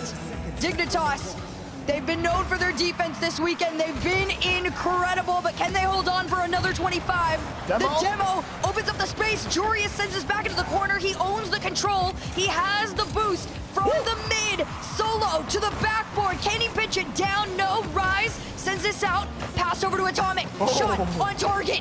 8 seconds left to go. Twisted Minds have one more chance. And Jorius sends it away. Jack will end it. Dignitas, hold on, and they don't get reverse swept. The relief, the smiles over here on the Dig side. Hugs for Stizzy, and a nice little high five. Great way to dap up. Dazarin would be proud of you. Look at all the dap ups there. We need the Dazarin rating on that one. Thank you, Dazarin. Either way, Stizzy and company getting it done here against Twisted Minds, who had upped the temperature, but then Stizzy. And it was 100, it said 105 kilometers per hour, but that was actually off of the touch on the defender. I want to know the exit velocity of that shot, because that almost broke the sound barrier in Rocket League. What a match. Hercules, we cursed Twisted Minds. We both picked them to win. And in the end, the caster curse proves true. Dignitas take this victory, moving on to that 2-1 round in Swiss round 4. And now, with the last match done in round 3 on the A stream, we're also done here in round 3 on the alternate stream. And now we're going to move on to round 4 and get those matchups going. I can't wait to see those. But Hurt, you and I, we've done enough here. Great job to Dignitas. Congratulations to them. Twisted Minds aren't out of it yet. What are those round 4 matchups? Find out after the break.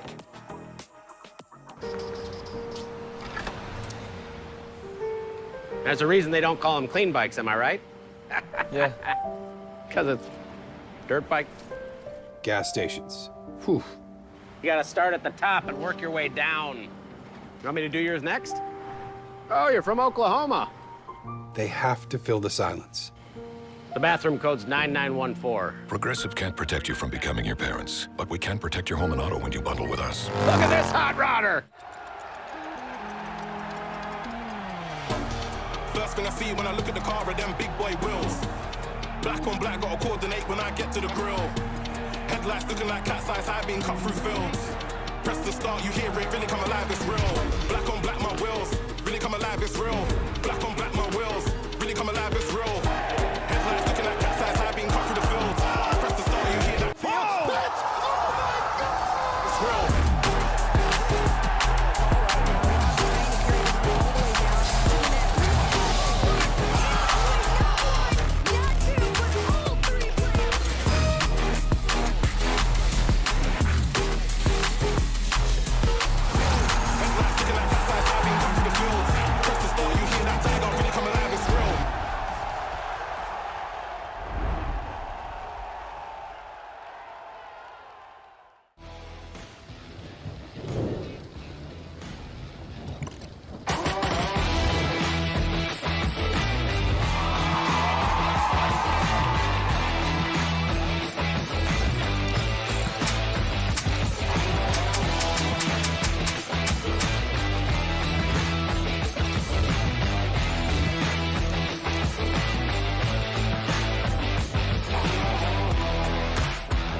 comes from nowhere, makes you wonder if you lost control, leaves you breathless, changes what you think is possible.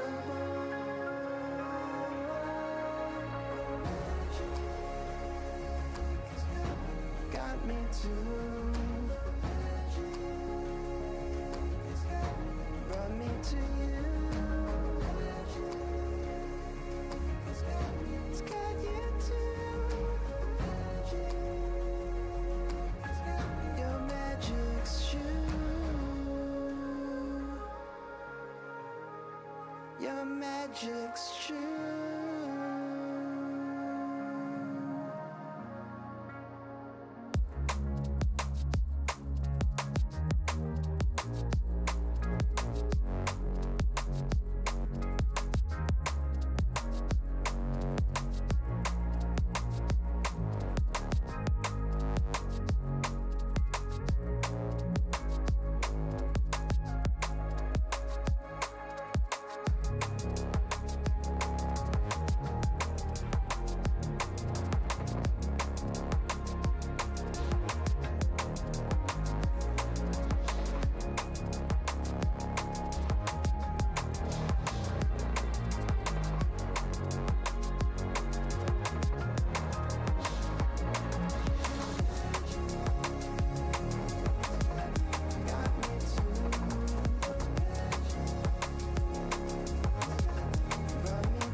feel this tide choke my neck and I just wonder why I'm buried in a suit I'd never buy, a suit I'd never buy. Cufflinks on my wrist, I can't act surprised when the shovels hit dirt in the earth. Did they start to die?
wondering in his place how I'm gonna spend my time searching open space. So we still come back for more, leaving it behind isn't always easy, but how we tried. No more, I see you hide. The stars aligned, and we had everything to heal us. No fear, no fight, as we decide to put the distance back between us. Take it away now. Take it away now. Are you letting this go? Take it away now. Take it away now. Are you letting this go?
She found a way into my heart. Oh, she don't make out, no, she make art. And I need a way to treat it, 'cause I keep getting high off of her. Off of her. I know that you'd be bad from the minute I saw you. But somehow I keep running back to you. Back to you. Back to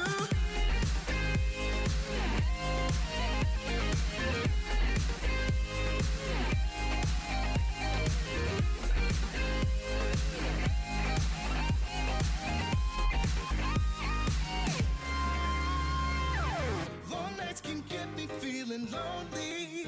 Hey. And hearing music that can make me smile. But the way I feel with her cannot be explained. But one thing still remains on my mind. I know that you'd be bad from the minute I saw you. But somehow I keep running back to you. Back to you.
You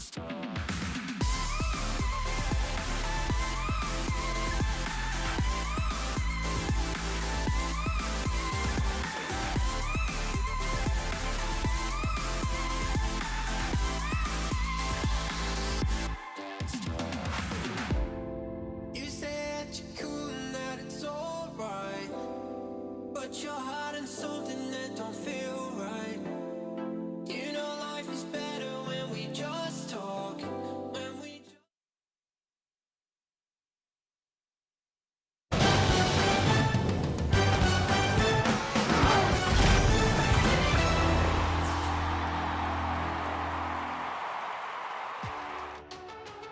Hey everyone, we're getting to the end of the road here in the Swiss stage. Welcome back to the alt stream. We just got done with round 3 achieves and we had so many close matches.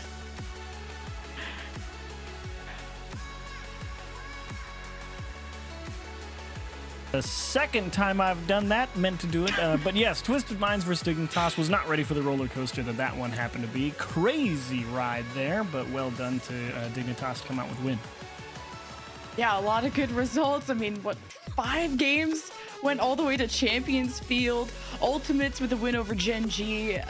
Furia, best in complexity. Dignitas, as you pointed out. Team Secret had to pull off, a reverse sweep against Food Esports. And then Luminosity got a huge win over Chiefs, knocking them out. So we've unfortunately had to say goodbye to Food Esports and healthy Chiefs after all that. At least it was a battle. You know, I was hoping that those 2 games were going to be an absolute dogfight, and they were. So well done, Luminosity and Team Secret. Way to come out on top. But the show must go on. Round 4 commences now.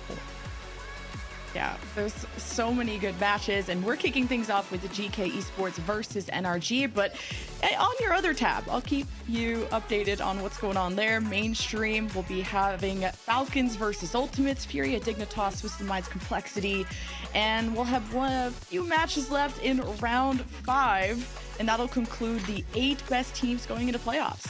Yeah, crazy stuff there at round 5. Everybody glad to be through that has already qualified, aka Carmine Corp and Vitality, both at 3-0. Well done. The 2-1 round going to be big for them. But the 1-2 round is where the real battle is taking place. This is we've entered the bloodbath stage of the major league. Yeah, and on our stream, the party keeps going too. We have GK Esports versus NRG kicking off here at the bottom side. Team Secret versus Gen.G, Luminosity versus Wildcard. So we'll be eliminating some more teams and qualifying some more teams very soon. And we'll have 1 round 5 match here, 2 round 5 matches over on the A stream. So we'll raid into them though. So if you're hanging out with us, we'll guide you where you need to be. Thank you very much. I appreciate it. But I'm looking forward to getting this one underway. Which one did you say it was? GK Esports versus NRG. This is gonna be fun. EUNA showdown, qualification into playoffs. Both these teams are 2-1. And a lot of people saying that, you know, NRG looking a little bit shaky here on day 2, and that is the wrong time to be shaky, because GK in their earlier round matchup that we got to saw took care of business. Nice clean 3-0 versus there it is, Wildcard. I found it. Yeah, and they did it's quick. Quite a number on those guys. Now, granted, NRG probably going to be a big step up in terms of what they're expecting to get, but at the same time, who knows? If they're not playing well, they may just steamroll them. Yeah, we got to cast that, and you saw a lot of depth out of the GK offense. You know, Joyo, solo dribble mechanics, and you had Archie that was clearing the way at the front, a super physical guy, and that allows Joyo to have so much time and space in the air.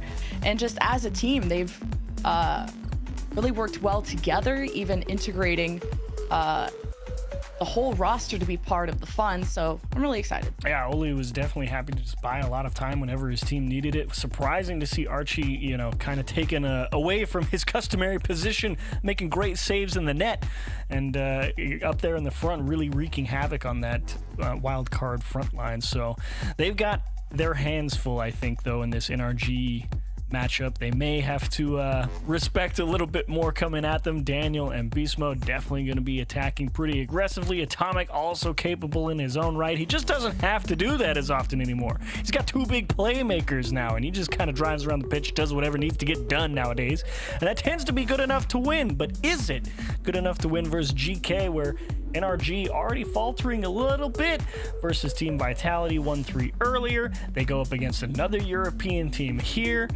And who can say? This is a big test here. Yeah, NRG though went the distance, I felt like, against Vitality. Like, yeah, they lost like 3-1, but 2 of those were in overtime, one of them lasting 2.5 minutes, all 1-goal games. It was just not as lethal of an offense as we're used to NRG being, the ones that just really suffocate you, that are just in the air, they're mechanical, they're all playing off of each other. And this is one of the few squads that have stuck together as a roster, now having a different flag this time. This is one of the biggest teams to fear in North America. Yeah, as it should be, and GK gonna have their hands full with them. I'm really expecting Oli to have to put in a lot more work out of the midfield. Archie as well gonna have to be continuing his solid 50 game and really bring that defense back to bear. And Joyo's gonna have to find a way through that super aggressive challenge from either Atomic or Beast Mode. Both of those guys to like to attack the ball very aggressively and very hard. So it's gonna take some Surgeon's hands to keep control of the ball through some of those 50s. So both teams got a lot to do, and I think if I had to pick, I picked NRG. I can't do it, GK. Not quite yet. Wow. I think this is the only time we've ever disagreed. Wait, did I go NRG or GK? I actually forgot. Hang on, That was actually one I was tossing and turning over. Ultimately, at the end of the day. Production surprised me. What did I go again? You win NRG. Is it NRG? Yes, you did. Okay. Well, or, you know, just keep it off, because that was hard for me to really pick. That was the one upset I was thinking could go GK's way, just because I was a really big fan of how they played against Wildcard, talked about that depth of Joyo's solo plays to Archie setting it up. They all just looked really fluid as a team. Only at times, maybe if you really had to nitpick, had confidence issues, but it's hard to be confident to kind of fit into that puzzle that is the GK trifecta. But our game is ready to go, and only one of these teams, at least out of the series, can qualify into playoffs. The first of 3 wins, and 1 match away from doing so. GK versus NRG. You're really going to get your mental fortitude tests throughout this one, no matter what, because that pressure of the 2-2 round looming, and knowing that if you fall here, you could run into a monster back to down in that round 5. So really got to be on your A game. NRG, people have been saying if you're a little bit slip and slidey, now is the time to shake it off. Got to right the ship immediately. And GK, just keep rolling. You're on a good run already. Is do or die. So you definitely want to avoid the round 5, because if you slip by on that one, you're not going to have the best of seeds, and that just means a tough opponent if you do manage to get into playoffs and having to play for your lives in round 5. You want to avoid that as best as possible. Of course, a top 4 seed would mean a extra life in that playoff bracket, as well as Archie already putting on the press and couldn't muscle his way through NRG, and now they're trying to set up passes. Joyo's doing a good job of already slowing that down as NRG fight for possession. And Oli really my player to watch, I think, across the entire pitch. You already know what you're going to get out of NRG. You already know what you're going to get out of Archie and Joyo. It's Oli who's got to have a big series here, I think, if GK wants to come out on top. I mean, he's not been quiet by any stretch of the imagination throughout the tournament, but you're going to need a quality series from him. I'd like to see him really threaten and attack the net and give Joyo and Archie some chances to be a put-away guy. Yeah, and how you cycle into that lineup where it feels like a lot of Joyo and Archie lead that offense, just with all their time that they spent together on previous teams. Like, Oli has to be part of that picture, and I agree. All as NRG, they've been a trio for a while. They've had success. They've been through highs and lows. They got to put a stop to GK, who have upset big teams at internationals before. With Oli, this is only a team that gets elevated. As Beast Mode got his second man demoed there, and Daniel has to step up, and Joyo keeps it at bay. Great stop and solid control. Look at him pull Daniel up early and then immediately to the floor. Oli, unfortunately, going to have to buy a little bit of time. Works through one challenge. A little bit of help from Joyo. Leaves him with the opportunity to find Archie. Here's a chance for GK. Look at the stretch and just able to get a handle on it. Daniel makes a block. Good adjustment from Archie to try and make that work too. Now the midfield does get broken through there from NRG. Atomic takes a step back. NRG patrolled the midfield. Good 50 from Joyo, and he's been able to muscle through Wildcard and gave them a lot of success, just how he approaches those challenges. So keep an eye on what Joyo can do. Electric player, but so many people on this pitch are that type, especially the 3 on NRG. You know, you've got 3 monsters over there, the 3-headed Hydra, as Archie has an open net and just popped it wide, and Beast Mode looking to transition back the other way, gets on the wrong side of the ball, had Daniel lurking on the opposite side, but maybe didn't feel confident in trying to force the attack or just made the wrong read. At the end of the day, it remains tied 0-0. One team just looking to find any opening. Back to the corner. Just going for the best play as NRG had Atomic set up ready to go with Boost 2, but the fight for the corner defensively has gone towards the defending team, so then that's why you have the 0-0 game, is to try and win the challenges at the corner has been really tough, and to have that bounce out that you hope to set up that box player for is a challenge to say the least. Now Daniel trying to send it out of the zone, and it's Beast Mode to receive, but Archie is hoping to test his limits as he glides across the net. Oli with a deep cut towards the backboard. Archie slot, but right into Daniel's lap. Yeah, the placement again, not quite there for Archie. It needed to be perfect, and unfortunately, a little bit more concerned with getting it on frame than putting it with pace at the right spot, and unfortunately, NRG holding firm on defense, really not under too much pressure despite not having a whole heap of boost. Pass to Atomic kept just outside of the net. As Daniel will wheel around to grab 100. A real chance for NRG to take control of the game if they can take this ball off Oli. A little scared of how much time they're giving Daniel on the ball, though. Like, it's just going to be a matter of time where solo or pass. NRG, their chemistry, that'll eventually leak into the net. So GK have to maybe be a bit more proactive. Again, Daniel, a lot of time. Atomic down low, and I think Daniel maybe got bumped off the ball, so things uncomfortable. It's only in the 1v1 against Beast Mode, and bulldozes in. Really telegraphing the flick here. Gets the defender to jump. Love this play from Oli. Beast Mode knows he's got to defend the net, gets him to hop, and says, yep, now we're going to low 50 right through you into the bottom left-hand corner. Great presence from Oli. Really putting the fear in Beast Mode. The fear is right. You got less than a minute, and GK are up by 1. It's Archie with the demo to set NRG behind. Now Beast Mode hopes to get this clear, and now GK really sending things as Archie gets Daniel with a hand up. He seems to stabilize himself as Oli tries to remove some boost. It's going to slow things down for the NRG side, but will slow, perhaps not stop, until Archie just robs him of the ball. Possession has been the name of the game. With 20 seconds left, it's all on NRG in this next play, but they just can't seem to get set up in that blue half comfortably. Wow. And Joyo with the bounce and the pass to Archie. Yeah, the whiff here definitely does not help. I mean, Beast Mode just missed the touch. He was trying to go for like that perfect little backflip pop up to Atomic, up on that sidewall, was trying to lead him forward.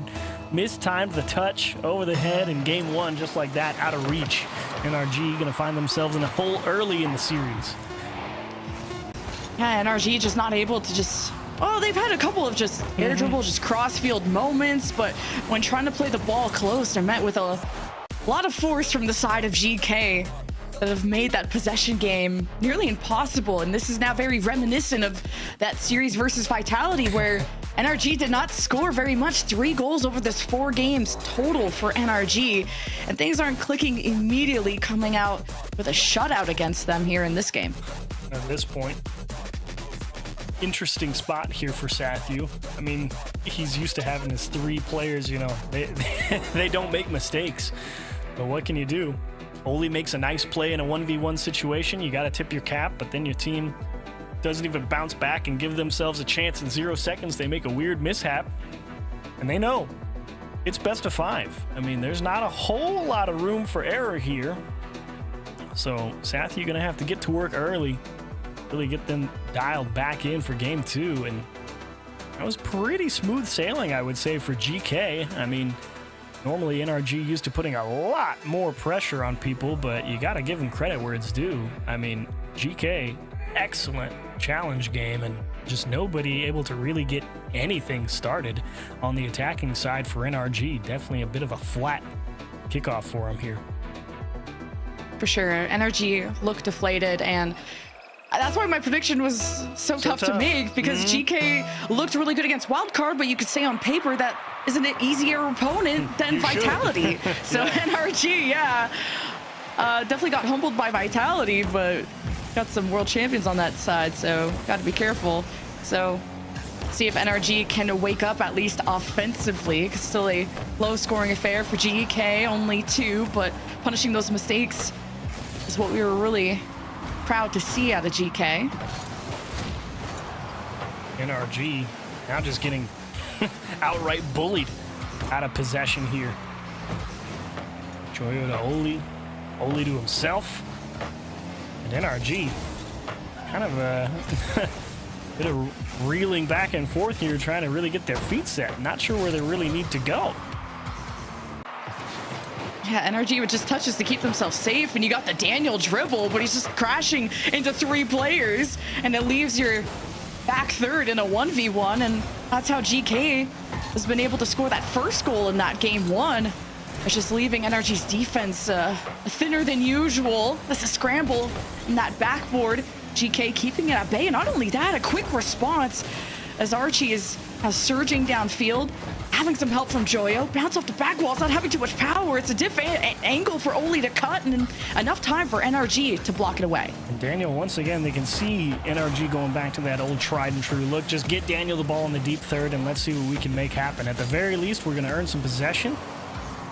And beast mode lets one go right by. Atomic can't win the follow-up challenge, though, and now NRG is going to have to scramble a little bit here defensively. Seeing Daniel do a lot, like these solo air dribbles. He's almost going for solo plays, but he doesn't see that second man in position. That he may start to lose trust. And this just fires down. Archie's always been ready. GK are never going to be a defense that leave themselves open to any punches. While as NRG trying to keep GK out of their half. And these transitions are very difficult. Now you have to go for demos.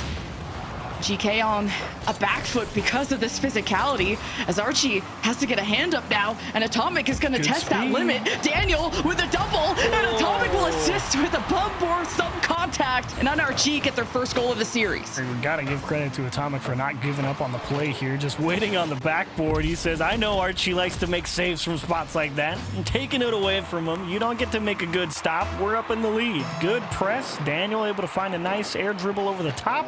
A little extra physicality and some insurance positioning. That's NRG a nice early lead, but a long way to go. 2.5 minutes, and it's been a pretty aggressive show again from GK.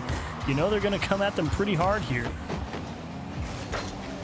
At least NRG, the wires are starting to connect, but man, GK have been putting shot after shot. You got beast mode and Atomic jumping in the net. Now no boost, and time for GK to really starve them, but it was the full retreat out of GK, giving back so much space and a moment to breathe for NRG. In the second half, it's a lead, but with how many shots I'm sure GK has put on, I'm very surprised that they haven't scored yet. Small whiff from Archie will force Oli into the attack, but a great demo will give Joyo a look. That's an excellent fake down to Archie, trying to see if we can pull defenders out of position. But GK not quite through the thicket of this NRG defense yet. NRG very much looks like they're surviving and not thriving on defense. Like, I'm worried for them too. And GK are starting to worry, are they ever gonna score too? Because they've been really building a dominant looking offense, one that just hasn't gotten through the goal line yet. Now adding stacks, this Joyo tries to push the goaltenders around, hasn't created that gap quite yet. GK constantly forced to reset on their half, but no one from NRG is chasing that down, so GK just keep returning the ball to where it came from. Here's where you really need a player like Oli or Joyo to just make one big play. Just get one good 50, they'll find themselves in a good spot, and that's exactly why I wanted to highlight Oli, because you already know Archie and Joyo are going to have their hands full. They got to be quick, you got to be aggressive, challenging, and it's going to be Oli who's got the room, and it's Daniel back the other way. We'll make it 2-0. And NRG on a good road to find a way back to tie up the series. What a soft catch from Daniel. And look at Atomic just saying, I'm going to kill everyone. Yeah, that's what he did. Daniel's doing so much, having a great series, and GK, I think at the start of that replay, he saw 2 caught in midair, trying to stop Daniel before he gets ramped up. Now it put Archie in a bad spot. GK still working on the first one, now needing to go for demos, and what a shot! Blazing through the net of NRG, cutting the lead down in half. Yeah, it felt like this ball had eyes to find its way through these 2 defenders. He shot it right at where they were going.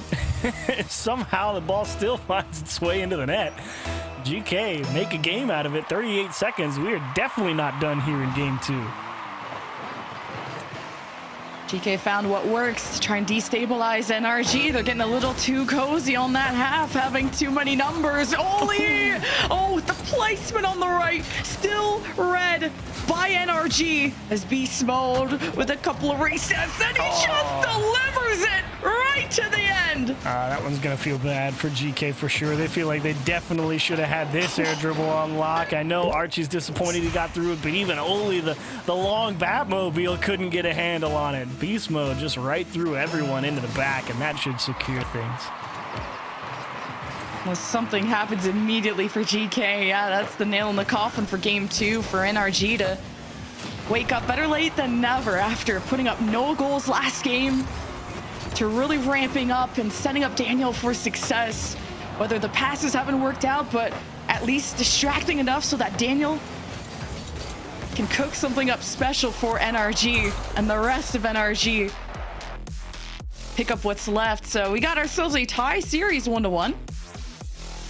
And a nice job from NRG to do it. I mean, they had to fight through that one. That whole first half of that game felt like GK was kind of picking up right where they left off, saying, hey, we're going to press you, we're going to squeeze, we're going to make you really work for it on defense. And NRG, credit to them, held strong, didn't get boost starved, still able to find decent 50s, delaying touches when they needed them, found big clears. They knew they were going to give the ball up here and there, but it was all about not conceding. And eventually, GK cracked under the pressure, couldn't find a way to get to some of those challenges. A couple of nice plays from Atomic, Daniel, and Beast Mode net them a soft, easy win there ultimately with a nice cushion of a 2-goal lead. And heading into game 3, the advantage game, big opportunity. Yeah, just so many shots came out of GK, and it ended up kind of evening out in that second half once NRG used a lot more demos to get through. It was 7 demos to 6 in favor of NRG. It got a lot more physical and a lot more chaotic in that game too. NRG being able to relieve this offense from their end has been pretty big, because GK were starting to camp out and not let NRG leave. So NRG had to use a bit of force to get the game back in their hands. Long way to go. Game 3. The world is your proverbial oyster. And who's going to make the most of it? Archie's starting off trying to get physical early. Definitely bore some fruit in that Wildcard series if you can get a handle on anyone on NRG. It's a good connection there to Archie, and even Oli is part of the equation, but has to get through 2 defenders. That's not easy for anyone. So Daniel was just a couple follow-up touches, and how he deals with 50s is so great, as Oli has to dodge a bullet. Speaking of that, here comes Beast Mode with a bounce that Joyo can't seem to keep going, but Daniel doesn't make contact, so a counterattack starts to brew for GK. Now with Archie missing too, it's tough for GK to keep that momentum going. Oh my gosh, that's actually going to work? Wow! Wow. This looks like a straight-up mistouch from Atomic. I mean, everyone from GK knows Daniel is deep third, somewhere out there on the right side of the pitch for him, and they see that ball go straight up, and they're just like, oh, he mistouched it. We'll go get it. But Daniel, I mean, he knows that ball's going up, and he's already there driving for it, and everyone on GK is just like, wow. It looked like such a bad touch that it worked. Daniel made that work too. Yeah. He had GK on the back foot from just having Archie off of respawn too. GK couldn't withstand it. And now Daniel's up first, has the pinch down, and everyone's diving for it. NRG may have to rotate back, but GK don't have a clear to lead to a strong breakaway out of this point. If anything, it's GK breaking apart, all thanks to Atomic. Uh-oh, NRG starting to cook with gas. Beast mode getting shifty through the corner. Oli's like, bro, one of you guys got to touch the ball. There's no way I'm defending this 1v2 versus these guys. And GK just get bobbed and weaved around. 2-0 lead early for NRG, and now we get to see some of that special that they give. They are a very conservative team when they've got a consistent lead. It's probably going to take forever for GK to find one back, barring a miracle shot. Just because NRG is so comfortable playing with a soft cushion of a lead like this. They are happy to turtle up. There's a reason they don't win very many games by blowout. They'll give you a little bit of room so long as it means they're solid on defense. Just even last game, it felt like NRG were starting to snowball, and it starts that way out again. Because it's GK just kind of scrambling on defense to save these, and NRG demoed a lot more last game and have GK weakened on their offensive shots, so Joyo has to do it all by himself, and it doesn't get in. And that's GK still searching, and Oli tries to put the red carpet down to keep the GK momentum going, to keep the wind in their sails, but low on boost. GK will have to fall back. Oli did grab the sidewall boost, and that means GK could try to return this back to an offense, but getting through Daniel and his challenges has been a difficult affair. Now Daniel has to bring it back to a teammate, and an opening for Archie, at least space for GK to work with. Classic NRG defense, just that deep third rotation. Camped out there in the backfield. You can make your nice long clear, take all the space you want. We're back there ready for it, because we know you want to score. You're going to try and attack the net in the 1v1, and they're just going to make you dump the ball away. And just like that. See, they don't even go for this. They're like, take the ball. We'll come challenge you at the midfield line and see what we can do. Classic NRG right there. Meanwhile, Joyo's stealing resets and could use a strong and closer second man and another offensive option for GK, because to build threat takes a lot of effort against a team as good as NRG, at least at this point of the game. GK still have come out with nothing less than 90 seconds, and it was GK that shut out NRG before, and we could be seeing NRG giving them a taste of their own medicine. And GK could depend on Joyo in this moment, and Archie was trying to pop it up to buy time, seeing the defenders react. And Oli, you said you wanted to see a big game out of him, but it's Atomic that just breaks it up. Yeah, still waiting. Still waiting. Boy, are they gonna need it. Someone's got to start putting something on target, making people miss. Joyo's trying, not able to find any traction. Archie's trying to get physical. Yeah, he's had a little bit of success, which leaves only one person. And it's not that Oli's playing bad. It's just, it's a lot to ask. It is not easy to go out there and just say, yeah, just beat Beast Mode, Daniel, and Atomic. You can do it. You know, it's always very easy to say that, but it's another thing entirely to go try and do it. Yeah, GK are at least 2/3 of our roster that upset a lot of the world champs, and only so close to cutting that lead in half, and at a point that matters. But NRG, that world championship grand final caliber team, under a different banner, but the results looking like they could continue. With 10 seconds left, holding on to this lead for dear life. GK set up in the orange half, and Choyo just hanging off the back wall, waiting for a pass that just never gets delivered. And NRG shut out GK in game 3. But you see what I'm talking about. I mean, they take the 2-0 lead. There's 3.5 minutes on the clock. And it took all the way till 20 seconds for NRG to make a misstep where GK could maybe score. And then it gets into that spot, and Oli just can't quite cover the distance. You know, he's a split second behind making contact and making it 1-2. And that's what makes NRG such an annoying team to play against. I mean, they do not care. They're like, look, we're good enough on defense. We're just going to go deep third if you let us take too big of a lead early. Say good luck. You know, we're pretty confident defensively, and it takes a good team to find a way to break through that. And not to say that GK is not a good team. It's just really difficult. Yeah, NRG really like to minimize those risks, and it kind of makes me think about NRG's match against Team Ultimates, where ultimately it felt like Synergy won that series, and NRG just have really good teamwork at these chaotic points. If people are getting demoed, if there's quick rotations, you got to be speedy all the time. NRG are synced up in a way that the other teams are still catching up on, and GK find themselves behind, not able to score. Now it's match point for NRG in game 4, one step closer to getting to playoffs. A better seed if you were to go to round 5, and GK want to avoid that. There's some tough teams that could fall there, and Oli tries to salvage this defense. It's getting already scary with NRG knocking at the door. Well, certainly a bit of a slow start to the series for NRG, but no question about whether or not they've come online throughout the course of it. And right now, it's just GK trying to find any sort of extended pressure.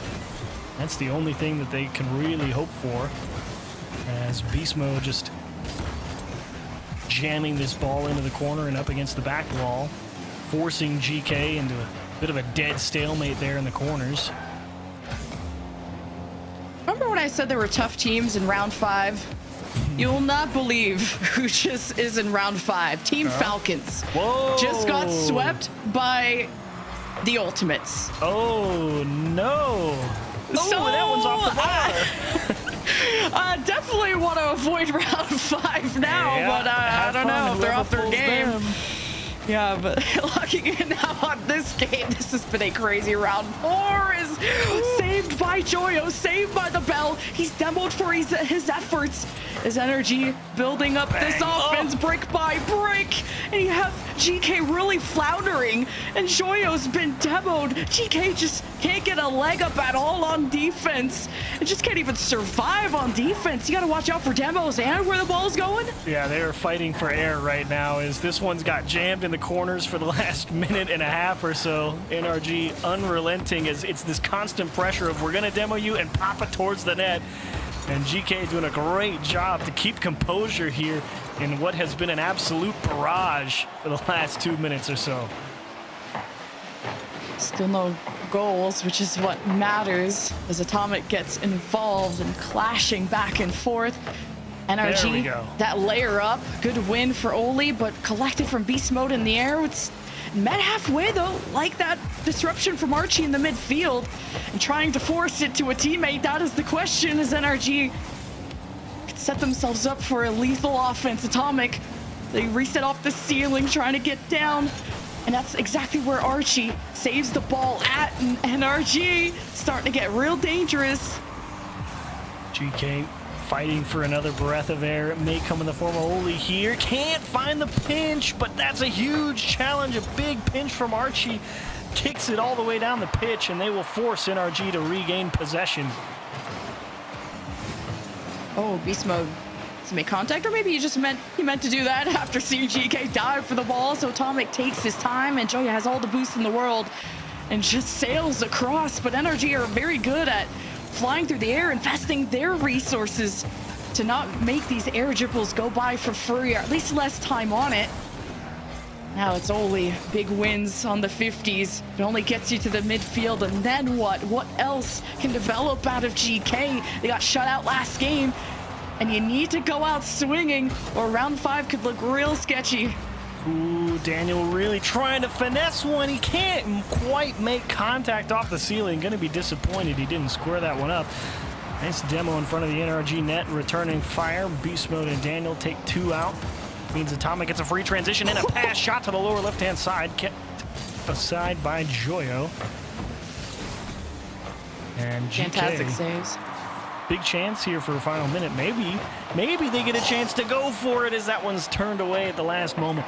Oh, I thought Archie was going to be able to make contact off that back wall to just destabilize NRG. Now the ball to Beast Mode. Oh, what a block. Oli down, Daniel to the midfield. Man, just no one can transition smoothly. It's been chaotic. It's taken demos, it's taken air dribbles, it's taken everything out of both teams, and we're left still scoreless. With an overtime looming, it's something GK want to avoid, because that means you have to play flawless from there on out when you watch an NRG be on match point. Because Daniel has been a star in the past, but he needs a supportive cast, and that's where Beast Mode gets in the picture. But Archie with a high ball only tries to beat Atomic, get downfield to out-rotate NRG, but you just can't. They minimize the risks, and their defense is still sturdy. Now it's NRG on offense. Atomic has two swinging. He gets the follow-up to dunk it in. I love to see Atomic take this touch real soft. You know, there's no reason to rush here. Just find the correct spot in the net to put it. And he squeezes it right between a defender and a post, gives himself a look at a second touch, not to mention the extra pressure from Beast Mode coming. Nets NRG a lead with 14 seconds. What do you got in the tank, GK? Europe's last seed that went against the impossible, and they have to do something improbable just to come back 0-1 after back-to-back shutouts. They can't go out like this, not with a whimper, and they have to do it from the blue half, and somehow this ball is still up. What a pitch from Joyo. Archie races down, can't get a hand up, and NRG take the series and qualify to playoffs. GK forced to shake their fist as NRG runs away into the distance. Curse you, you North American rats. But that's the way it goes. They just could not eradicate NRG quite enough. Always something putting a thorn in their side to stop GK from finding their way into the net. Calm, cool, collective from NRG. Took them a second to get started, but after that, they were unrelenting. Well played and well deserved. Clutching when matters. North America looking better than ever, sending two teams to playoffs now with Ultimates and NRG making it through. And in case you missed my update, yes, Ultimates did in fact sweep Falcons to put them in a round 5. And of course, Europe is sending Vitality and K-Corp, and we wait to see if we're gonna have what other regions could be joining them. Furia will be playing soon. Falcons, of course, still alive, and a lot of teams on that last chance match. Yeah, that 2-2 round, not looking too appetizing for whoever draws Falcons. That's, I think, all you can say about that, and especially whoever draws GK. They're playing pretty well, but right now they've got a little bit more work to do. But a lot of fun, Lemon. NRG, well deserved, and they earn it. A 1-2 match coming up, Gen.G versus Team Secret, to see if South America will continue to live on, if North America can send more teams through to playoffs, and how far they can go. We'll find out on the other side of this break.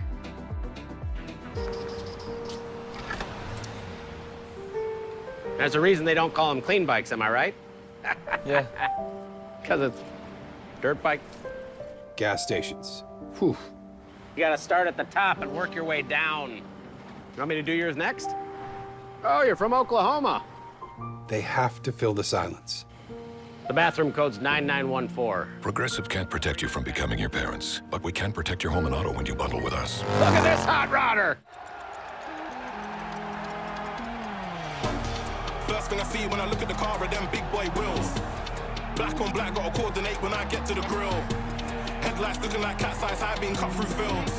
Press the start, you hear it, really come alive, it's real. Black on black, my wheels, really come alive, it's real. Black on black, my wheels, really come alive, it's real. Headlights looking like cat's eyes, high being cut through the fields. Press the start, you hear that. Whoa! It's real.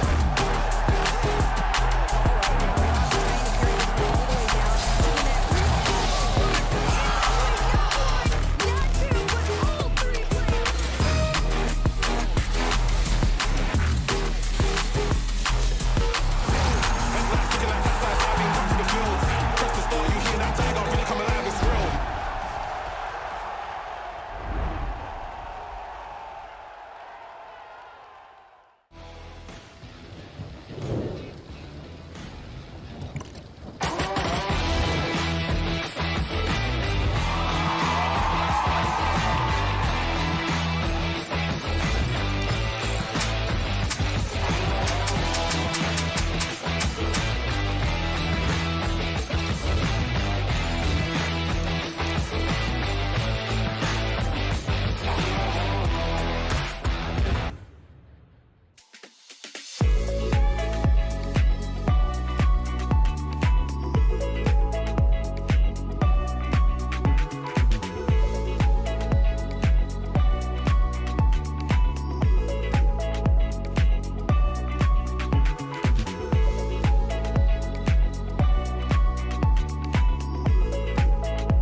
She found a way into my heart. Oh, oh, she don't make up, no, she make art. And I need a way to treat it, cause I keep getting high off of her. Off of her. I know that you'd be bad from the minute I saw you. But somehow I keep running back to you. Back to you. Back to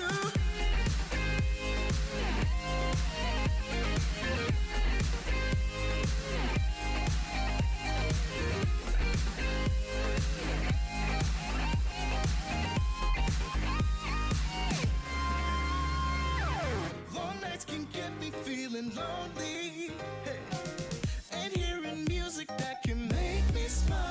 But the way I feel with her cannot be explained. But one thing still remains on my mind. I know that you'd be bad from the minute I saw you. But somehow I keep running back to you. Back to you.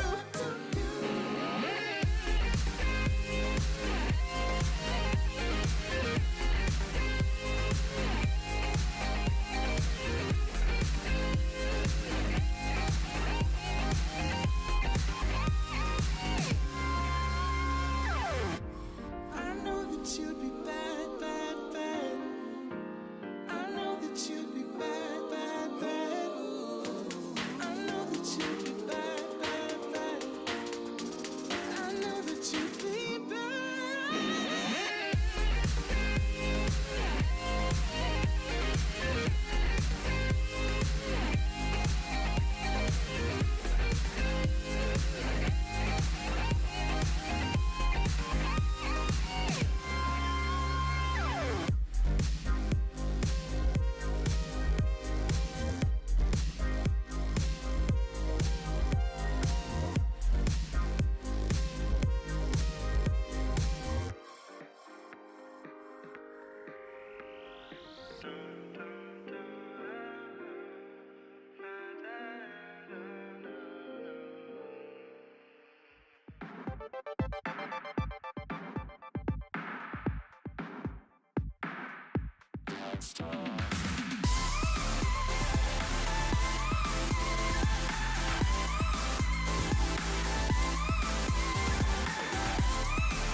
You said you're cool and that it's alright, but you're hiding something that don't feel right.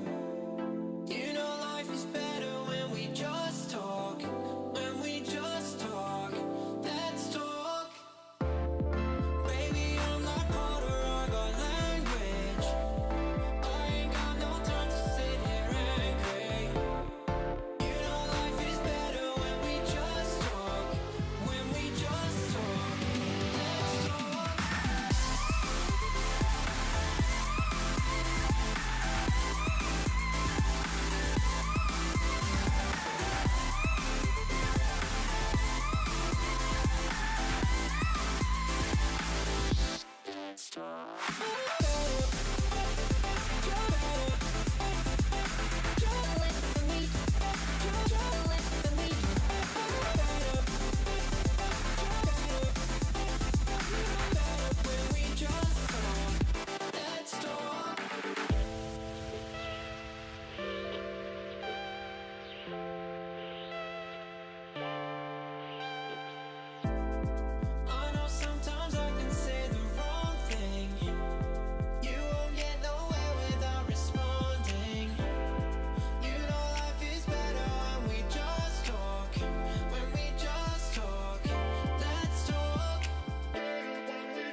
feel this tide choke my neck and I just wonder why I'm buried in a suit I'd never buy, a suit I'd never buy.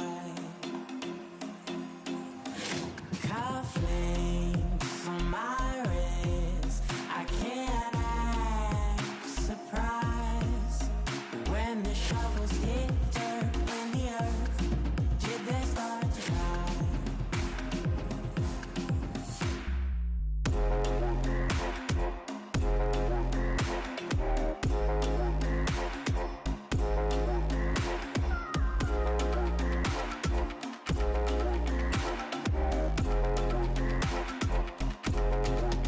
Since I was 17, I've been looking for a place to make me be complete. I've been looking all alone out there for anything to make me feel alive. Bring me back to life.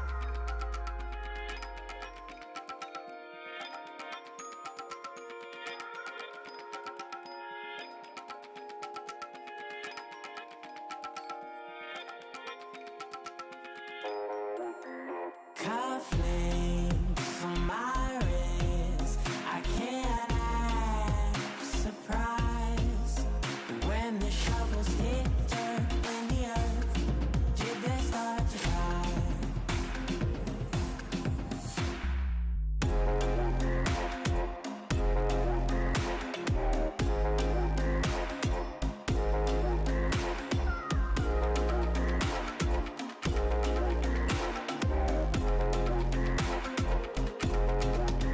Since I was 17, I've been looking for a place to make me be complete. I've been looking all alone out there for anything to make me feel alive.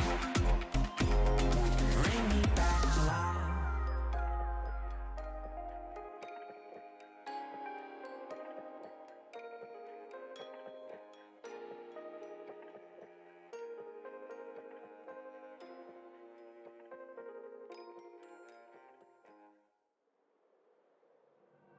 Running around like dollars in the wind, bending over backwards just to let you in. I told you that one day ain't never enough. You tell me I hate you, I still call you up. If we don't got trust, we can never have love. I was putting in the hours, I was. But you were calling me a liar, liar, liar, liar, liar. Yeah, I've been putting in the hours, I was. And it's coming down to now and now and now and now and never. I was putting in the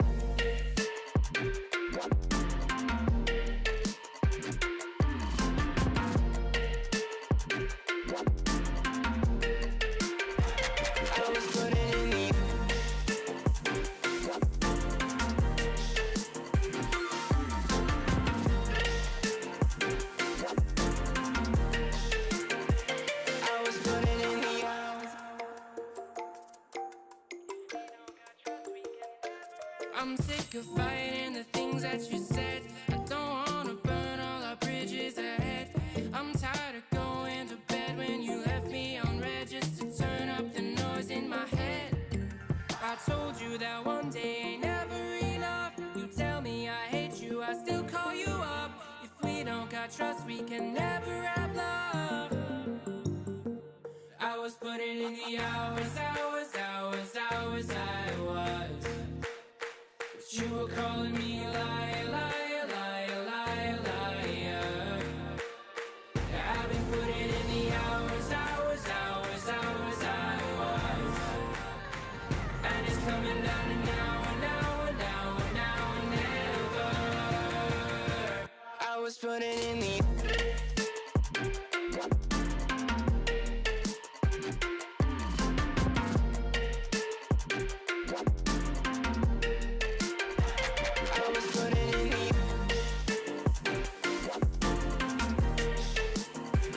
I was putting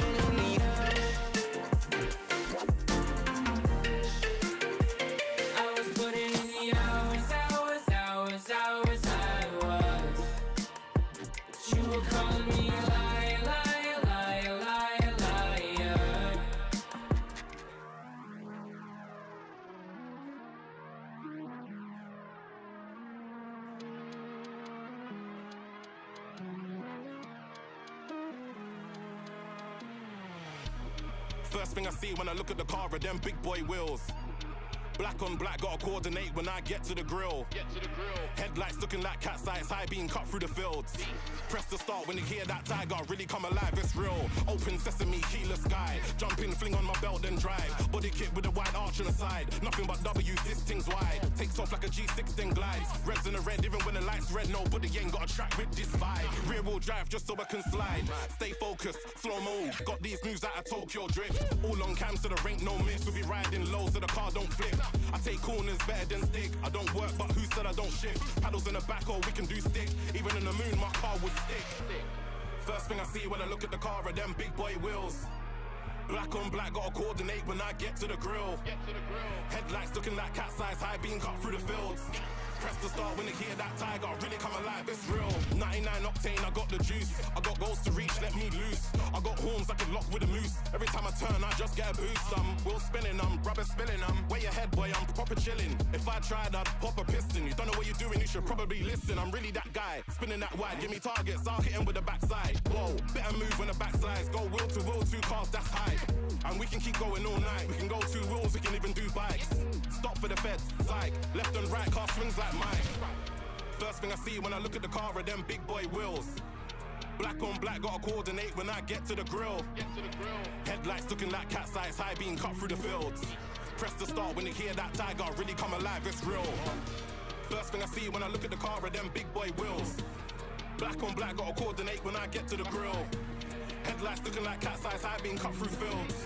Press the start, you hear it really come alive, it's real. Black on black, my wheels really come alive, it's real. Black on black, my wheels really come alive, it's real. Headlights looking like cat's eyes, high being cut through the fields. Press the start, you hear that tiger really come alive, it's real.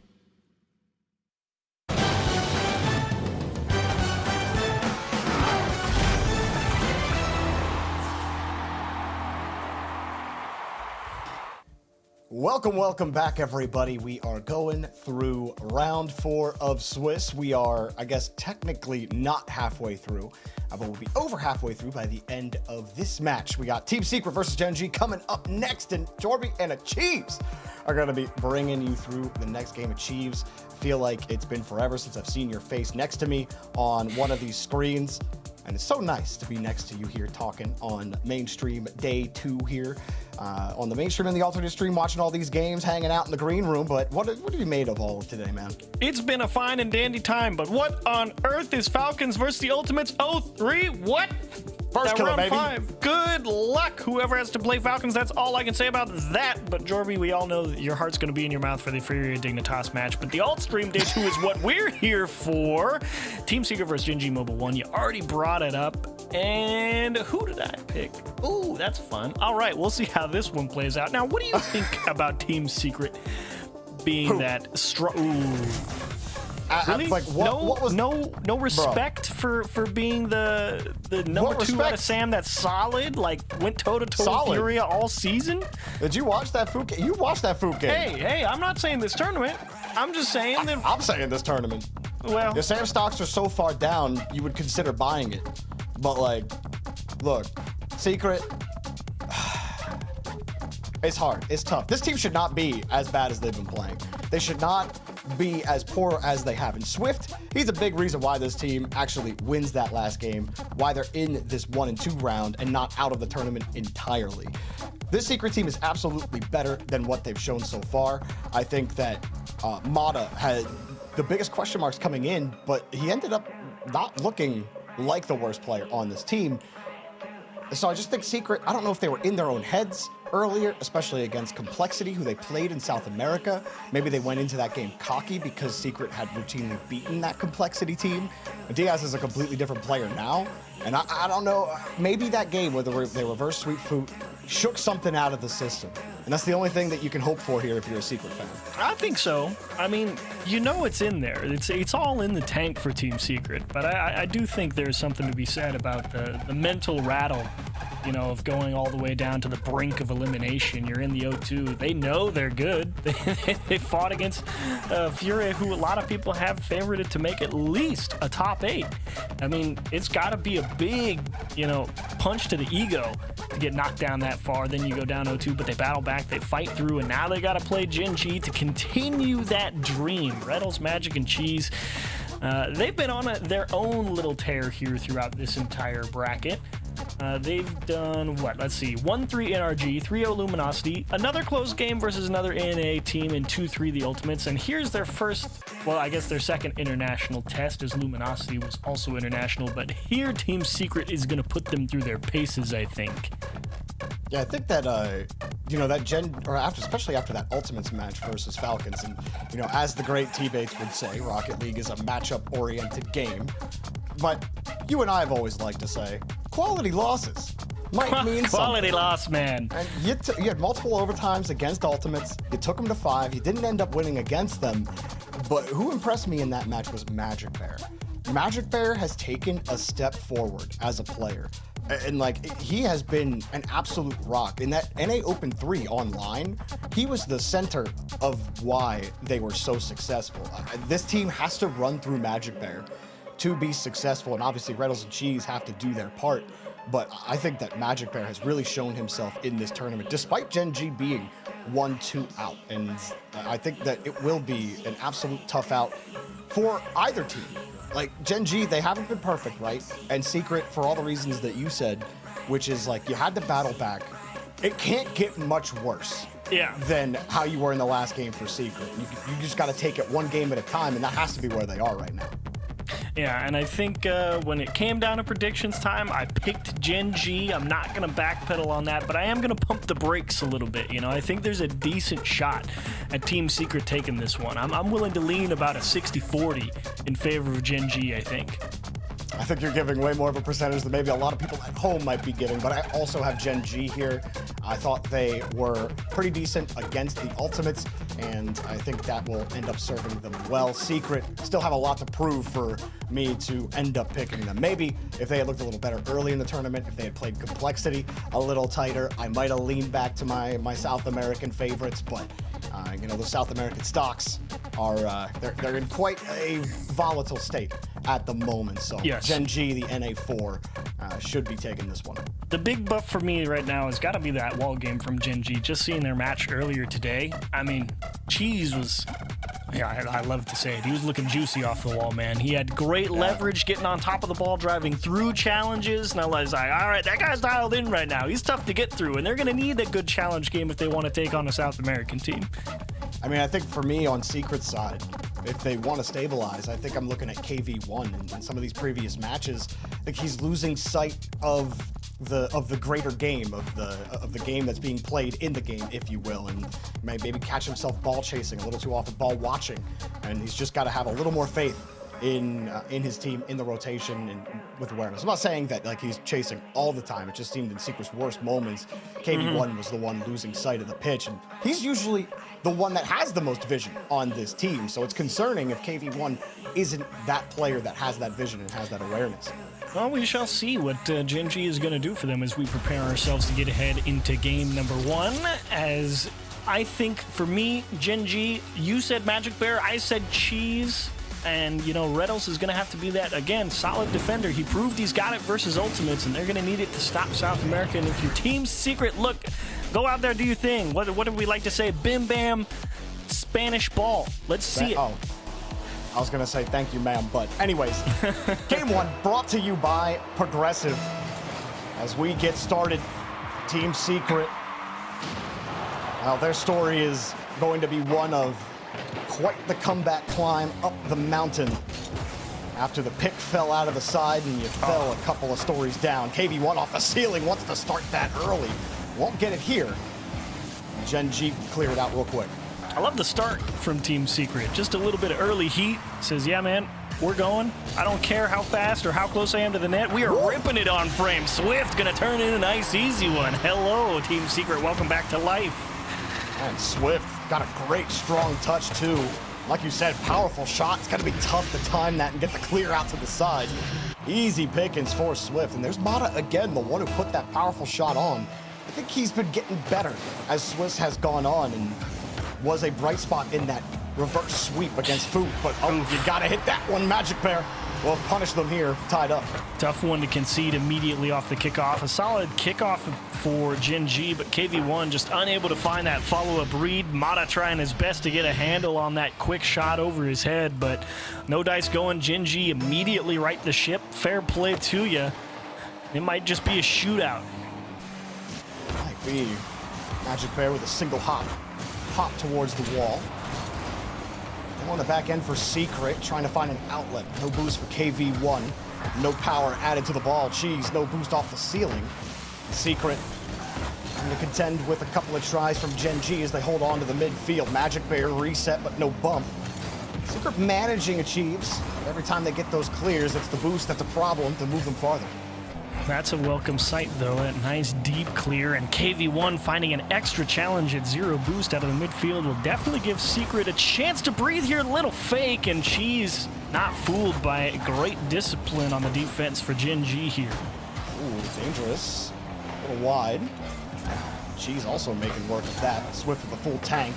See, Magic Bear, he knew that shot may have been coming. It wasn't on target, though, there for Secret. Quickly worked his way over. Gen.G just camped out on the backboard as they rotate back. They're like, nah, dude, we're not. Oh, that They got Swift on the little chip shot. He thought for sure he was going to take this dribble and try and flick him. Reynolds just lands and goes, nope, doink. Right back to you to the back post. Swift was like, wait, what? You didn't try and like he had the flick rug me? pulled out from under him. I think you might be right about the shootout. Cheese right off the kickoff, not on target. But grabbing the ball is a difficulty right now for Team Secret. Swift lets it drop off the crossbar. As Cheese quickly up to the ceiling. You talked about Cheese and how well he was able to snag that ball off the walls. He's done a great job just holding on to the ball and getting it into clear spaces for Gen.G so far. Can Mata do anything here on the 50? Still got to stretch for it. Gen.G need the boost. Nobody there to pressure for Secret. Ooh, and Cheese works his way through another defender, almost 2. Shot not quite on target. Second effort denied, and here's a chance, but KV1, not a lot of boost in the tank. This is a lot to ask here, and he will try and take it into the empty space into the middle, but his team not set either, and Team Secret got to be careful, man. You may want to take a page out of that NRG playbook and say, look, you can have the ball. We need to go get boost. Mata has a little bit of boost. Sees the backboard. Double tap. Swift has it. And there's the tying goal for you. Mata sets it all up here. And Swift with a beautiful touch. Oh, catching Reynolds on the near post as well on his recovery effort, denying that second layer of defense from Gen.G to come through. And Team Secret battles back. We haven't seen too many shootouts here on the B stream, so I'd like to see a nice 4-3 type deal. Maybe 5-4 if we're lucky. 5-4, my goodness. I know, I want the world. I feel like you would be upset with 5-4, because chances are it's just terrible defense. Oh, who can say? I guess we'll find out. Right now, I just want the numbers. Fair enough. We need goals. Hashtag give us goals in the chat. I don't know why a hashtag. This isn't Twitter. Reynolds gets the clear downfield. Swift again. Had the catch, but Cheese just stole the ball away. KV1 bounces up in the air. Cheese tried the redirect, but that just helped Mata make the save. Still, Mata under a lot of pressure there, though. There was no guarantee that that placement was going to be anywhere it can reach. Swift gets a handle on it. KV1 can't figure it out. Looked like he was in position on the back wall, but somehow it sneaks through. The clear from Swift, it's not the greatest. KV1 doesn't have a ton of boost, and it's the flip timing as well. He saw as he rolled, it bounces into his car, into the post, and into the net. The post rarely doing anyone any favors. Cheese, air dribble, pummels 2 into the back of their own net. And KV1 on transition. Magic Bear says, thank you very much for the donation. I will now transition and show you how to do it right. Nah, I'm just kidding. Good challenge by Team Secret. Bounce off the ceiling. Good bump onto Cheese. Magic Bear, no boost. No problem to get by one defender. Mata, whoa, he made that work. He got it scooped up nicely. And Gen.G help him out a little bit.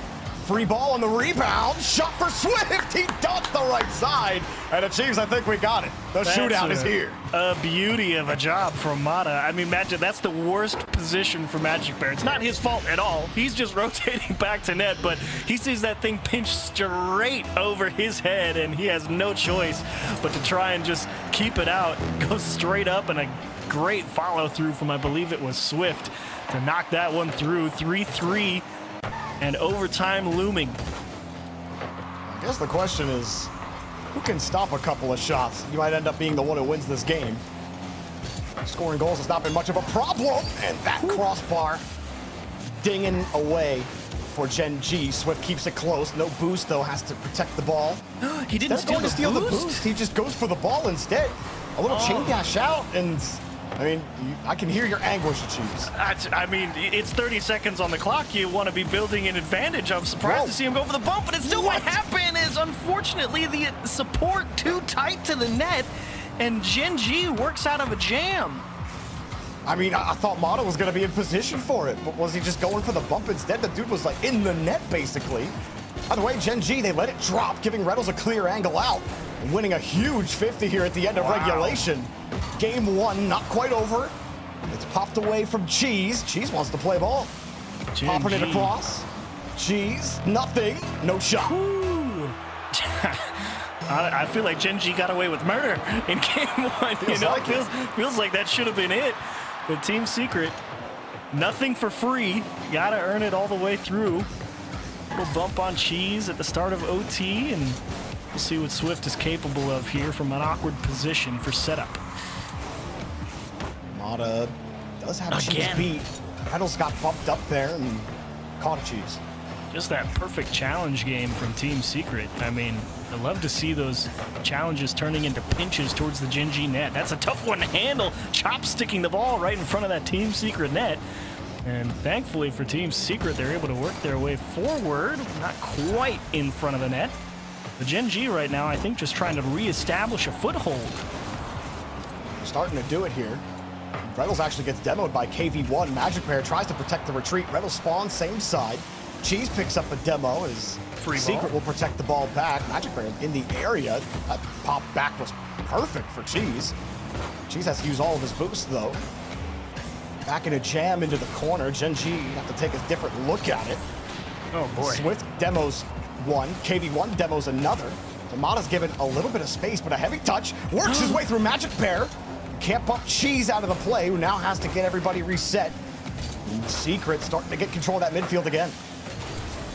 Starting to look like we're playing some 2018 Rocket League, where we just smash the ball out to the other side and see what happens. Pass into the middle, and a nice pinch from Gen.G. So close to finding the timing to go right back into the net. Mata denied as that one is turned aside. Swift looking for a little help across the box, and Mata with a great catch, a demo, and a score. Team Secret are gonna win game 1. Oh, he stopped it, and they got a little dizzy. Then he's dead. Magic Bear had no clue what hit him. Sucker punched out of the lobby, and Team Secret work a win out of that game 1. Whew. I don't know if both teams got what they bargained for, or if they're both going to take a step back there heading into game 2.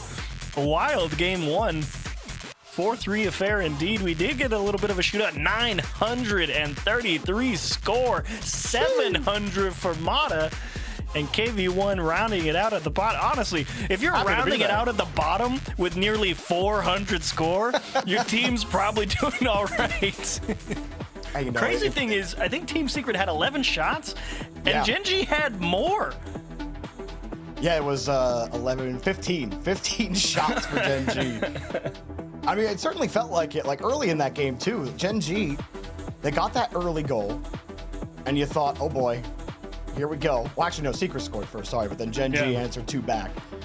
but Swift really was flying all over the place. 933 is right. We got the roller coaster there, man. That is crazy. So much better from Team Secret overall. You talked about the challenge game working really well for them, and they were physical all game long as well. Always went back to it when it came to disrupting Gen.G's rotation, and it really worked out for them. Even when sometimes they go wide out of the rotation. Remember the one Swift goes the whole way downfield to demo Reynolds, and KB1 kills Cheese off screen, and that gave a free out. But here we go, Forbidden Temple. And Team Secret got a chip on their shoulder, and what in the world? Okay, that makes a lot more sense. I was like, why are we just not going? Why are people not moving? Why are Gen.G with? Oh, okay, it's a pause. Okay, so clearly some type of issue for somebody. Who can say whether it's Team Secret or Gen.G at the moment? We'll see what we can find out from the admins when we get the information, but Gen.G, honestly, not a bad time to have a tech pause. I mean, you kind of have an awkward overtime loss for your team. Take a few extra seconds, catch your breath, get settled in. You know, both these teams are kind of underdogs in their own right. Secret, in their region? And not just, well, Secret not really in their region. They're a clear number 2 in their region, but internationally, Secret, you know, I think a lot of people out there would have them around that like 10th spot coming in to the major, but they haven't even looked like that. So like they definitely have a chip on their shoulder, knowing that they can perform better than they have. But I think Gen.G do as well. You know, they had to win NA Open 3 to get here to begin with, and Swiss has not gone the way you had hoped. You know, you don't pull out the win against Ultimates. You ultimately struggle against teams that you feel like, you know, you're gonna have to beat if you want to go far in this tournament. Like both of these teams are in hard prove it mode. Maybe a little bit more on Team Secret, but each of these players have something to prove to everybody out there that's watching them right now. I definitely agree, but there's also definitely something to just saying, hey man, we're out here, because there's always the two types of people, right? Like you think about, you know, OCE and South American regions, you know, maybe 4 or 5 seasons ago, right? They definitely had that chip on their shoulder, right? Where they're like, look, nobody gives us any respect. And eventually it's like, okay, we don't care about the lack of respect anymore. We're just gonna, you know, grind it out in our own region and just say, look, we're going to the international competition. We're going to Birmingham, and we're gonna play the game that we know how to play, right? And the only way that you kind of have to move on from that chip on the shoulder is saying it's not about caring what everyone watching thinks anymore, right? There comes a point as a competitor where it's like, hey man, I'm KV1, Mata, and Swift, and I'm definitely the number 2 region in SAM, and those North American guys on Gen.G suck, and I'm gonna win. I think that might be pretty close to the mark of how they feel, honestly. Oh no, and it goes to the net. God. Oh no. And you know what? Sometimes that mindset burns you. Oh, that's cheeky. Just a cheeky little roll up, not actually hitting it. We're just gonna air roll back and tap that one down. So hot start for game 2 for Gen.G. Couldn't ask for anything more. KB1 gets a nice chip off the kickoff, but then doesn't actually get back to the touch. Mata, it's a strong touch back to Swift. Cheese could see both though, and gets up there with 0 boost to make the stop. He's been doing that a lot. The passes connect off the post. KB1 tries to catch up, but the ball's too fast. Game so rude. No post favors for Team Secret just yet. Gonna have to do a little bit more work to crack Gen.G. Here's an opportunity, but KV1 up to Swift. Swift looking for a little bit of help, and unfortunately Mata, understandably perhaps, not willing to commit, with both of his teammates pretty much stuck to the Gen.G backboard, and Magic Bear's transition will be stalled out close to the midfield line. Good demo. Swift actually beats the whole defense, and it's a pass, not a shot. At least that's what Swift will be telling you. KV1 finding a way in. Always passing this, 100%. I did not miss the net here. I ran out of boost. What can I say? So we could see him with like 40. That's okay, man. You had the tail back on the back post. You were good all the way. Team Secret tie it up. A lot of goals scored so far in this game. It's 7 in game 1 already, 2 in the first minute. in this one. Cheese actually has a breakaway. Not a ton of boost, though, has to keep his momentum. KV1 just stuffs the ball with a nice follow-up from Mata. With more work done, more work has to be done to win this ball in the midfield. That'll make that job difficult, but the corner boost spawns for Mata. No steals for Gen.G, and the ball slowly moves its way back to the orange.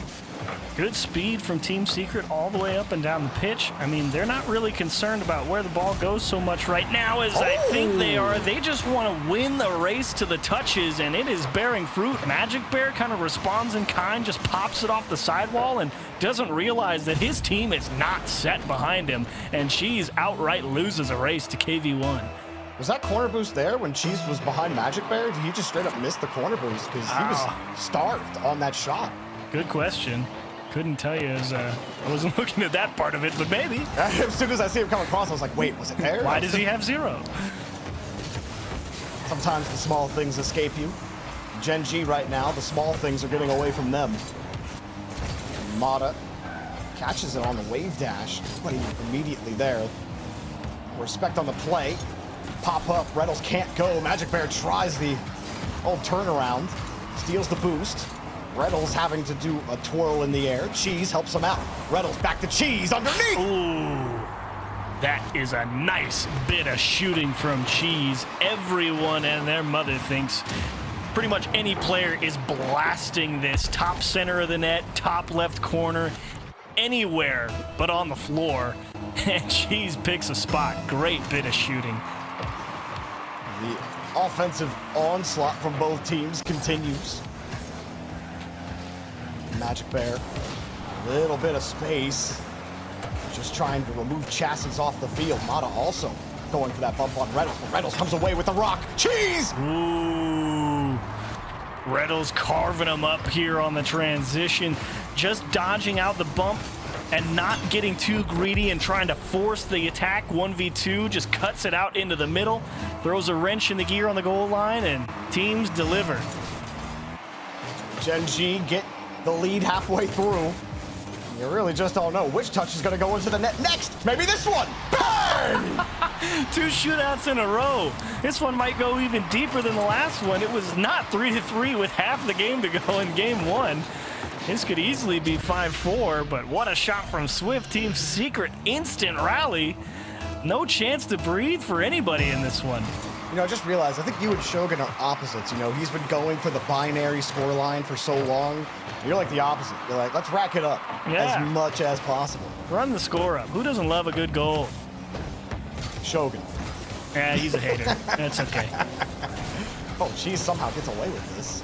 Rlcs calls him off. He's got the boost, sees the backboard, sees the net, and we continue.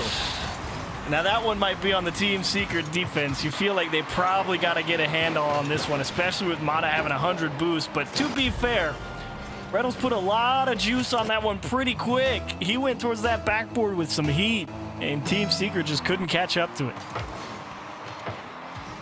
Kickoff. Magic Bear not exactly in position for it, especially with KV1 bearing down on him. Surely this means Swift is going to pass it. Mata will somehow win this. It is going to be in the net real soon. Well, here's Swift. He has Mata. Mata just lets it go. Swift had no boost, couldn't adjust, thought he had the read, and the ceiling taught him something else. KV1 just gonna, he should leave and get boost. Definitely not force into the middle of the box. That does not feel like the right choice. Now your teammate's in a 1v1 or 1v2, and Swift is gonna bail out his whole team, but the job isn't finished. Team Secret gonna be in a boost-strapped position here for at least a little bit. Rlcs also stuffs the ball. They do protect their corner boost. Allows Mata to get there quickly. Where's the follow-ups here for Team Secret? KV1 tried to use the ceiling. Gen.G are there to contest them again. Secret in the response position right now. KV1 deletes Magic Bear, gives Mata an angle out. Swift behind, trying to pick up pads as Cheese works his way downfield. KV1 wants that corner. He missed it, but he's got the ball. Rlcs just trying to pot shot towards the net. Unsuccessful, and Secret will keep the ball short as Mata flips across on the reset, and Secret want to get set up here. KV1 opting to prioritize that boost. Swift across as well.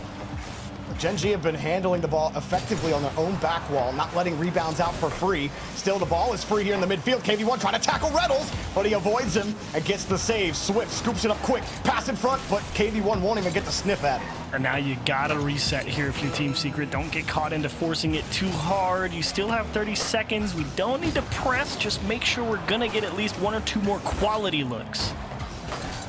Touch for Swift. Looking on the wall. He'll be looking no longer. Magic Bear deletes him. Mana. Nice 50 underneath with his reset. Bumps Reynolds back. Swift. Hard clear up. Swift has the boost. Beats Magic Bear to the punch. Reynolds on the backboard. Cheese is there. Mana gets the 50. KV1 has no boost, using wave dashes to get inside the play. Nobody sitting at the top of the box. Swift avoiding demos. And here's another touch up. Another win for KV1, but is it enough? Reynolds is frozen. Pass in front of the box, saved by Magic Bear. Cheese gets there, put it on the ground. 1-1. Well, Team Secret, they knew the assignment.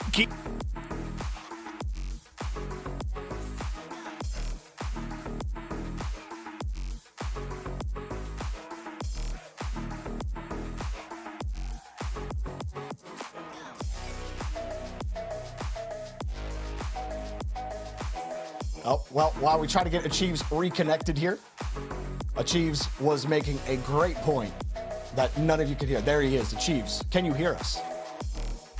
Yeah, we can hear you now. Beautiful.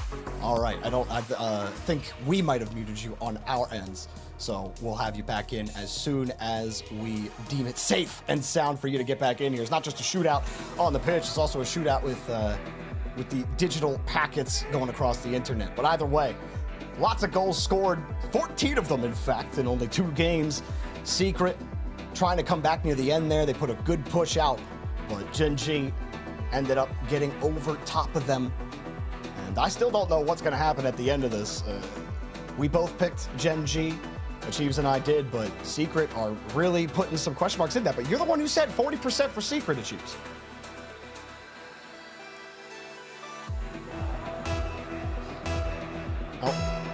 Well, Achieves still having to get into broadcast. We'll make sure that he's okay. I can hear him on my end, but we're just making sure that everything is good to go so you guys can hear him. The important part.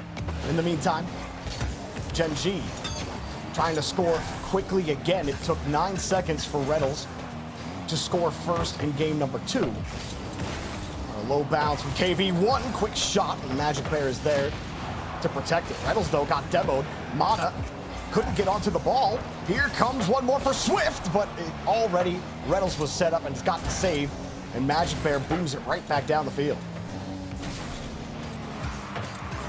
Secret going to hold the ball here. Mana losing that one. Wanted to bump on Reynolds. That seemed to be the priority for Secret on a lot of their carries to beat Gen.G, but there's nobody back in net. And Gen.G, also a physical team. They're going to throw it right back at you. And KV1 got absolutely dusted on the 50, and they needed something more from him on that play. If they had hopes of keeping that ball out of the net, Gen.G get that free one after a nice 50. KV1 couldn't come up with it. Couldn't ask for a better start if you're Gen.G Mobile 1. Just about a minute into game 3. Find a nice quick start. And now if you're Team Secret, got a lot of consideration to do here. How do you want to attack Gen.G from behind? It's not going to be easy. You already know Gen.G's capable of going toe-to-toe with you despite all that pressure you're putting out. So do you want to make a change here if you're Gen.G, or do you stick to your guns? Such a good attempt there from Secret, too. KV1 got a beautiful catch. It's defended anyway. He's a little stronger for Gen.G right now. Right back over to Cheese. Reynolds, pre-flip. Almost a controlling pre-flip touch there. Magic Bear got to lead it. Look like everyone getting harassed. That's an unfortunate spawn for Magic. But can Secret actually punch something into the net? As it punched back out. Rebound! And Cheese was getting harassed, going backwards. Still makes the save. Swift and Mata trying to move forward. Secret are so willing to move forward on no boost. They don't care. They're trying to use that wave dash to the fullest. That is a dangerous game to play, though, but at the same time, it may feel like the only way that they can keep any pressure on them, and they're grateful that Cheese was not able to put that one on target. I think Swift got completely blindsided by Cheese diving in there. And Team Secret, honestly, right now, you just got to focus on stabilizing. You do not want to go down 2 right now. Hasn't looked pretty. Cheese pre-flip shot. Tough save with only 12 boost. He can only pick up 12 on his way up to the wall, and there's the second goal for Gen.G. See, we talk about stabilizing, and then what did Team Secret do? Send 2 straight up the middle of the field, both kind of in the same spot, and how much boost did they have? That's right, 0. 0, guys. Just leave. Just go get some pads and reset, man. You can't force it all the time. It is tough, even when you get to the challenge. So many times, if you don't have any boost to help force it, you're not going to win that 50 in a way that's useful. Beneficial to your team. Yeah, exactly. And then you're just pushed out. And then you're going to lose more boost. It's like the sunk cost fallacy. It really can feel that way sometimes. It's like, look, we're down. We got to go. But it's like, yeah, but there's the eternal give and take of Rocket League. If you try and take all the time, you will inevitably dig yourself into a deeper hole. Look at this pass, and that one's just off the nose of, I believe it was KV1. So close. Got the boost steal in the corner. Magic Bear flew up towards Mata. Mata wasn't able to get much of a touch. Swift on his way back, getting a chip or 2. Mata was picking up a boost. Car turned around, won't be there. KV1 going downfield as well to take more.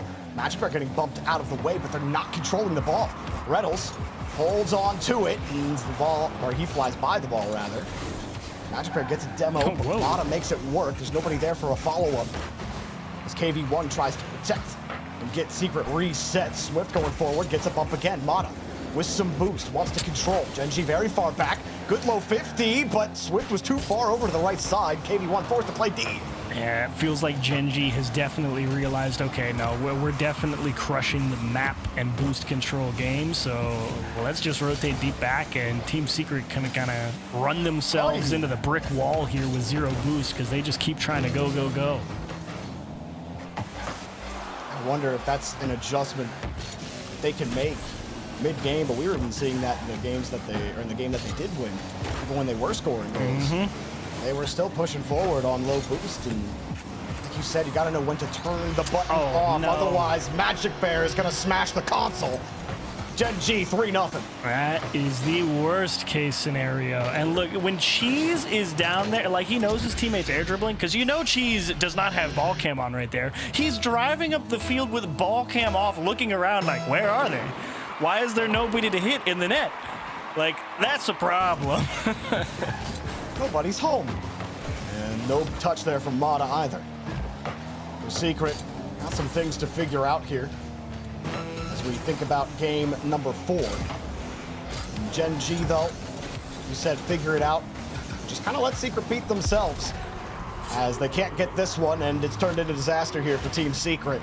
Going to be put on match and tournament point here at the end of this 22 seconds. Yeah, there does come a point where you got to be aggressive, and I would say down 3 with under 30 is probably well past that time, so I can't really fault Secret too much for getting blown out here in game 3. They did have to try and score, but all the bigger problems happened much earlier in the game, so hopefully this next 60 seconds in between games 3 and 4 will help them make whatever adjustments they feel are necessary. And for me, it's got to just say, look, you got to be willing to let them over on that Gen.G side of the ball play the game a little bit, because you've shown now throughout game 3 that you cannot just continue to try and squeeze blood from the stone. I think that's the thing that's frustrating watching Secret, is because you watch them on ball too, and what their ideas are, and like they're good ideas, and they're good on ball as well.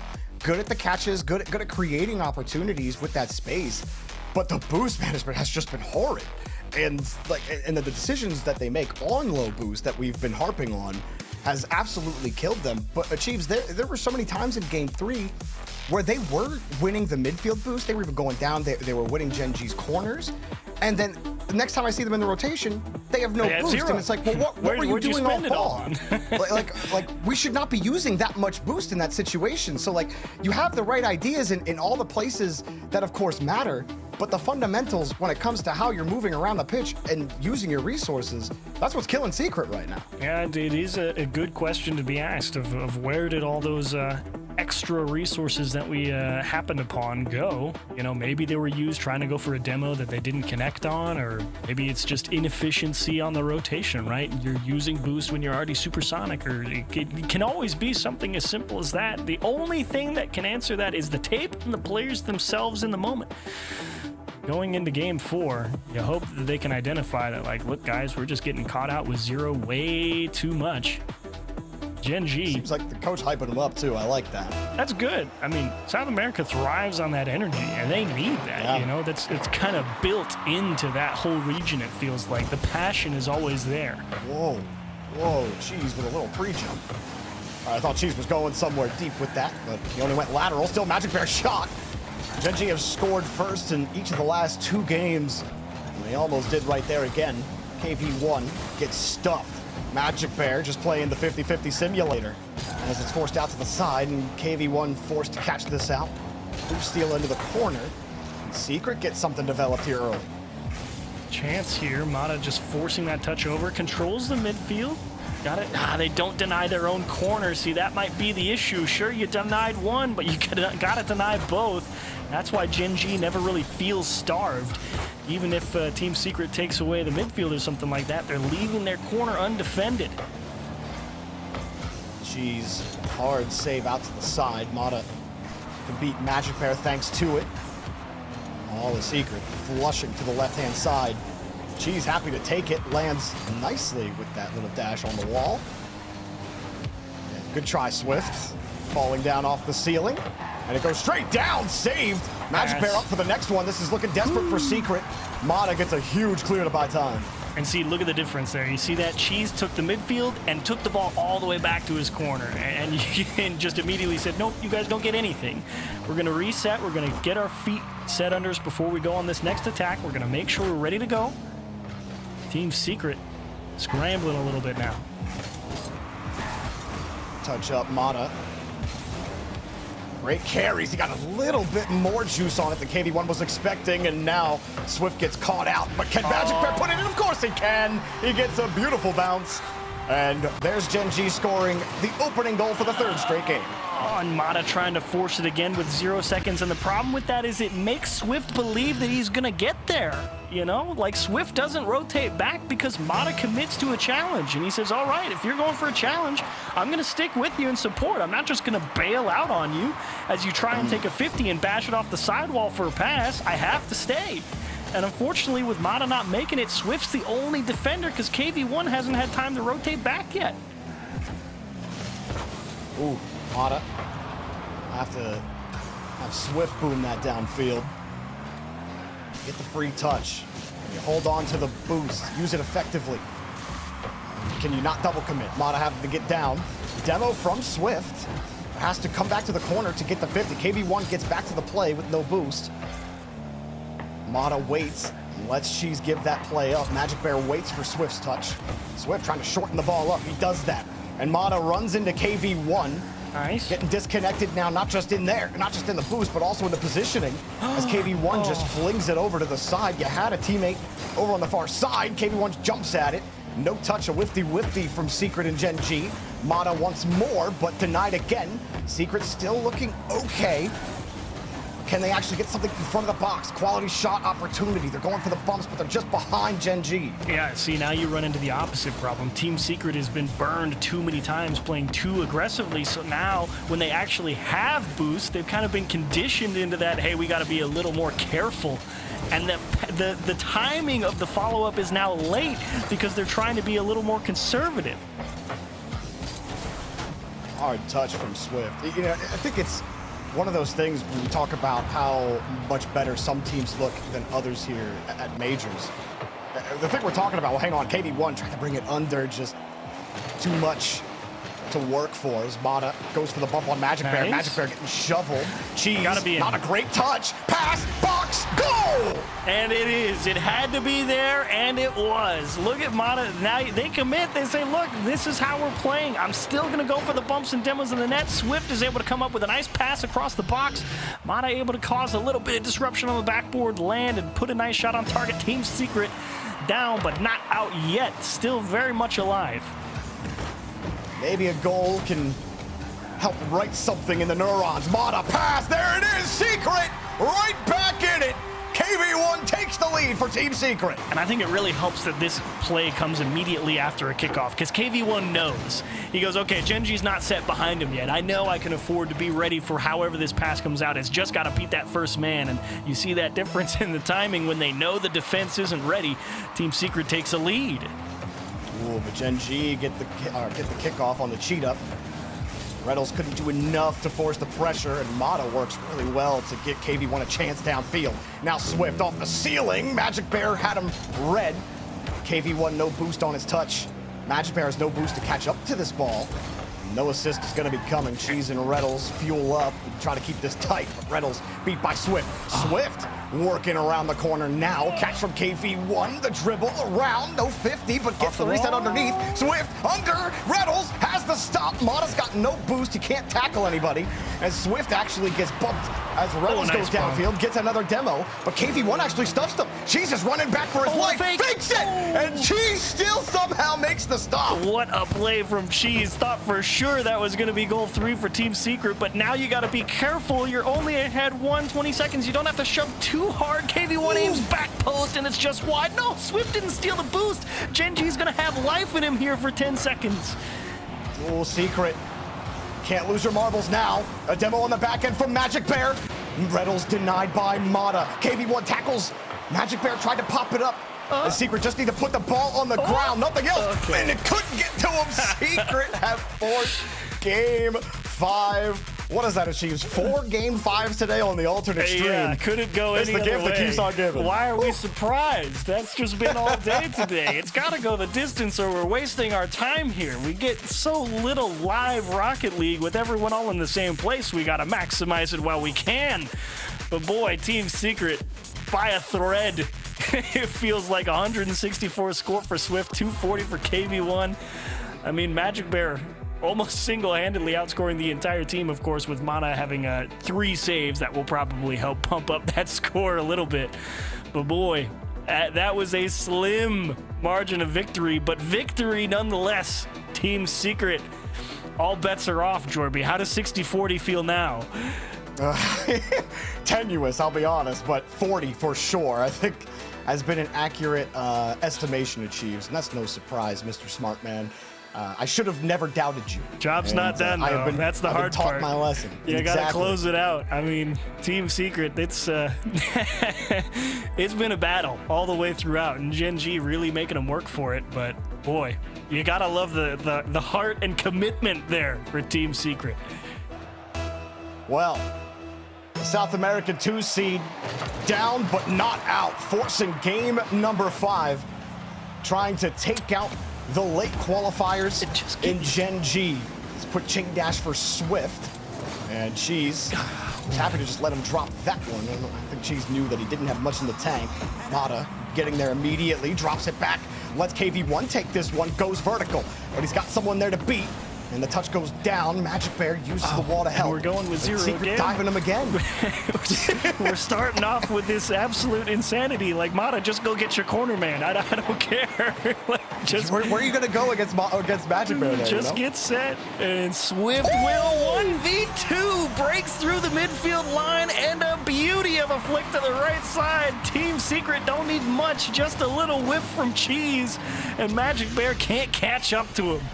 That's a Swift flick from Swift, a player that has been an up-and-comer in South America for a little bit now, and I think he's really been showing his colors individually, showing his improvement as well. It helps Secret score the first goal. Remember, Gen.G has struck first in the last 3 games, but in this game, Secret are the one to get that first goal. Swift wants another! Oh, there's life very much so on that Team Secret side. Rlcs caught, hand in the cookie jar, tried to run straight back down the center, getting harried the whole way, and a taste of his own medicine right at his own net, turned to dust. Team Secret with an early lead. Oh, Gen.G now, multiple goals down, but gets it right back on the kickoff! That's a little cheesy. You've got to be kidding. What actually happened here? Okay, a decent cheat. Oh, no, wow. That's a nice kickoff from Rlcs. I gotta give it to him. I mean, just caught the tiniest piece of that ball, flipped off to the side, and Team Secret hit it flat back into Cheese. Another good kickoff right to Magic Bear. Swift having to go from behind. He doesn't even get above Magic. Almost created some there. The Secret don't even get to enjoy their insurance for any amount of time. Stop letting they love that Gen.G ball, steal man. your corners, man. You guys are taking boost over ball a little too seriously. And that shot denied. Cameraman had me fooled there. Swift up high on the backboard. Trying to bump Magic off the play. Secret in some danger. Flying in Reynolds. Easy goal. He didn't even try making that save on the goal line. He thought surely by now someone has come to bail me out. Unfortunately. Oh, that was Cheese. Okay. I thought I was on a Team Secret player. There's no way Secret on there. So I was like, that guy didn't even try to save that. He had to have thought he had help. Well, it's probably because it's on an orange team player. That's why. Oh, the pass though. Magic Bear gets the save still. Swift, he sees the backboard. He sees net. Paid her for Secret. What a roller coaster. Just a raw 50 straight in the middle of the box. Cheese with 0 trying his best, and Swift the right time for the bounce shot. Catch all of Gen.G jumping at it. Team Secret again wrested the lead from the hands of Gen.G. Now, you must have rubbed the magic genie lamp at Cheeves, because at the start of the series, you asked for the shootout. While it hasn't been 5-4, you've got it. Here we go again. Swift trying to force it through. Gen.G, I have no doubt we're going to do a lead change a couple of times. We're not even 2 minutes into this game. There's Magic Bear. Oh, yo. Mana gets the save. Oh, but again, limited boost for the two defenders on Team Secret. Look at these testing shots, trying to stretch the defense left and right across the net. Gen.G know it. They've got their teeth set, and that's a welcome clear from Mata. KV1 floats his way, but can't keep his car behind the ball. He does get an assist, but still Gen.G putting pressure on Team Secret. A quick hit over to Swift. The ball gets away. Secret are all first to turn tail. Mata has no boost. If you look at the upper left-hand corner of your screen, you will rarely see that boost meter above 50. As this one comes across for Reynolds, to commit for Secret. Could be a dangerous spot. KV1 still has a little boost in the tank. Reynolds is there. It's going to be a tough angle to make work, but a bump might open up the gap. Cheese coming across, and another demo as Cheese picks it up, but Secret get the ball back downfield, buy some time. You can feel that pressure on the Team Secret defense. I mean, there's people not even contesting some of these clears that they're making in front of the net, but they're so expecting Gen.G to be right on them that they're just popping the ball forward, and then it kind of registers, oh, no one's actually there, and takes a strong team mentally to not get rattled, and unfortunately, this is a very real rattle with this bump in the net for Reynolds. Absolutely. Magic Bear gets back into the net, sees, Reynolds has a free touch. See you, Swift. You're going to get bumped out of that one. And 6 total goals scored in this game with 1:48 remaining. Whew.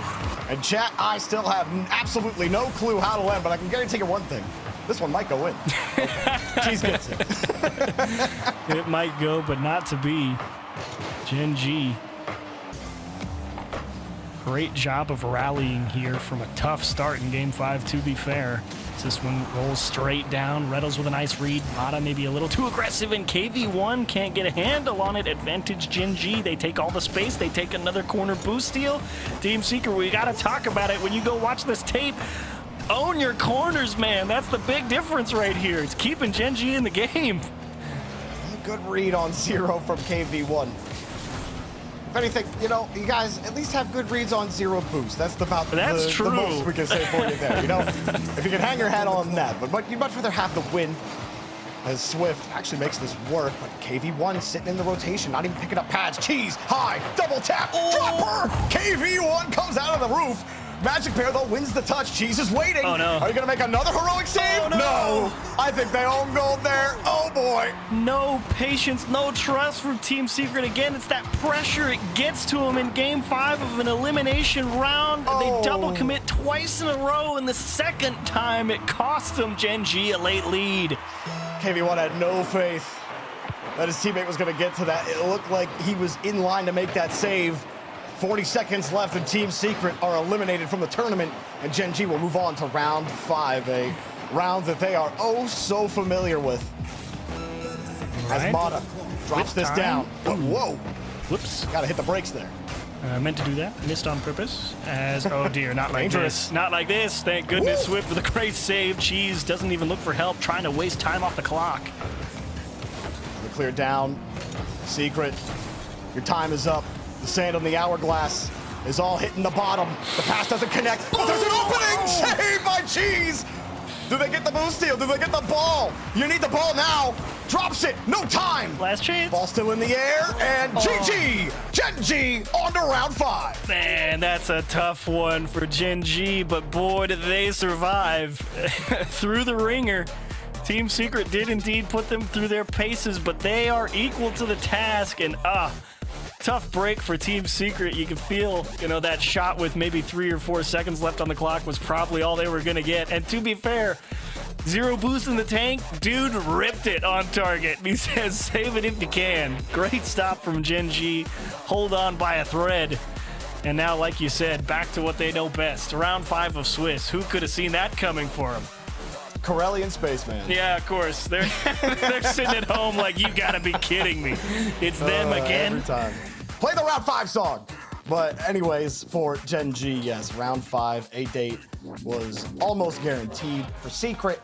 Better than their performance was against Foot. And we harped on the same thing over and over again, but we kept seeing the same thing over and over again. And I think if you want to feel a little bit better about it, is that when we talk about what separates even the mid-table teams from the good teams, not even the best teams, it's these little things, little things that you feel like you can adjust. It's because the mechanics are clearly there. For Mata and Swift, they had the mechs. They had ideas on passes, on how to keep the ball away, on how to play on ball. Yeah. But then it comes to the things that are outside of actually challenging the ball in those things. That's where it falls apart. But that also feels like it's one of the easier things to work on. But that shows you how much of a difference it makes when you are good at those things in addition to everything else. Yeah, and it's hard. It's a big philosophy shift to try and make a tweak like that to your gameplay in the middle of it. It's a tough thing to get out of the habit of, but ultimately Team Secret unfortunately bounced out here in round 4 of the Birmingham Major. Hopefully we see him back for the next one, but well done, Gen.G. You move on.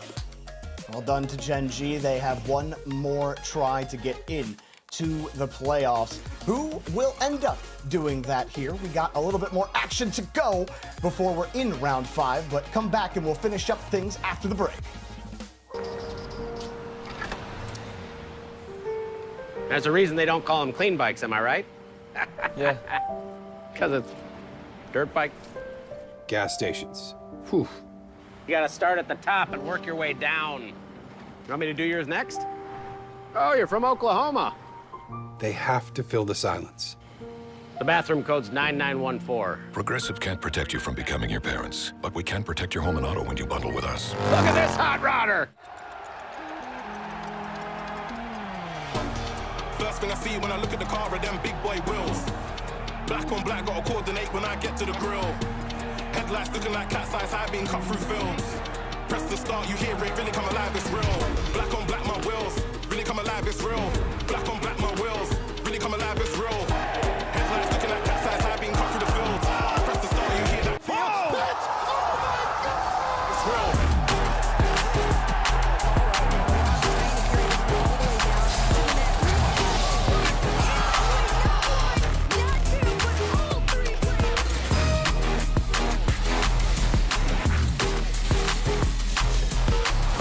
Headlights looking like cat's eyes high being cut through the fields. Press the start, you hear that. Tiger really come alive, it's real.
And the one day I miss cleaning up the cold tea.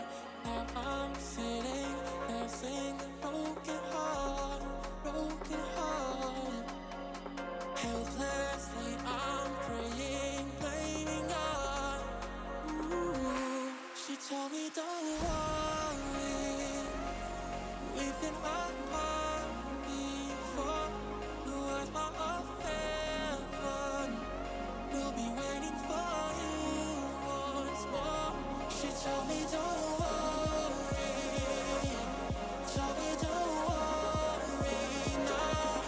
Told me don't worry, told me don't.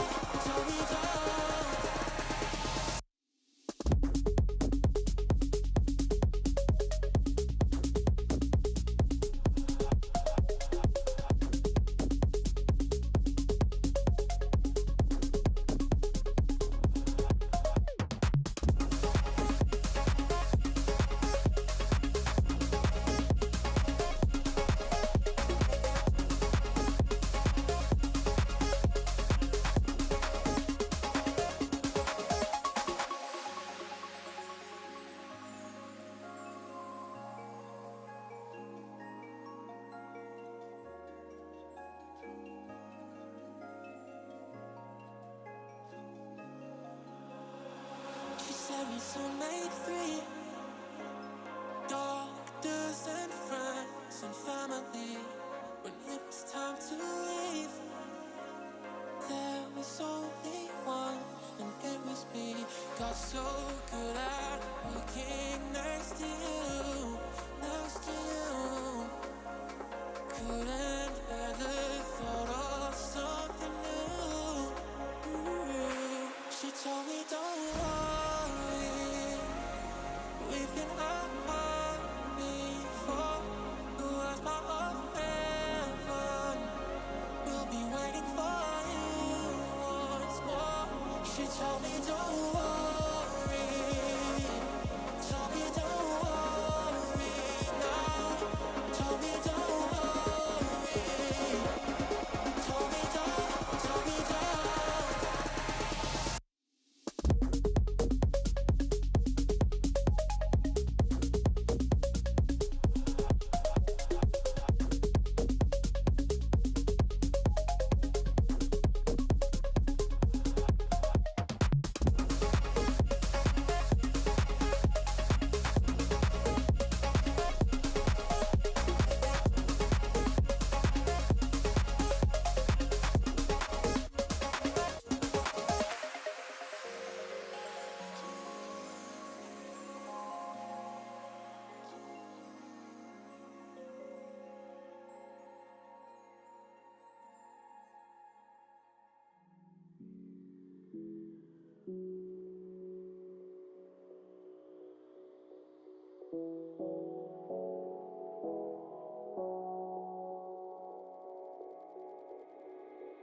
Can you feel it?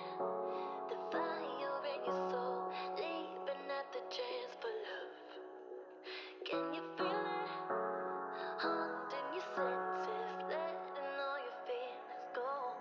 But I can feel it rushing through my veins. Your love's the only drug I know. But we've been playing the hand now we're devil, we can light it up. I know that we can make it through the night, but I can feel the fire inside, so there won't be no fear tonight.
The silhouette cast upon your heart, turning every little moment into scars.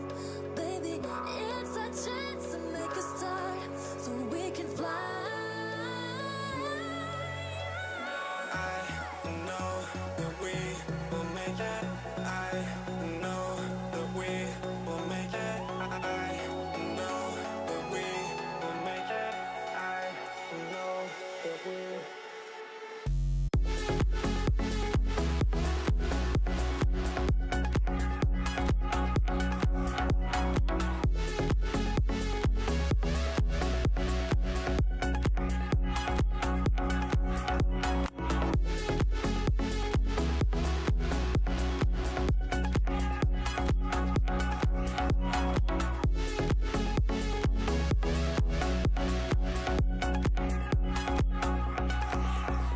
I know that we can make it through one night, but I can feel the fire inside, so there won't be no fear tonight. We crossed the line, and now it's clear to see the light behind the suffering. Believe we'll finally be free.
Welcome back, everybody. We've got more Rocket League underway. We are headed towards the end of the day, though, and this is where things start to get very, very interesting. I'm Hercules. Alongside me, Lemon Kiwi. And guys, we got a good one for you. We've got Luminosity versus Wildcard up after this one. But before we get into that, let's take a look over at the schedule.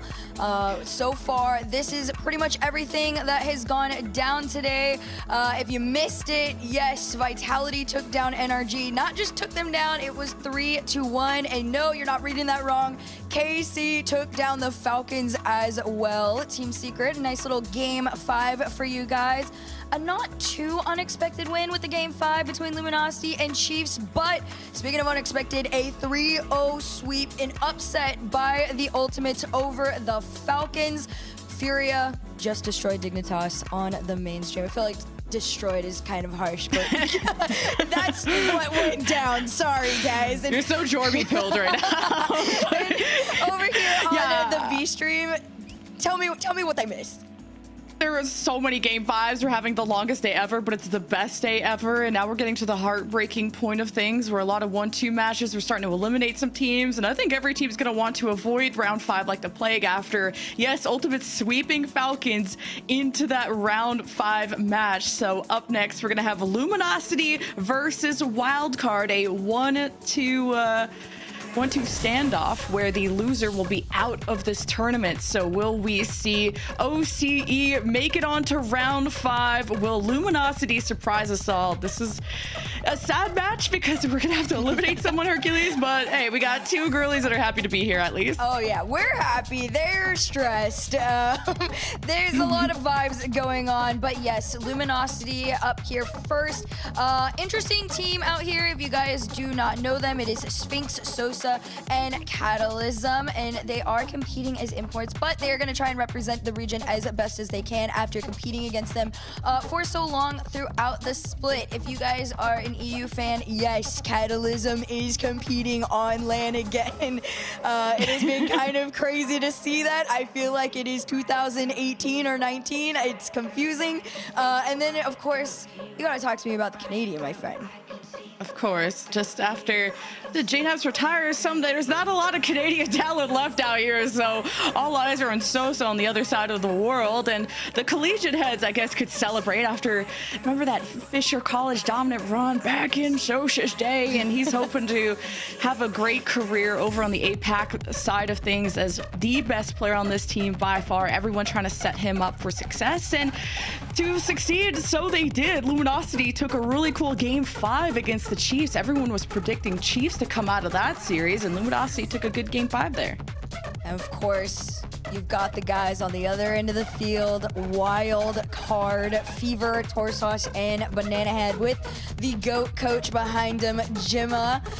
This team has done, pretty unexpected things. However, it has been a long time coming.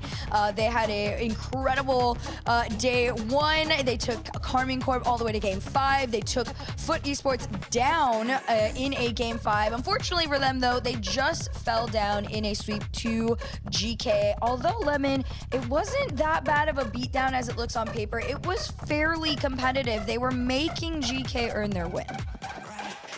Yeah, Wildcard have just been wild this whole tournament, from almost winning against K-Corp in their very first match to almost getting reverse swept by Food to in that series, Wildcard were down 0-3 like in goals against GK, would manage to tie, then full send it, risked it all for the lead, and then scored on 3 times in a row. So the score lines look bad, but it doesn't tell the story of Wildcard coming back from just the pits and being able to make the game close at some point in time. And Banana Head will be my player to watch. He has just been consistent all tournament, kind of averaging around a 500 score as an all-around impact player, but it's this OCE's #1 seed, and we'll see if they can still contend. Oh, I definitely think they can. We should definitely get into our Preds, though, because I gotta let y'all know I'm standing behind OCE here.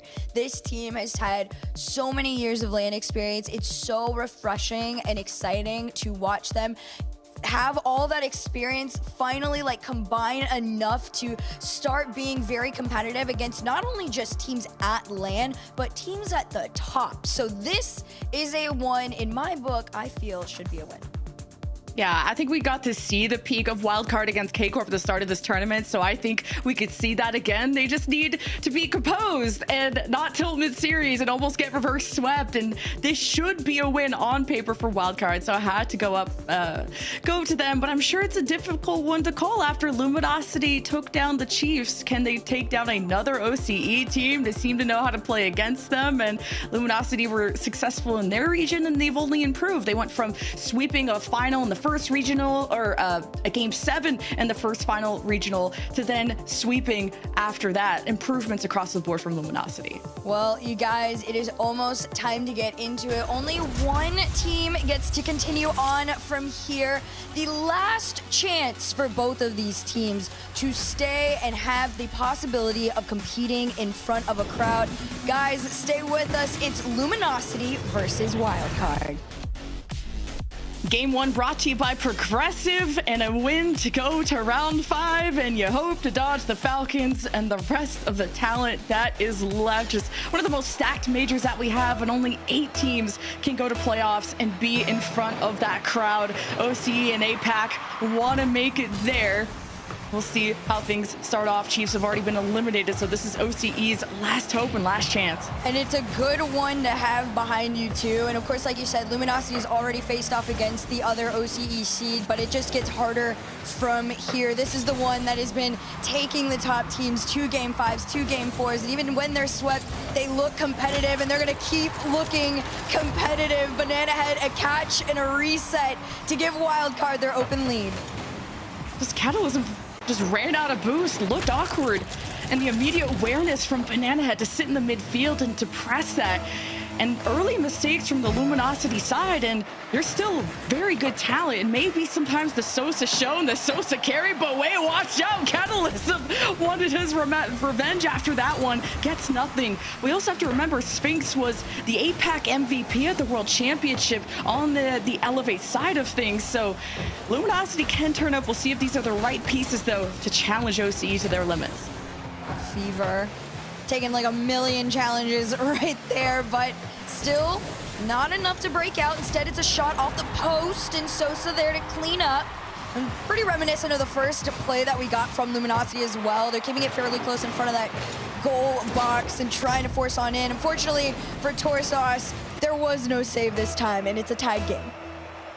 You really got to have your eyes on where Sosa is at all times. This is going to be the most accurate shooter on this team to find the equalizer. Really good support across the board. Look at that, Catalysm is getting away with too much. Banana Head forced to make a save as Wildcard are on the back foot, and Luminosity first on the ball. Catalysm takes a shot, great pass his way. Wildcard get a decent clear downfield. Fever couldn't get a hand on it. Luminosity, though, been able to keep this pretty neck and neck. Yeah, this has been a fairly competitive match and fairly equal. Couple of missed opportunities from Wildcard, like you just saw, a little bit high and wide on it. But I will say defensively from both of these teams, they've done an incredible job of holding their own. Although this is a better shot up for Wildcard. Luminosity, a little low on boost, took everything they had to get on out, and they're all three pushed up, ready to go. Torsos gonna try and sneak around. Rule 1 broken. Demo comes through. Y'all decide who actually gets the bad luck after that one. I'm not gonna make that call. Yeah, let's stir the pot in chat, shall we? But Luminosity already playing with a lot of confidence, and what they're able to do on low boost is pretty incredible too. And let's see if they can keep this up, though. It's finally Wildcard's turn, and sometimes Wildcard get broken down pretty early. They've had 0-3 deficits against GK on multiple occasions, but you can't underestimate how Wildcard flip a switch in the last minute of play and really take over a field. Fever to the backboard, no space. Sphinx had a good read. Banana Head threw himself at it, which means Torsos is the one back and cheats up enough to make a weak shot, but it is still there in possession of Wildcard. You do got to be careful, though, if you're Wildcard, not to overcommit too much. If these clears are going to be coming through, which we just saw they did, Luminosity's done a fairly good job of being able to clear out past the midline, especially if a team doesn't have it under control. So quick little transition out after the clear, and Luminosity, they take that lead back for their own. Yeah, just Banana Head alone in the net, 2 on the side for Wildcard when they had sent 2 pretty deep offensively, and they were rotating back, and Wildcard looked stable off of the delay that Banana Head created, but just did not expect that shot from Luminosity at the point that it was. Torsos can't win the 50. Good clear from Catalysm, and both teams stretching, using all the boost they can to get a hand up, and this puts Wildcard's backs against the wall. But Luminosity can't maintain the pressure as the backboard available. Good toss to the side there from Catalysm. Yeah, Catalysm's done an incredible job, in my opinion at least. One of the more experienced players on this team from closer to the OG days, but right now, Wildcard have been showing that years and years of showing up to these lands is eventually gonna pay off. It started off with Banana Head. You thought he was gonna get past Catalysm, but no, you hear the dink and then the goal explosion. Wildcard to tie things up. Yeah, Luminosity turtled up, and the spaghetti was on the floor, and they just got all mixed up. We find ourselves tied with 90 seconds left, and look who's up high. Banana Head jumping up Sosa to disrupt, and while he lands back down to earth, someone else, a secondary, needs to be challenging from Luminosity, and it's just been a lot of Sosa energy, giving a chance for Wildcard to build up momentum on their offense.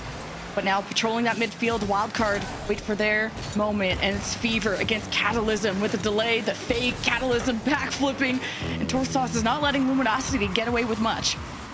1 minute left to go.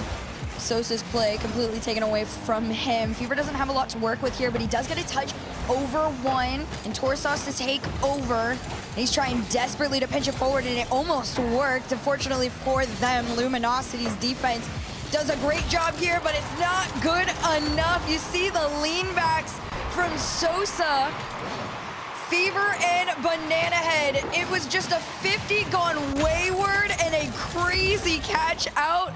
Wildcard take their lead with 40 to go. Yeah, the last 2 goals from Wildcards have been big surprises and very fast, all giving a chance for Luminosity to react. And just off the kickoff, the immediate forgiveness, the tie game at 37 seconds. Oh my gosh, I mean, that's just a great cheat up from Catalysm too. Hoping that it 50s out. I'm sure it probably was intentional, but the placement from him on top of it, a crazy response. Exactly what they needed to keep their confidence going. Dead ball and a shot. Sphinx, I mean, those Luminosity kickoffs, props to you guys. What the heck is going on? Back-to-back kickoffs and now Luminosity have the lead? Oh, geez, this could easily go the distance. Just when you think one team could sweep or just have at least a good series, you just never know how it could be turned on its head. And look at Luminosity even go for more insurance. Torsos with long pass to Banana Head, now getting in each other's way as Catalysm sends it away. And Wildcard need to build up to something special here in the last 20 seconds. And it's a shot on target. Torsos ties. Nice little catch out there too. Sphinx, unfortunately, he goes for the challenge on it, but if you're gonna throw that ball at the wall, you better be prepared for your opponents to catch that and throw it at your net, and they were not prepared in that situation. Tied game, 15 seconds to go off the kickoff. Fever's gonna try and beat out Sosa, but it's a clear out into the mid. Banana Head past 1, 8 seconds on the clock. Sphinx just lobs it up high, and here's the attempted finish. Down to Banana Head, still in play, no touch, and on the ground. Our first overtime. I think many more to come too. These 2 teams have been so close. It started with Luminosity, but where will it end? It's already a 2-on-2 into the blue half, pinched off Sphinx, ready to try and set up Sosa for success, but now the pace has been really picked up, and now everyone has to keep up as well. As Banana Head meets Sphinx off the backboard. Sosa gets interrupted there by Fever. Now Torsos sets up Banana Head for a quick counterattack as Fever punches towards the net, saved by Luminosity. Wildcard's getting, intense with it. There was a little bit of a fake on that play, so now they're getting creative around Luminosity, and Luminosity's got to be prepared. Sphinx off the ceiling, pass over to Sosa, denied by Torsos. And 45 into this one, Luminosity is now on their attack again. Wildcard, they just got to respect the fact that Luminosity does break into the half so often, but when they're out, they look good. Crazy 50 back. Fever just has to play it into his own corner and hope he can beat out Catalysm. He does for now. No cut from Sphinx. Oh, there it is. Taking his time to the backboard. He finds barely an angle on it. This follow will go through. Luminosity shut down Wildcard. And Luminosity connecting when it matters the most. It's not just about beating the ball to Sosa, but Sosa also being a distraction, causing chaos, and Catalysm is stepping up to the plate in the biggest of ways. And he's not known as a big goal scorer for this team, at least in the regionals. And he's got almost an 800 score, 2 goals to his name. Now there's 3 threats on the Luminosity squad that Wildcard have to worry about. Yeah, Wildcard have really been connected throughout this entire first 2 days of the Swiss, but right here, this is the most, apart I've pretty much seen them. And of course, granted, they just came off a pretty frustrating loss with GK. That was the first, pretty much a beatdown they've had to experience in the nicest way possible. But Luminosity, on the flip side of things, they went through their trials and tribulations and came out a little bit more successful. Unfortunately for them, Sphinx now feels great. And if Sphinx feels great, he's usually the quieter one, sits a little further back on third. That's a bad sign if you're a Wildcard fan right now. So you just got to take what you learn, adapt in game number 2, and really just hope, that you can start to get your bearings a lot faster than you did in game 1. And Luminosity is able to ride the wave too of that game 5 they just won. Luminosity were in 0-2 position in the standings and clutched up against the Chiefs. And they obviously are in good spirits, telling themselves they could eliminate all of OCE if they keep this up. And it's taken a team effort and an overtime one at that for Luminosity to get in. So Wildcard, you know, yeah, I kind of see them as comeback kings, not gonna lie, with how the series have gone. And even though the beatdowns, they are a team that never give up until the series is actually over. Absolutely. I feel like that's like the perfect way to describe them. Luminosity right now, though, they don't want to have to do comeback game this time. They would prefer to end it all as quickly as possible, but Wildcard will make that a challenge in the mid. Sphinx past one. You see Torsos racing back. He does get the faster touch. The demo in the mid opens up Wildcard to try and transition out, and they will. They're a little close for comfort on that play there, but Banana had recognized it and kept himself closer to the mid. Unfortunately for them, that ball went back to their backboard, and Sphinx got his double. Tough one for Wildcard when they were building up to something special, and kind of a forced slightly own goal. Torsos getting a piece of that. But Luminosity are playing at this pace very well. And even OCE kind of, when you watch their regionals, are a lot slower than usual. And it's very precise, and they fight for control first, and they don't want to get ahead of themselves. And Wildcard have to be on the retreat a bit quicker, though, against Luminosity, who know how to fire back. This Catalysm with a long clear as Luminosity wait to see how Torsos dwindles down. Banana Head with the pinch down, gets Sosa's hand up. Now Torsos gets demoed, and Luminosity are all over them. Luminosity have done a very good job of sustaining pressure on Wildcard, even when this ball gets taken away from them. Possessionally, feel like they hold on to it just a smidge better, although Wildcard does have it. Low boost, tries to drop down over to Fever, and the beat out stops Wildcard in their tracks. Torsos loses this one. Sphinx had the opportunity. Low boost, most you can do is try and hope it floats on in, and they can't. Nobody from Luminosity had the resources to speed that play up. Instead, they go back to their own. The bumps come out. Catalysm trying to recover and get this ball, but Banana Head's just faster. Especially for Sosa to have the boost, just be higher to actually take the shot on target, as usually you're setting him up to be the sniper. So Luminosity going in for round two as Sphinx, a fantastic game one. Catalysm, this is a much more well-rounded Luminosity than we're used to. And that's great. You need all of them to be able to fire back against OCE's best. Here comes Fever, though. An open double, and Catalysm saves it somehow. And Torsos doesn't have firm control, so Luminosity get their heads above water. Down by one. Got to find something here. You're approaching that second half of the game, and if you lose this one, Luminosity sits on match point and is way more comfortable than you are. Demo's in the back, trying to open a path. Sphinx recognizes the cut that he's gonna have to make there, but Banana Head still takes this ball back. Reset denied. Torsos to the backboard, follow from the center, and nobody can make a decent or at least registered shot from Wildcard. At least there's a hint that that backboard is not as protected as it should be, and Wildcard have had real solid opportunities, but who cares? And there's no one in the net, and Wildcard can't score. It's 2-0 for Luminosity. This is such a frustrating challenge, too, from Torsos. He got the initial one, but that second one was rough because he had no boost, and he'd already decided that he needed to play it a little up the wall and turn, and unfortunately for him, there was just better spacing off Luminosity in that play there. 2-0 on the board. Less than 2 to go. Time dwindling away. The air dribble to hand it down to Sphinx looked great. Unfortunately for them, Wildcard takes it back into their half. Torsos trying to be a menace, but it's not going to stop Sphinx. Fever! We're just the bit holding that. Torsos needed to be the muscle. He's got Sosa uncomfortable, bumps him off the back wall, and Banana Head with the lob up with no one in the net to block, and Wildcard cut the lead in half. 2-1. This is where things start to get very interesting. Wildcard has capability to really put the pressure on if they want, but they have to trust themselves on defense, and right now it's been a little shaky. Fever past 130 to work within the tank. Reset, double, forward, 2 to defend, and Luminosity keeps Wildcard back. Yeah, Luminosity's defense is stacked as Sosa leaves the ball off to Sphinx, as Sosa disrupts the net on the goal line, and finished as always by Catalysm. 3-1 with a minute left and match point on the horizon.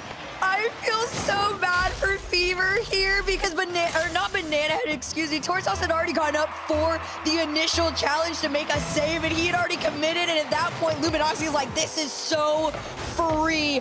2-goal lead, a minute on the clock. Wildcard have to get it together here. And another shot to a wide open net.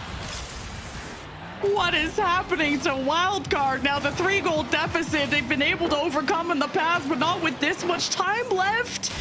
It was just getting buried all of a sudden. It's a snowball turning into an avalanche, and Luminosity are making them look a little silly. And now to reverse sweep is a whole different thing. And again, what is this, a hat trick for Catalysm? What is going on? This is honestly like watching a crash out in real time. My heart, there is very few times where you will ever not see Torsos smile. Like, he's even smiling now, but for the 10 seconds that they got scored on, he was straight-faced. And Banana Head is one of the few that, you know, he's a very emotional player in the best way. And for him to be feeling and looking very quiet, you can just tell that this is one of those matches you just want to shake off and start over. I think best thing for the mental is just play some solid defense and kind of get your bearings straight for this game number 3 that's going to be coming your way. With 30 seconds left on the clock, though, Luminosity have got to be feeling great about themselves because after this one, they're sitting on match point. They're sitting on almost hitting a Brazil. So we got 33 seconds. I was gonna bring up my bad. Get hydrated, homie. Of course, I was drinking water. Let's go next. Drink Let's your go water. next. GG, go next. Lock in. Yeah, lock in. Banana Head stared straight at the camera, was like, I hear you. Like Jim from The Office. Like, I can't believe this is happening. And also figuring out kickoffs, because Luminosity even last game had a couple of goals off kickoffs, and Luminosity are probably tilting them even this game with a few surprises. And man, just all of the players from Luminosity having a fantastic day. And Sosa's not even the one carrying. And then Sphinx having an MVP-like performance. He's having a hat trick too. Luminosity, match point, and a Brazil. The 0-second Brazil. And yet somehow Torsos is smiling. I don't know why. Somebody needs to talk to him. I need to know what he's on that he can smile that much. Brazil in the chat. Match point on the board. Luminosity is 1 away from the 5th round of the Swiss stage. And then you have to roll the dice on which MENA team you're going to see there. Twisted Minds just reported a win against Complexity, I think it was. Falcons away in the round 5. And that is just not a region you want to go up against. That, or they're having a rough major to say the least. And OCE need a mental reset. We got to get also a health check on CJ. Does he still have hair? Because I'm sure you're like, okay, Chiefs are out. Wildcard got this, right? We all put Wildcard on our prediction, I'm pretty sure. So this is kind of wild.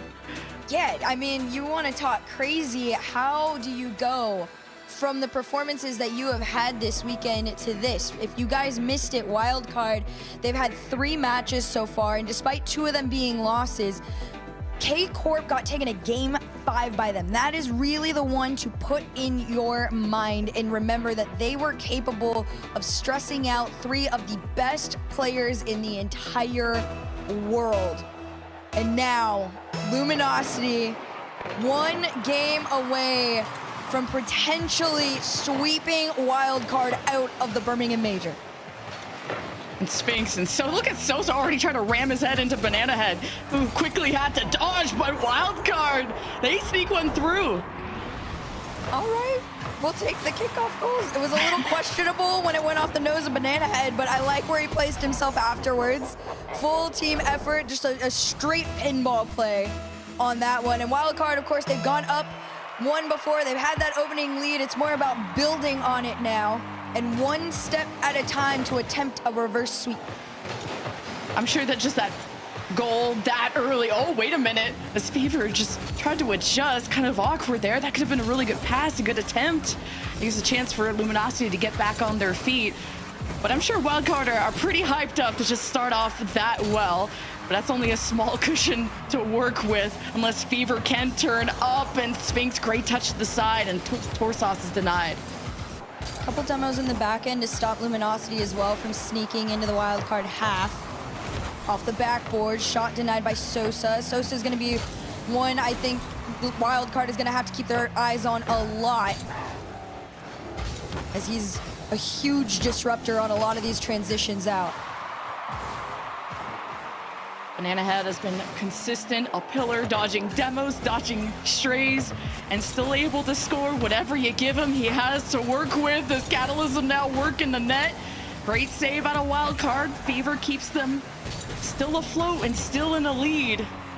Torsos is downfield. Fever kind of missed the challenge in his Catalysm, and now Sosa has Luminosity back on offense when Wildcard are ready to full send it. Talk about full sends, crazy clear out from Wildcard, wastes a good chunk of time. Catalysm, reset, too wide for a shot. But right now, Wildcard, they're getting their bearings, they're catching them out, and they're on the board. Yeah, you talked about spacing before, and Fever, what a win against Sosa. And then you got a 2 on no one, just 2 on 0, nobody in the net from Luminosity. And Wildcard able to dominate that midfield, making their transitions that easy, that open, that free. Luminosity, they can't slow down. Yeah, they can't trip over their laces at the finish line, not like this. And it's gonna keep happening. I feel so bad for this team right now. Oh my gosh. Okay, Luminosity. Something is shifted. You guys got to get it together. I don't know what's going on defensively, but Wildcard are making you look a little silly right now. Sosa denying Fever's shot opportunity. Speaks 1-2, almost through, but Fever puts a hand up and keeps Wildcard in their 2-0 lead. With Sosa being in a front blocker position, how is that red carpet not down into the net? How did Luminosity not score? Sosa shot on target to the corner that Torsos saves. And Wildcard always have someone in the net, someone ready. Fever adding on to the pain of Luminosity in this game 3. But Sphinx is left alone and left to breathe, and dribbling through, brings it low against Banana Head. Sosa stacking on, backboard, not available for Luminosity. Oh wait, gotta turn around. Banana Head has to flip through, and desperate demos come out. Luminosity want to keep this going, but they just can't. They cannot. Why? Because Wildcard won't stop demoing them off of the field. Still holding on to their 2-0 lead. Less than 2 minutes to go. Torsos not able to center that one to Banana Head, and he's going to have to race back. No boost. Maybe a pad can help him out here, and it does. Sphinx from the corner to the center. Torsos stops in his tracks, and right now, Luminosity just got to respect the fact that Wildcard are playing so much more aggressive than they were in those first 2 games, and you gotta be weary of who is standing behind you waiting to demo out. Pass over to Sosa, bounce up, in. You're waiting for Sosa to show up, and Canada is here to play, and about time. Like, Sosa broke up such a good pass earlier from Wildcard in a 1 versus 2, and to counterattack that much harder to break the lead in half. Luminosity are not done yet. They want that sweep bad. They want to eliminate not 1, but 2 OCE teams, while Wildcards want to go the distance. They got a few more cards up in the deck, and even through all the bullying and all the tackling in the net, Luminosity don't get the equalizer yet. The bump play comes through. All right, I see you. That's what you start doing when you're like real frustrated. You send Fever in, you say, Sosa, get the heck out of your net. We're going on in, and that's exactly what happens.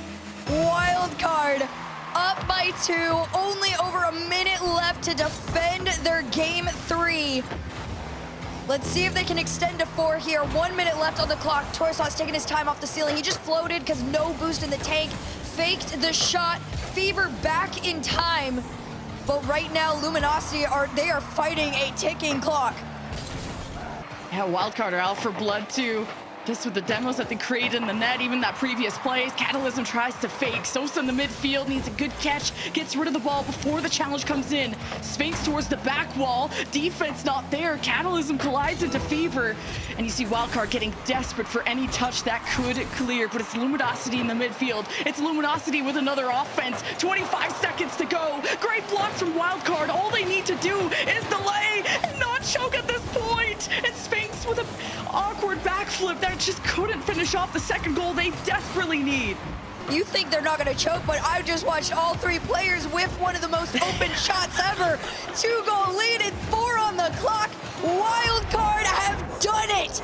They have one more chance towards the reverse sweep. And to just unboom yourself from a Brazil at the 0-second mark.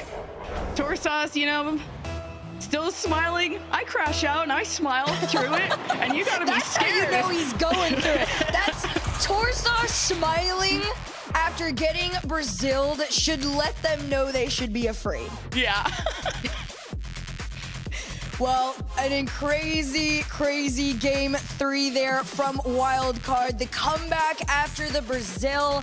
Luminosity, not in shambles, but definitely a little more discombobulated than what we saw in the past. I do gotta hand it though, in the end of that one, Sphinx really tried to bring them back into it. Sosa had a couple of shining moments where he threw him forward, but unfortunately for them, once Banana Head, you know, in my opinion, one of the OCE MVPs overall, right? Once he started kind of getting his bearings again and everybody was throwing the assists, I believe it was Fever assisted him on all 3 of those shots. Wildcard just could not be stopped.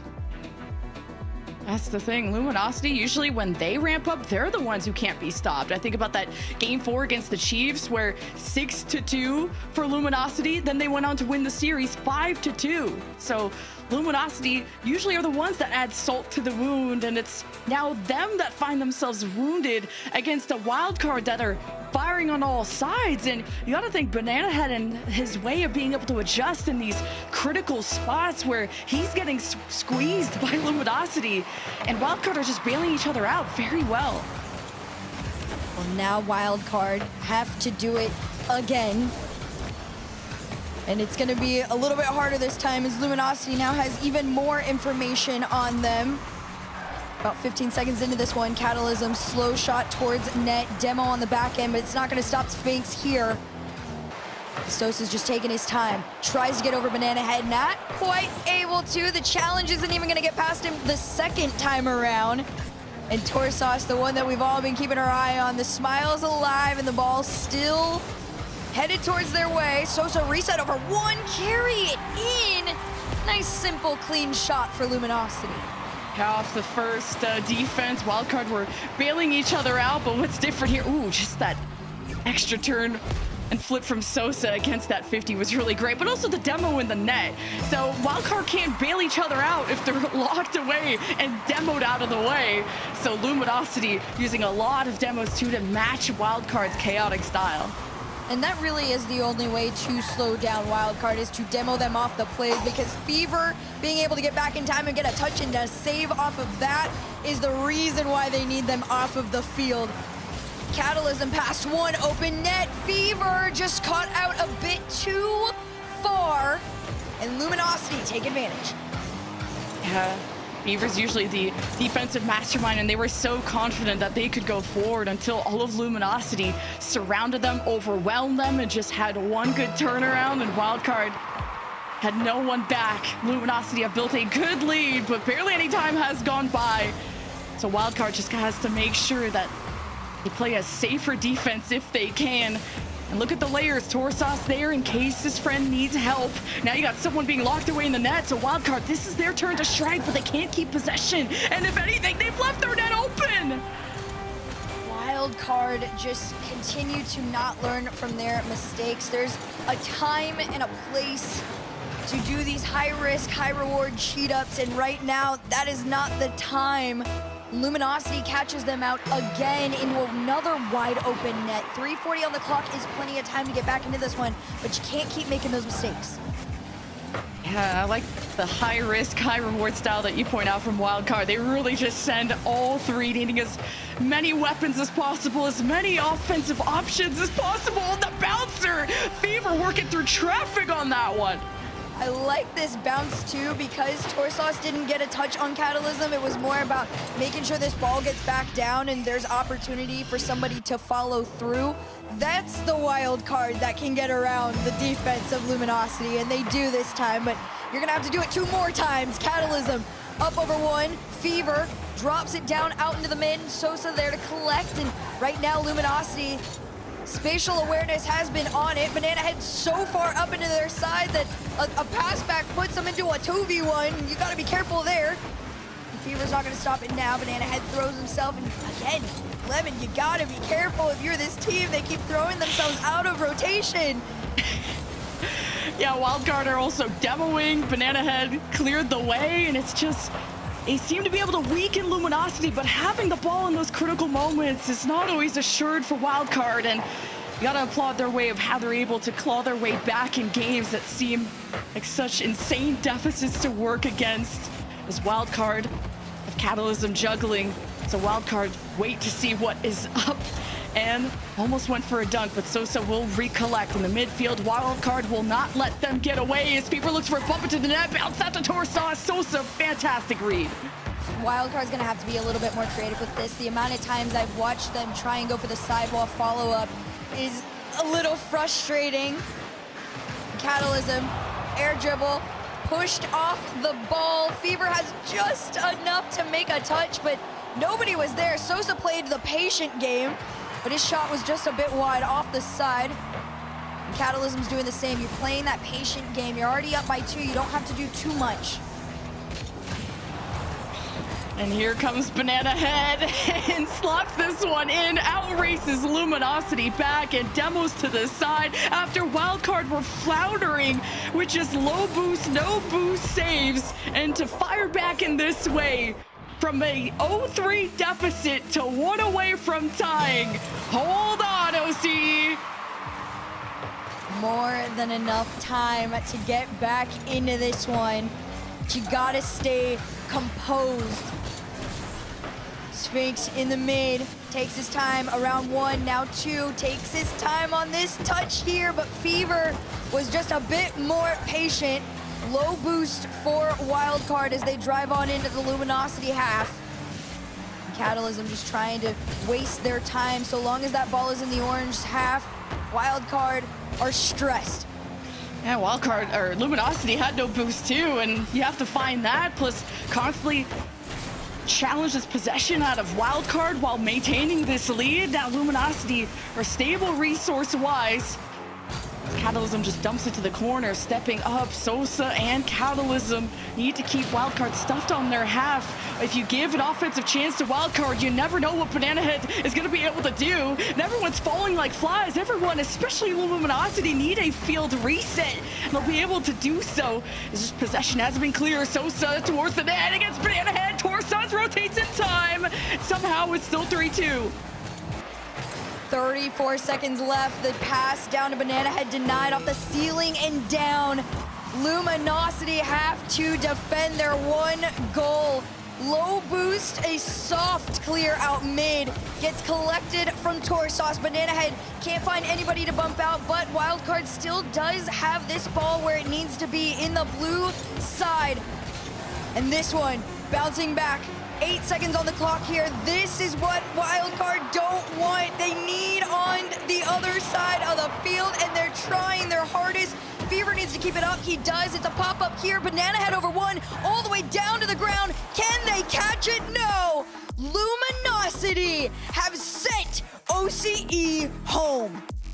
Both of them, Chiefs and Wildcard, against everyone's expectations. APAC have risen. They go to round 5. A really tough 0-second play that Wildcard had to do when all 3 were on 0 to pretty much very low boost. Banana Head had to go and steal a corner boost and then was the only one that could go for a play, but then had to come from behind the ball when he was at the front lines. It was disaster.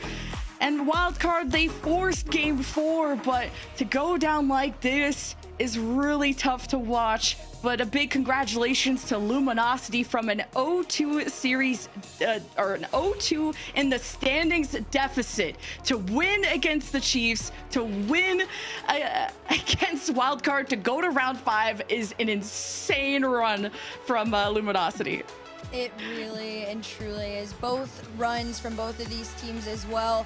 I mean, you still have to give flowers to Wildcard. This team of players have done something very special every time we have seen them on land. Throughout last year in particular is kind of where things started.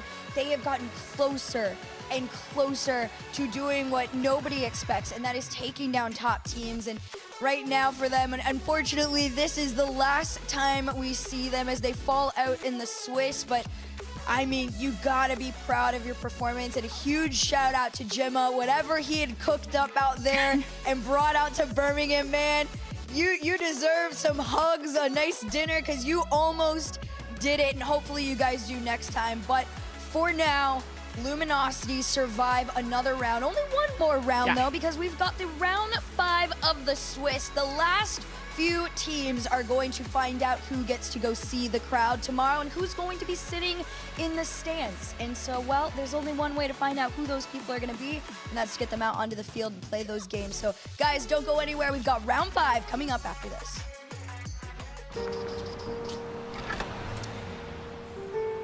There's a reason they don't call them clean bikes, am I right? Yeah.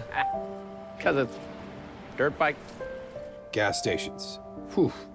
You gotta start at the top and work your way down. You want me to do yours next? Oh, you're from Oklahoma. They have to fill the silence. The bathroom code's 9914. Progressive can't protect you from becoming your parents, but we can protect your home and auto when you bundle with us. Look at this hot rodder! First thing I see when I look at the car are them big boy wheels. Black on black, gotta coordinate when I get to the grill. Headlights looking like cat's eyes, high being cut through films. Press the start, you hear it, really come alive, it's real. Black on black, my wheels, really come alive, it's real. Black on black, my wheels, really come alive, it's real. Headlights looking like cat's eyes, high being cut through the fields. Press the start, you hear that. Whoa! It's real.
Your vacant thoughts peering into the soft light. This unfamiliar glare blinds me out, I'm blinded. Inspired my efforts to keep you satisfied. I think to be losing you is not worth the fight. So I speak up, I scream into the void. I reach for a hand to guide me through the shifting land below. I'm running up, the walls are closing in. I feel the cold embrace.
sneak through the walls of stone.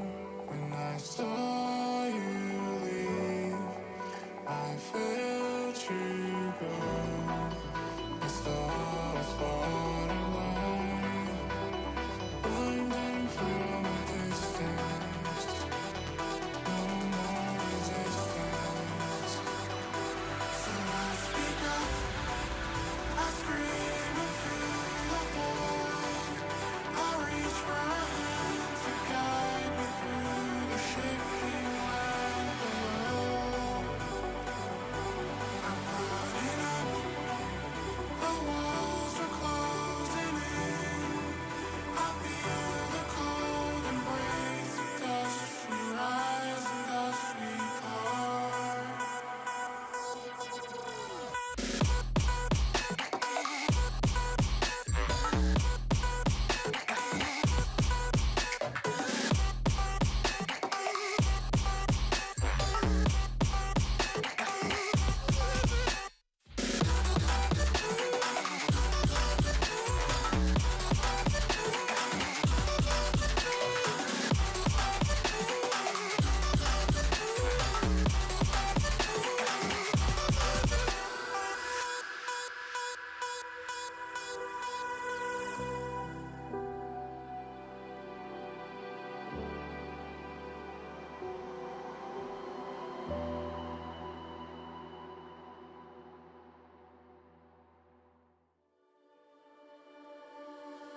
Got wandering eyes that I seem to follow.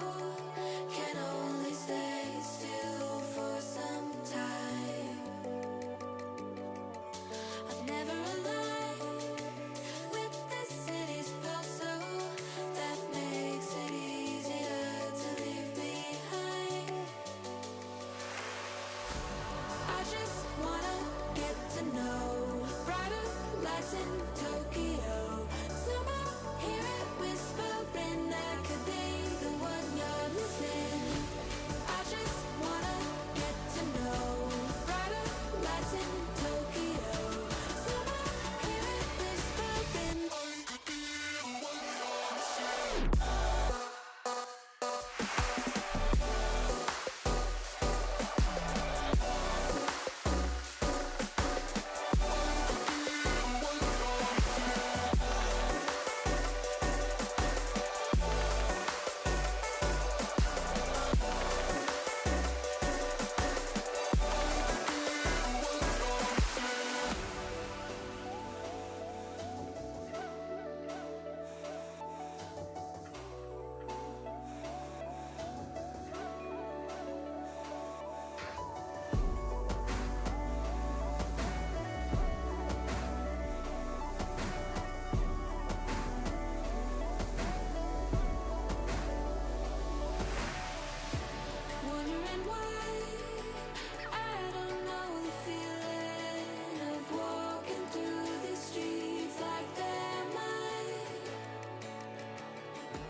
wondering in his place how I'm gonna spend my time searching open space.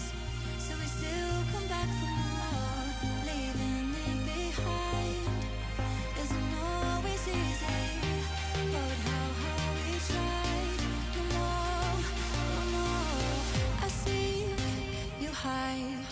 The stars aligned, and we had everything to heal us.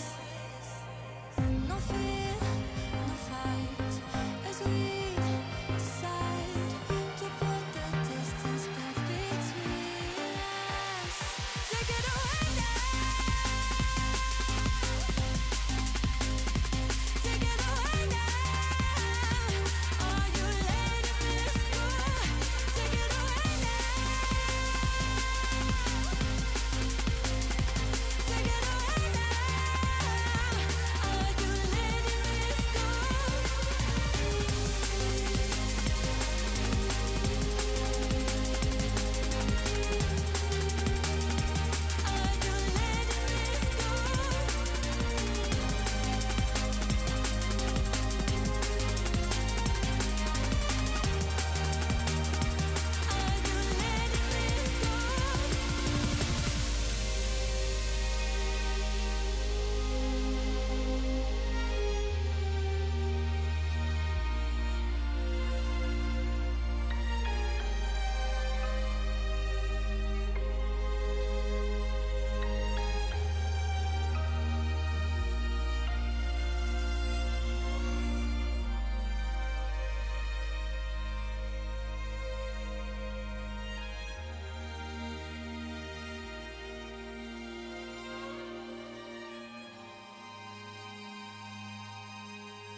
We used to think our words were gold,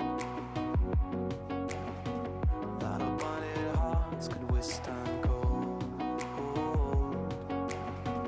We were catching diamonds in the rain, letting precious water through the drain.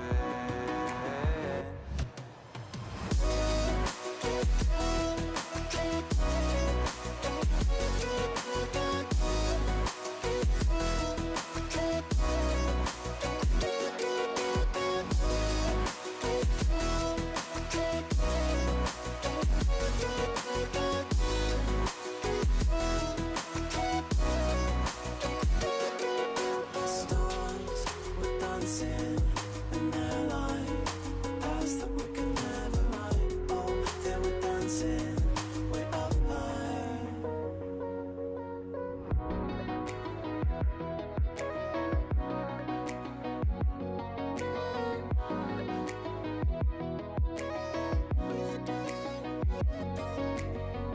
We built these walls so we could find who could prove themselves through the waves of time. We're trying to repent before you sin. It's like giving up before you begin. Stars were dancing in their light, paths that we could never ride. Oh, they were dancing way up high.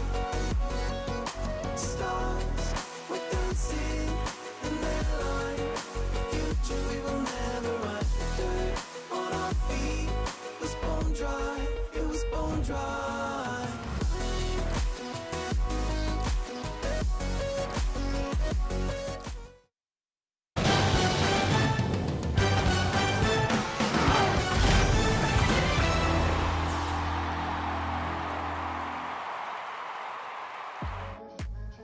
We have made it the whole way here, the final match of at least the alternate stream, but the final round of Swiss here at the Birmingham Major. Jorby and Hercules will be bringing you through the action. We got Falcons Luminosity coming up shortly, but let's go ahead and round the table here real quick and recap how the day has gone. We've had 2 streams, we've had a ton of matches, and we've got a couple games left to go. Round 4, it was everything pretty much went as expected, but we got that game 5 between Gen.G and Secret. Secret almost getting over the hump here over on this stream.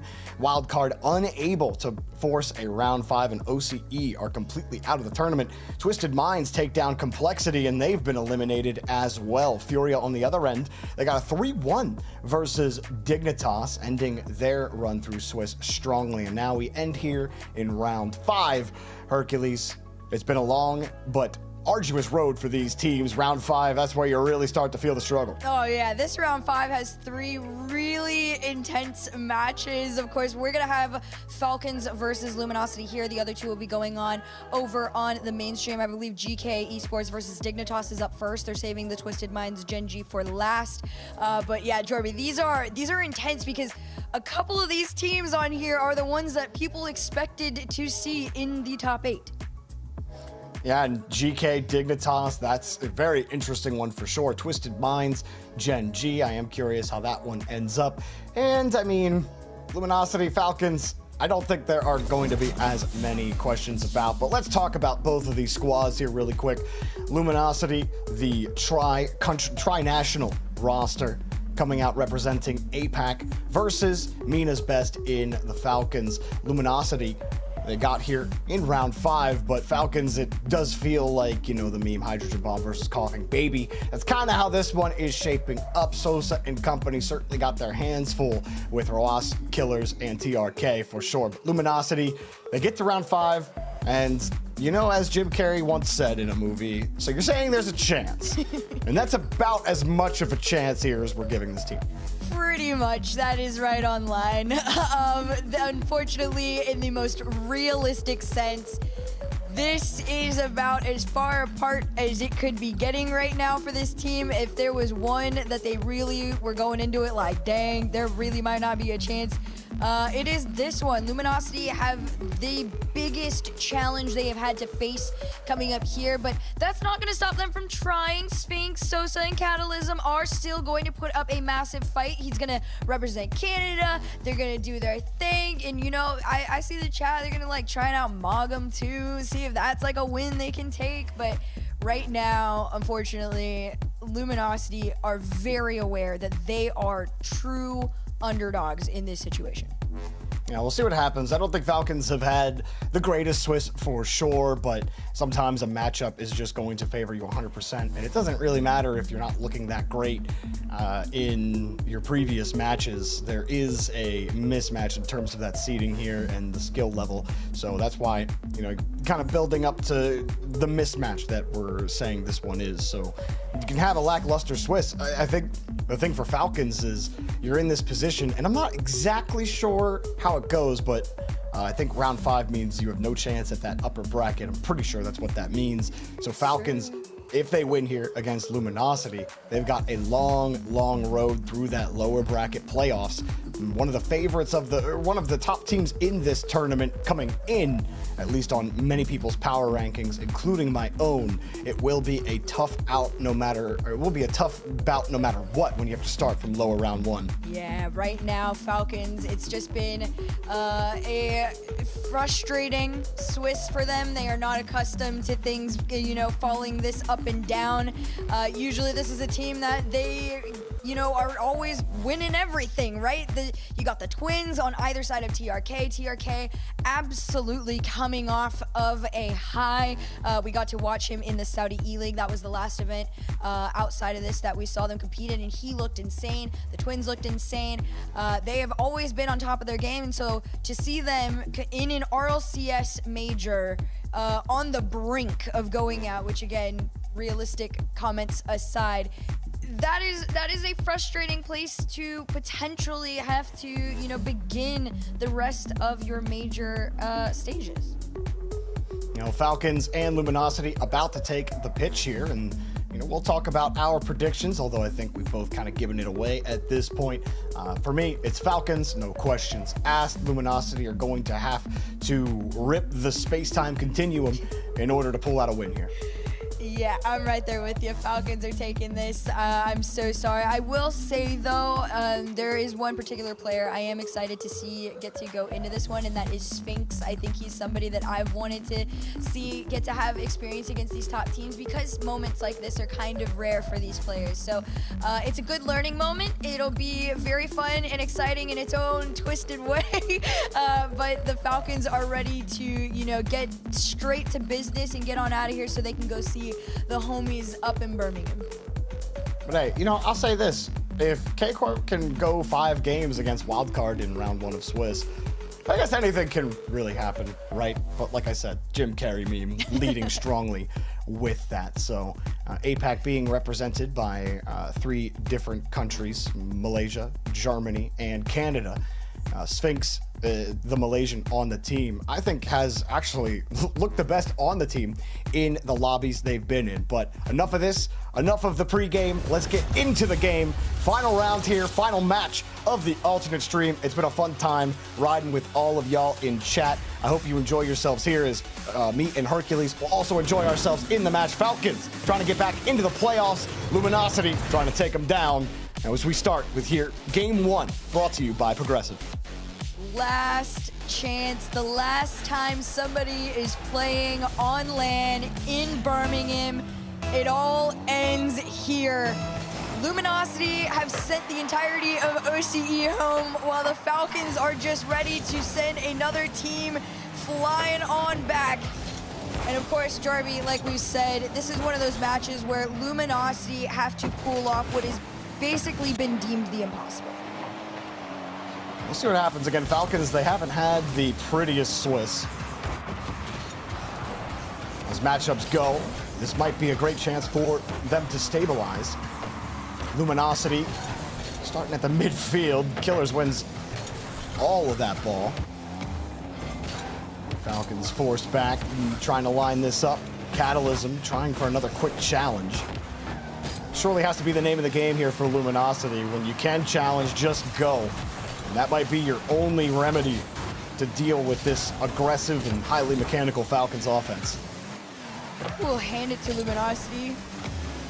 The fact that they have been able to not allow Falcons to score in the first minute, I think, is a feat. You got to be able to do this 1 minute at a time even. A team like this with as much experience as they have, that is a big deal and a really good clear upfield from Catalysm. He's going to try and follow it up himself off the sidewall here. Sphinx straight on down.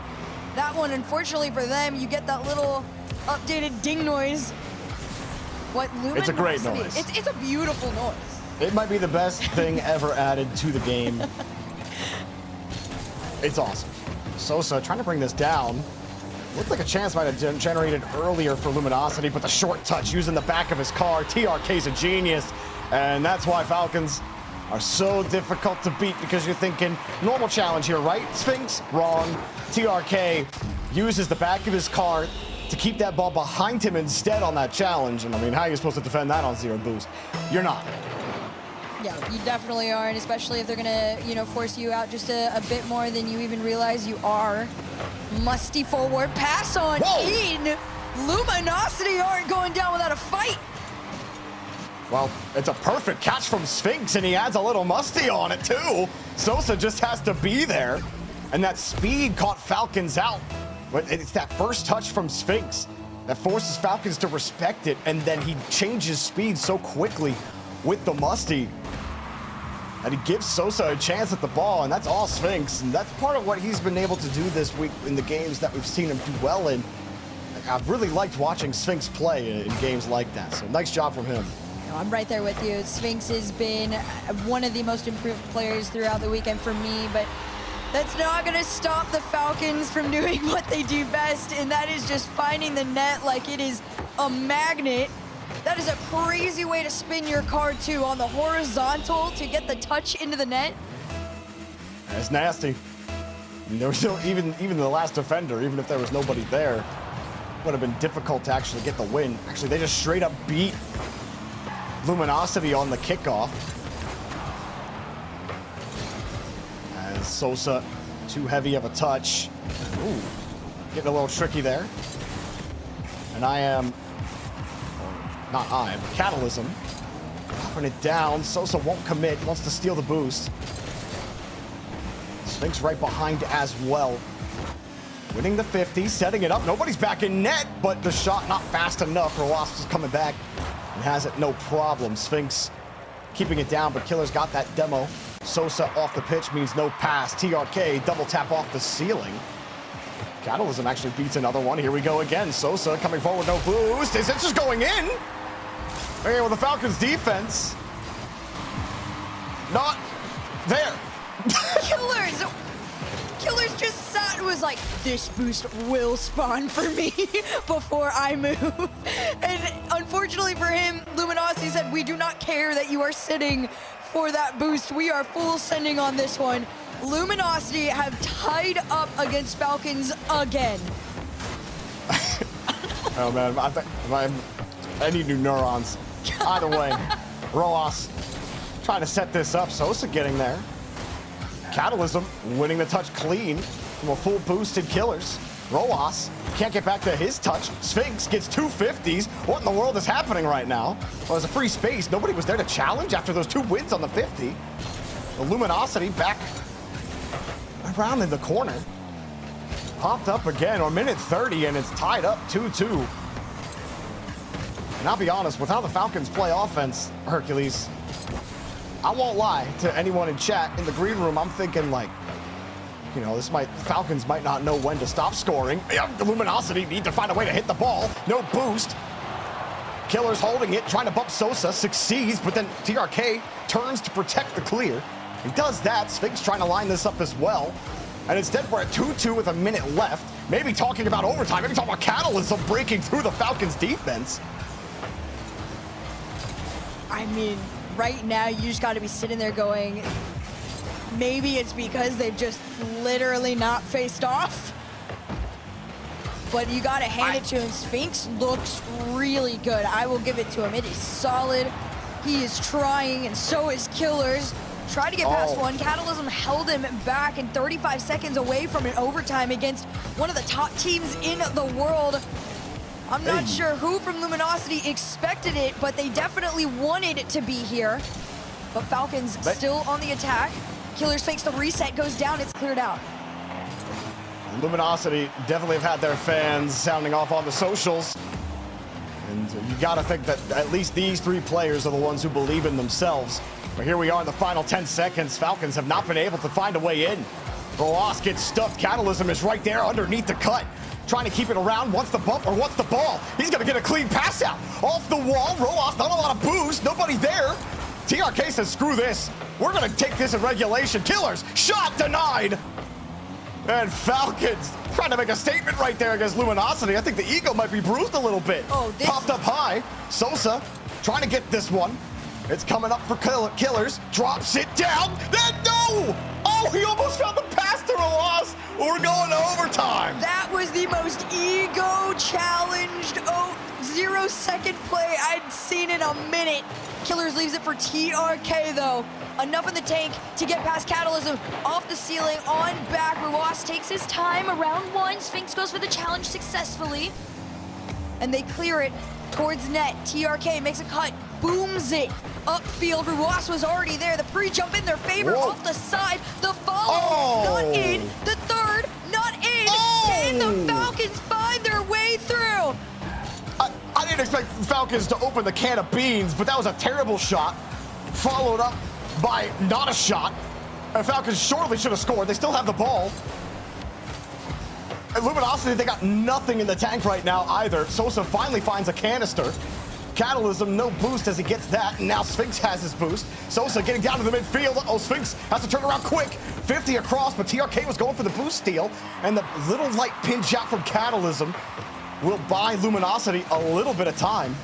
The catch here for TRK, as Falcons still trying to find a way through, but there's always a layer available here for Luminosity. Surviving on defense, free ball, Rlcs up high, challenge, awkward, and it's off the crossbar and it bounces out. Even win. Ross takes matters into his own hands. And Falcons finally expel the frustration. This has got to be one of the most head-scratching games that the Falcons have ever been in. But of course, Luminosity is just like slightly excited they even got to take him to OT, but also very frustrated in that situation. I gotta hand it to Sphinx though. He had his hand up on the initial save, but unfortunately fell down to the Falcons. I mean, what on earth, Jorby, did we just watch? I mean, Falcons had Luminosity found a way to counter and score there. They would have had nobody to blame but themselves. They had multiple opportunities to shoot that ball. There was a weak shot. There was one that wasn't on target. There were chances that they didn't convert. And that's where a counter could truly kill you, but they held firm. They were able to stay stable and actually get that game win. And who knows what happens after that game one if Luminosity take it, but they were getting starved out on defense. They were having trouble protecting the ball. Falcons were just whittling them down at the start of that overtime. And that, at least you could just take a deep sigh, a deep breath if you're Falcons. All right, we got out of the squirrely one. And play the game like they know how to play it here. Game one goes to them, but Luminosity doing a heck of a job. Sphinx leading the charge on setting them up. And that was excellent work. Also from Catalysm, I think, doing a lot of that small work in the middle, getting good challenges to enable his team to get downfield. There were a lot of good things to like if you're a Luminosity fan. Well, Luminosity, you officially have some genuine hope from some new people. Although the Falcons are going to try and end it here. TRK says, no, we're not waiting as long as we did last time. Let's do this off the rip. Yeah, this is more what I expected at the start of the series. Pre-jumping TRK, pass from Killers, a goal 11 seconds in. And that sounds about right for what we expected. But plenty of game time here. Let's see what Luminosity could do on the kickoff. Catalysm gets up to the touch quickly. Roas blocks the shot. Catalysm, no boost steal for him, but he does keep the ball locked in the corner. Roas trying to call Killers there as they didn't have any boost. Sphinx jumps early to defend this, and he gets up to the grab. Luminosity looking for the seam. They found it, forcing Killers to dive back for the stop. Roas also getting a solid touch out. Sphinx gets there in time, but Luminosity starting to stable. Falcons really just holding on to that one-goal lead. Sosa throws himself off of it and falls into possession of the Falcons. One bump, two bumps, and a goal from Ruas. The Falcons completely threw themselves into this play, not only just with the ball, but just physically. And Falcons, like you said, this is a little more in line with what people were expecting to see. There's 2 goals for Falcons. Luminosity, if you're on the blue side, trying to find a way to get back 2-0 where Falcons have really locked things down. Difficult task for sure, but Catalysm has had some solid touches, still finding some lanes downfield. I think about that stuff after the stuff when it comes to the challenge. Sosa looking for his teammate, but Catalysm turns with no boost. The midfield was available. And sometimes, like we were talking about during the Secret Series, sometimes you just have to leave the play and go get your boost. Otherwise, you're going to be left stranded on the wall with no chance to defend against Killers. Now 3 goals. Oh, that's unfortunate too. All of Luminosity, less than 20 boost combined at the beginning of that entire sequence. And Falcons just enough resource to catch them out and not give them any opportunity here. Sphinx just gonna try and throw this one into that half though. And the Falcons slowly starting to remember who they are. Killers already up. Sosa though, I gotta hand it to Sosa and Sphinx. They've been trying to like early chow and pre-jump a lot of these passes that the Falcons are doing to each other right now, and it's working in some moments. Whoa. Couldn't get to that ball.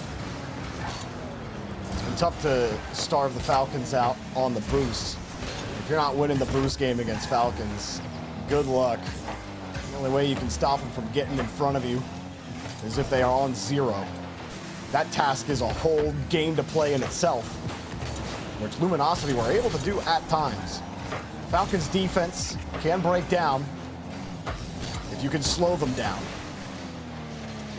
Tough task for Luminosity though, as time is ticking away and You're down 3. We already talked about how coming back from 3 goals in general, even in an even matchup, is difficult to do. And one such as this, Luminosity, the task is certainly a tall order. First shot easily denied. Catalysm full tank.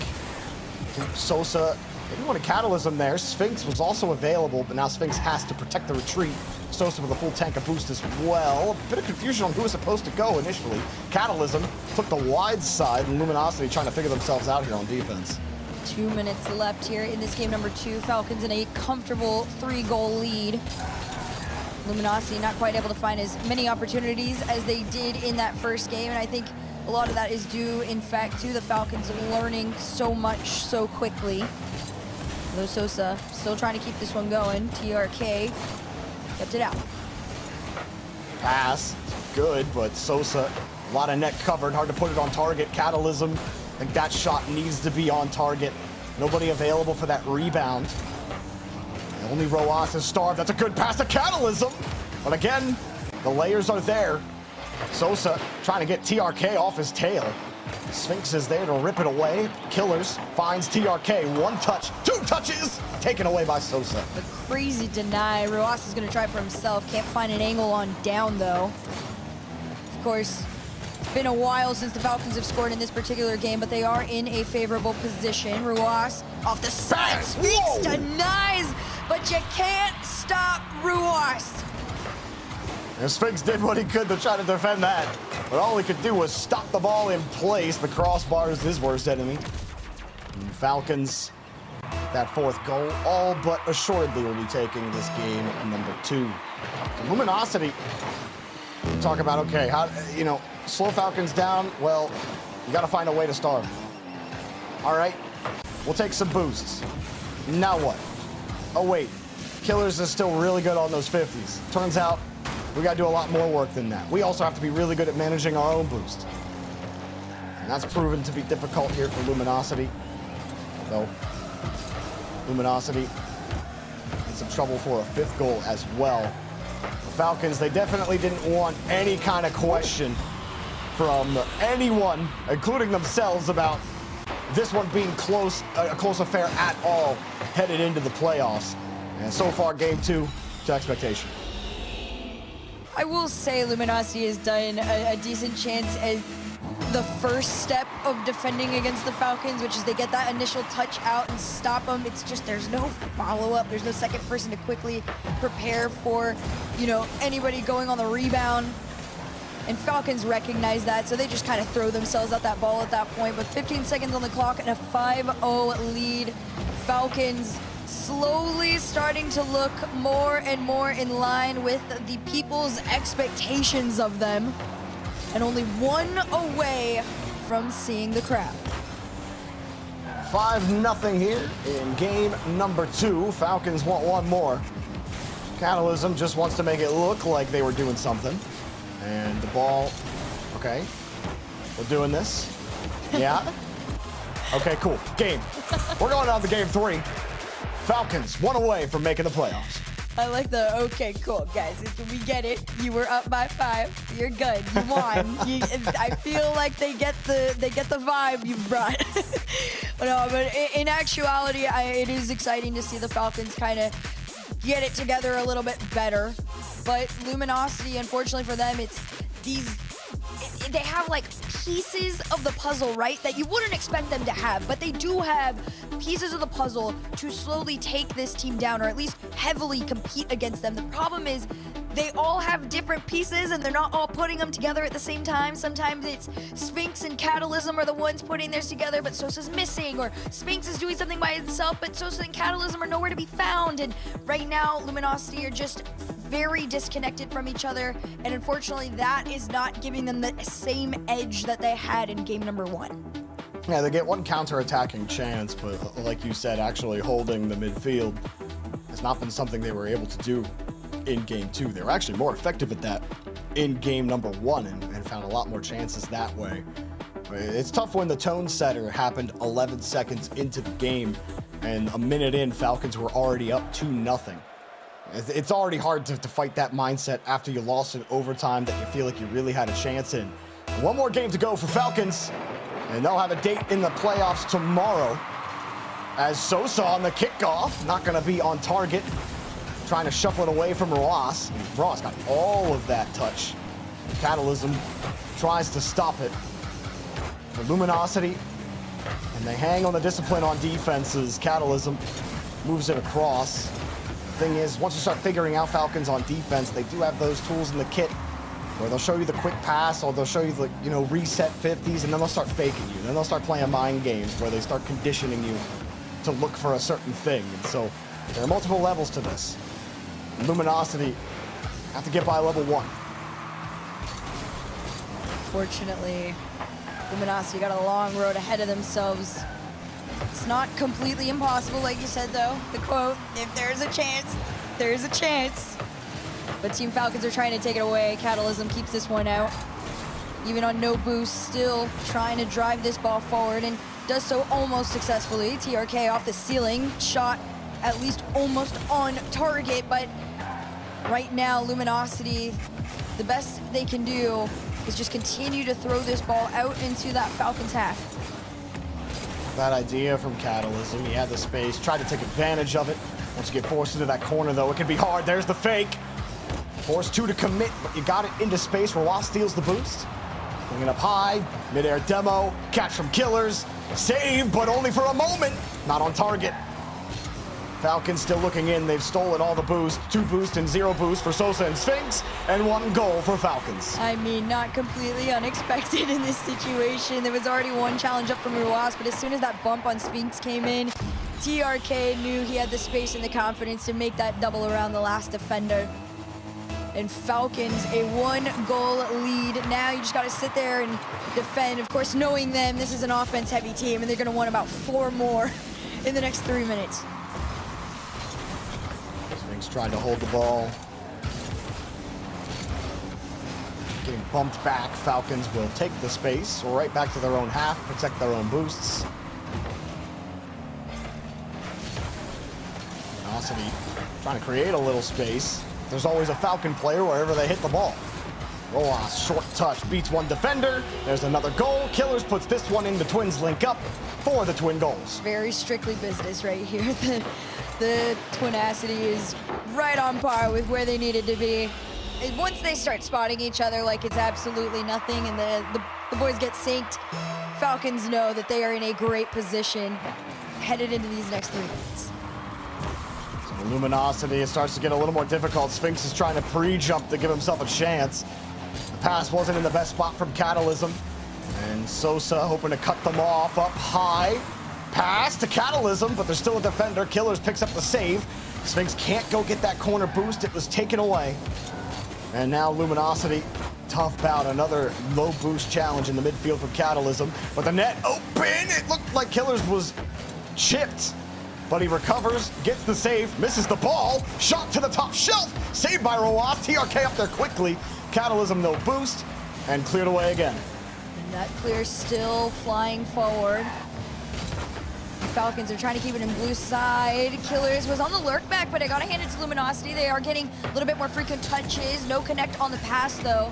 Killers has to call himself off. Ruas over to TRK. All 3 members chunk this ball, not only into their half, but into their net. Beautiful pass. All 3 involved for the 3rd goal. Less than 2 minutes to go. And Falcons in victory lap mode. And it's not been an easy Swiss bracket for Falcons. They have not had the best of times, where you could argue that Falcons Dignitas series, say a lot of the Dignitas woes were kind of brought onto themselves. But Dignitas, I believe, have qualified. If my Catalysm, you got to score that, buddy. That's tough. You didn't have many open nets. That's the one that you get with 1:30 left, and that one's not on target either. Roas gonna get there. Sosa, does he put this in? There's too many Falcon players flying high in the sky, flying to the playoffs, maybe. Likely here. 1:15 left. If you're not scoring the easy ones, Hercules, likely not going to be winning this game. 110%. Only 1 minute left to go. Ruas off the side. That touch little questionable, but managed to defend a 4th goal from going on in there. And Sphinx might have found one more, although Catalysm's gonna steal it. It's not over till it's over. Yeah, Catalysm trying to make up for that horrid whiff that he had earlier by taking it back. 53 seconds. Maybe you got some shenanigans on the kickoff, catch Falcons off guard. You're gonna need to buy yourself as much time as possible to try to tie it up. Kickoff doesn't go their way. Through one, Sosa caught out by TRK. Roas demoing him out of the pitch as well. A follow-up 50-50. Sosa putting it down. Roas with another catch. A pop out. Roas doing it all himself. Holds the ball. Gets the 50. Roas is absolutely sick. 1v3ing the entire Luminosity unit. Look at this catch. That's absolutely disgusting. Drops it. It's like, I just need a 50, Catalysm. I know you ain't beating me, bruh. Oh my gosh. I mean, again, for as straight-faced as they seem right now, you know that this is definitely a confidence boost headed into tomorrow. And also just seeing players like Ruas being able to solo like that after the day that they have had, and even the last 2 days that they've had, it was definitely frustrating for them to even be put in a situation where they had to go all the way to round 5, but they have done it. 7 seconds away. Team Falcons, they're gonna get one more for the road home, but that'll do it. We will be seeing Team Falcons in the Birmingham Major Playoffs. Falcons will get there somehow, some way. It took them 5 rounds. A little bit of pain, but you know what they say. You don't get significant gain without a little bit of pain. The lower bracket, though, will be a long journey for Falcons as they qualify for the playoffs, and Luminosity have been eliminated in round 5. Roas getting top honors in the game, 4 assists with a goal off of 3 shots, and even 2 demos and a save to boot. Roas doing well there. Everyone in Falcons getting involved.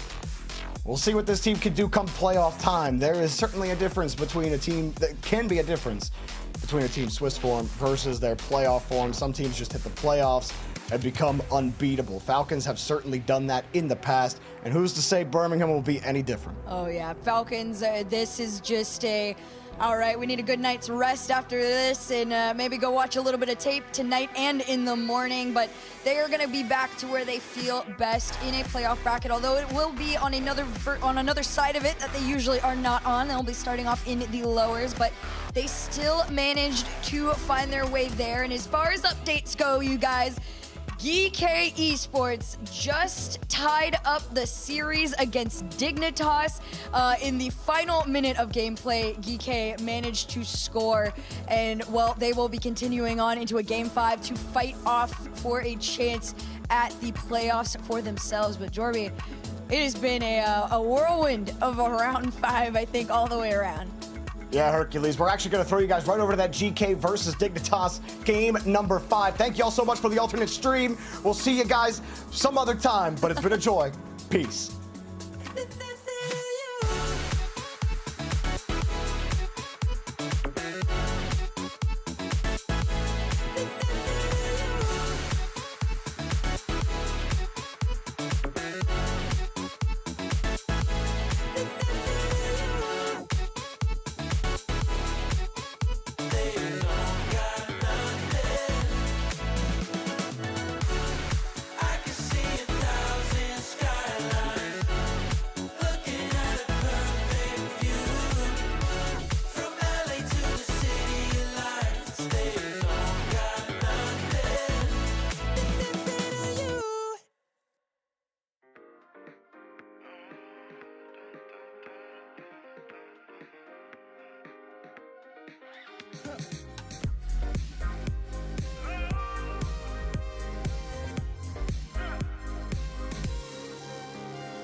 She found a way into my heart. Oh, she don't make up, no, she make art. And I need a way to treat it, 'cause I keep getting high off of her. Off of her. I know that you'd be bad from the minute I saw you.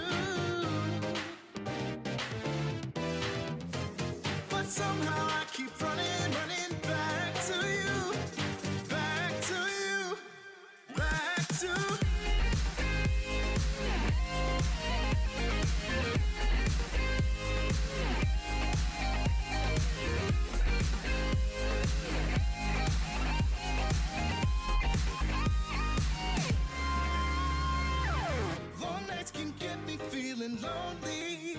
Hey. And hearing music that can make me smile. But the way I feel with her cannot be explained.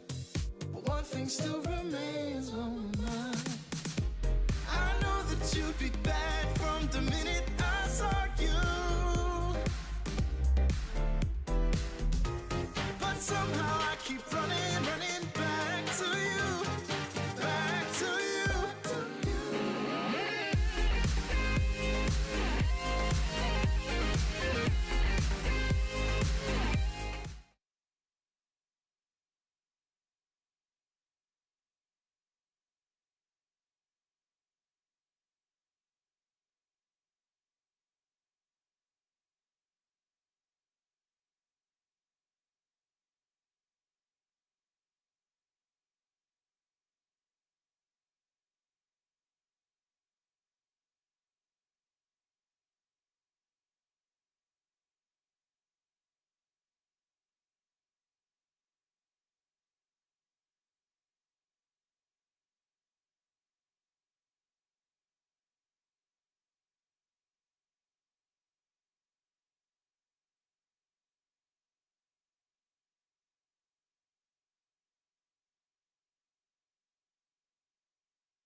Walking on the moon. Walking on the moon.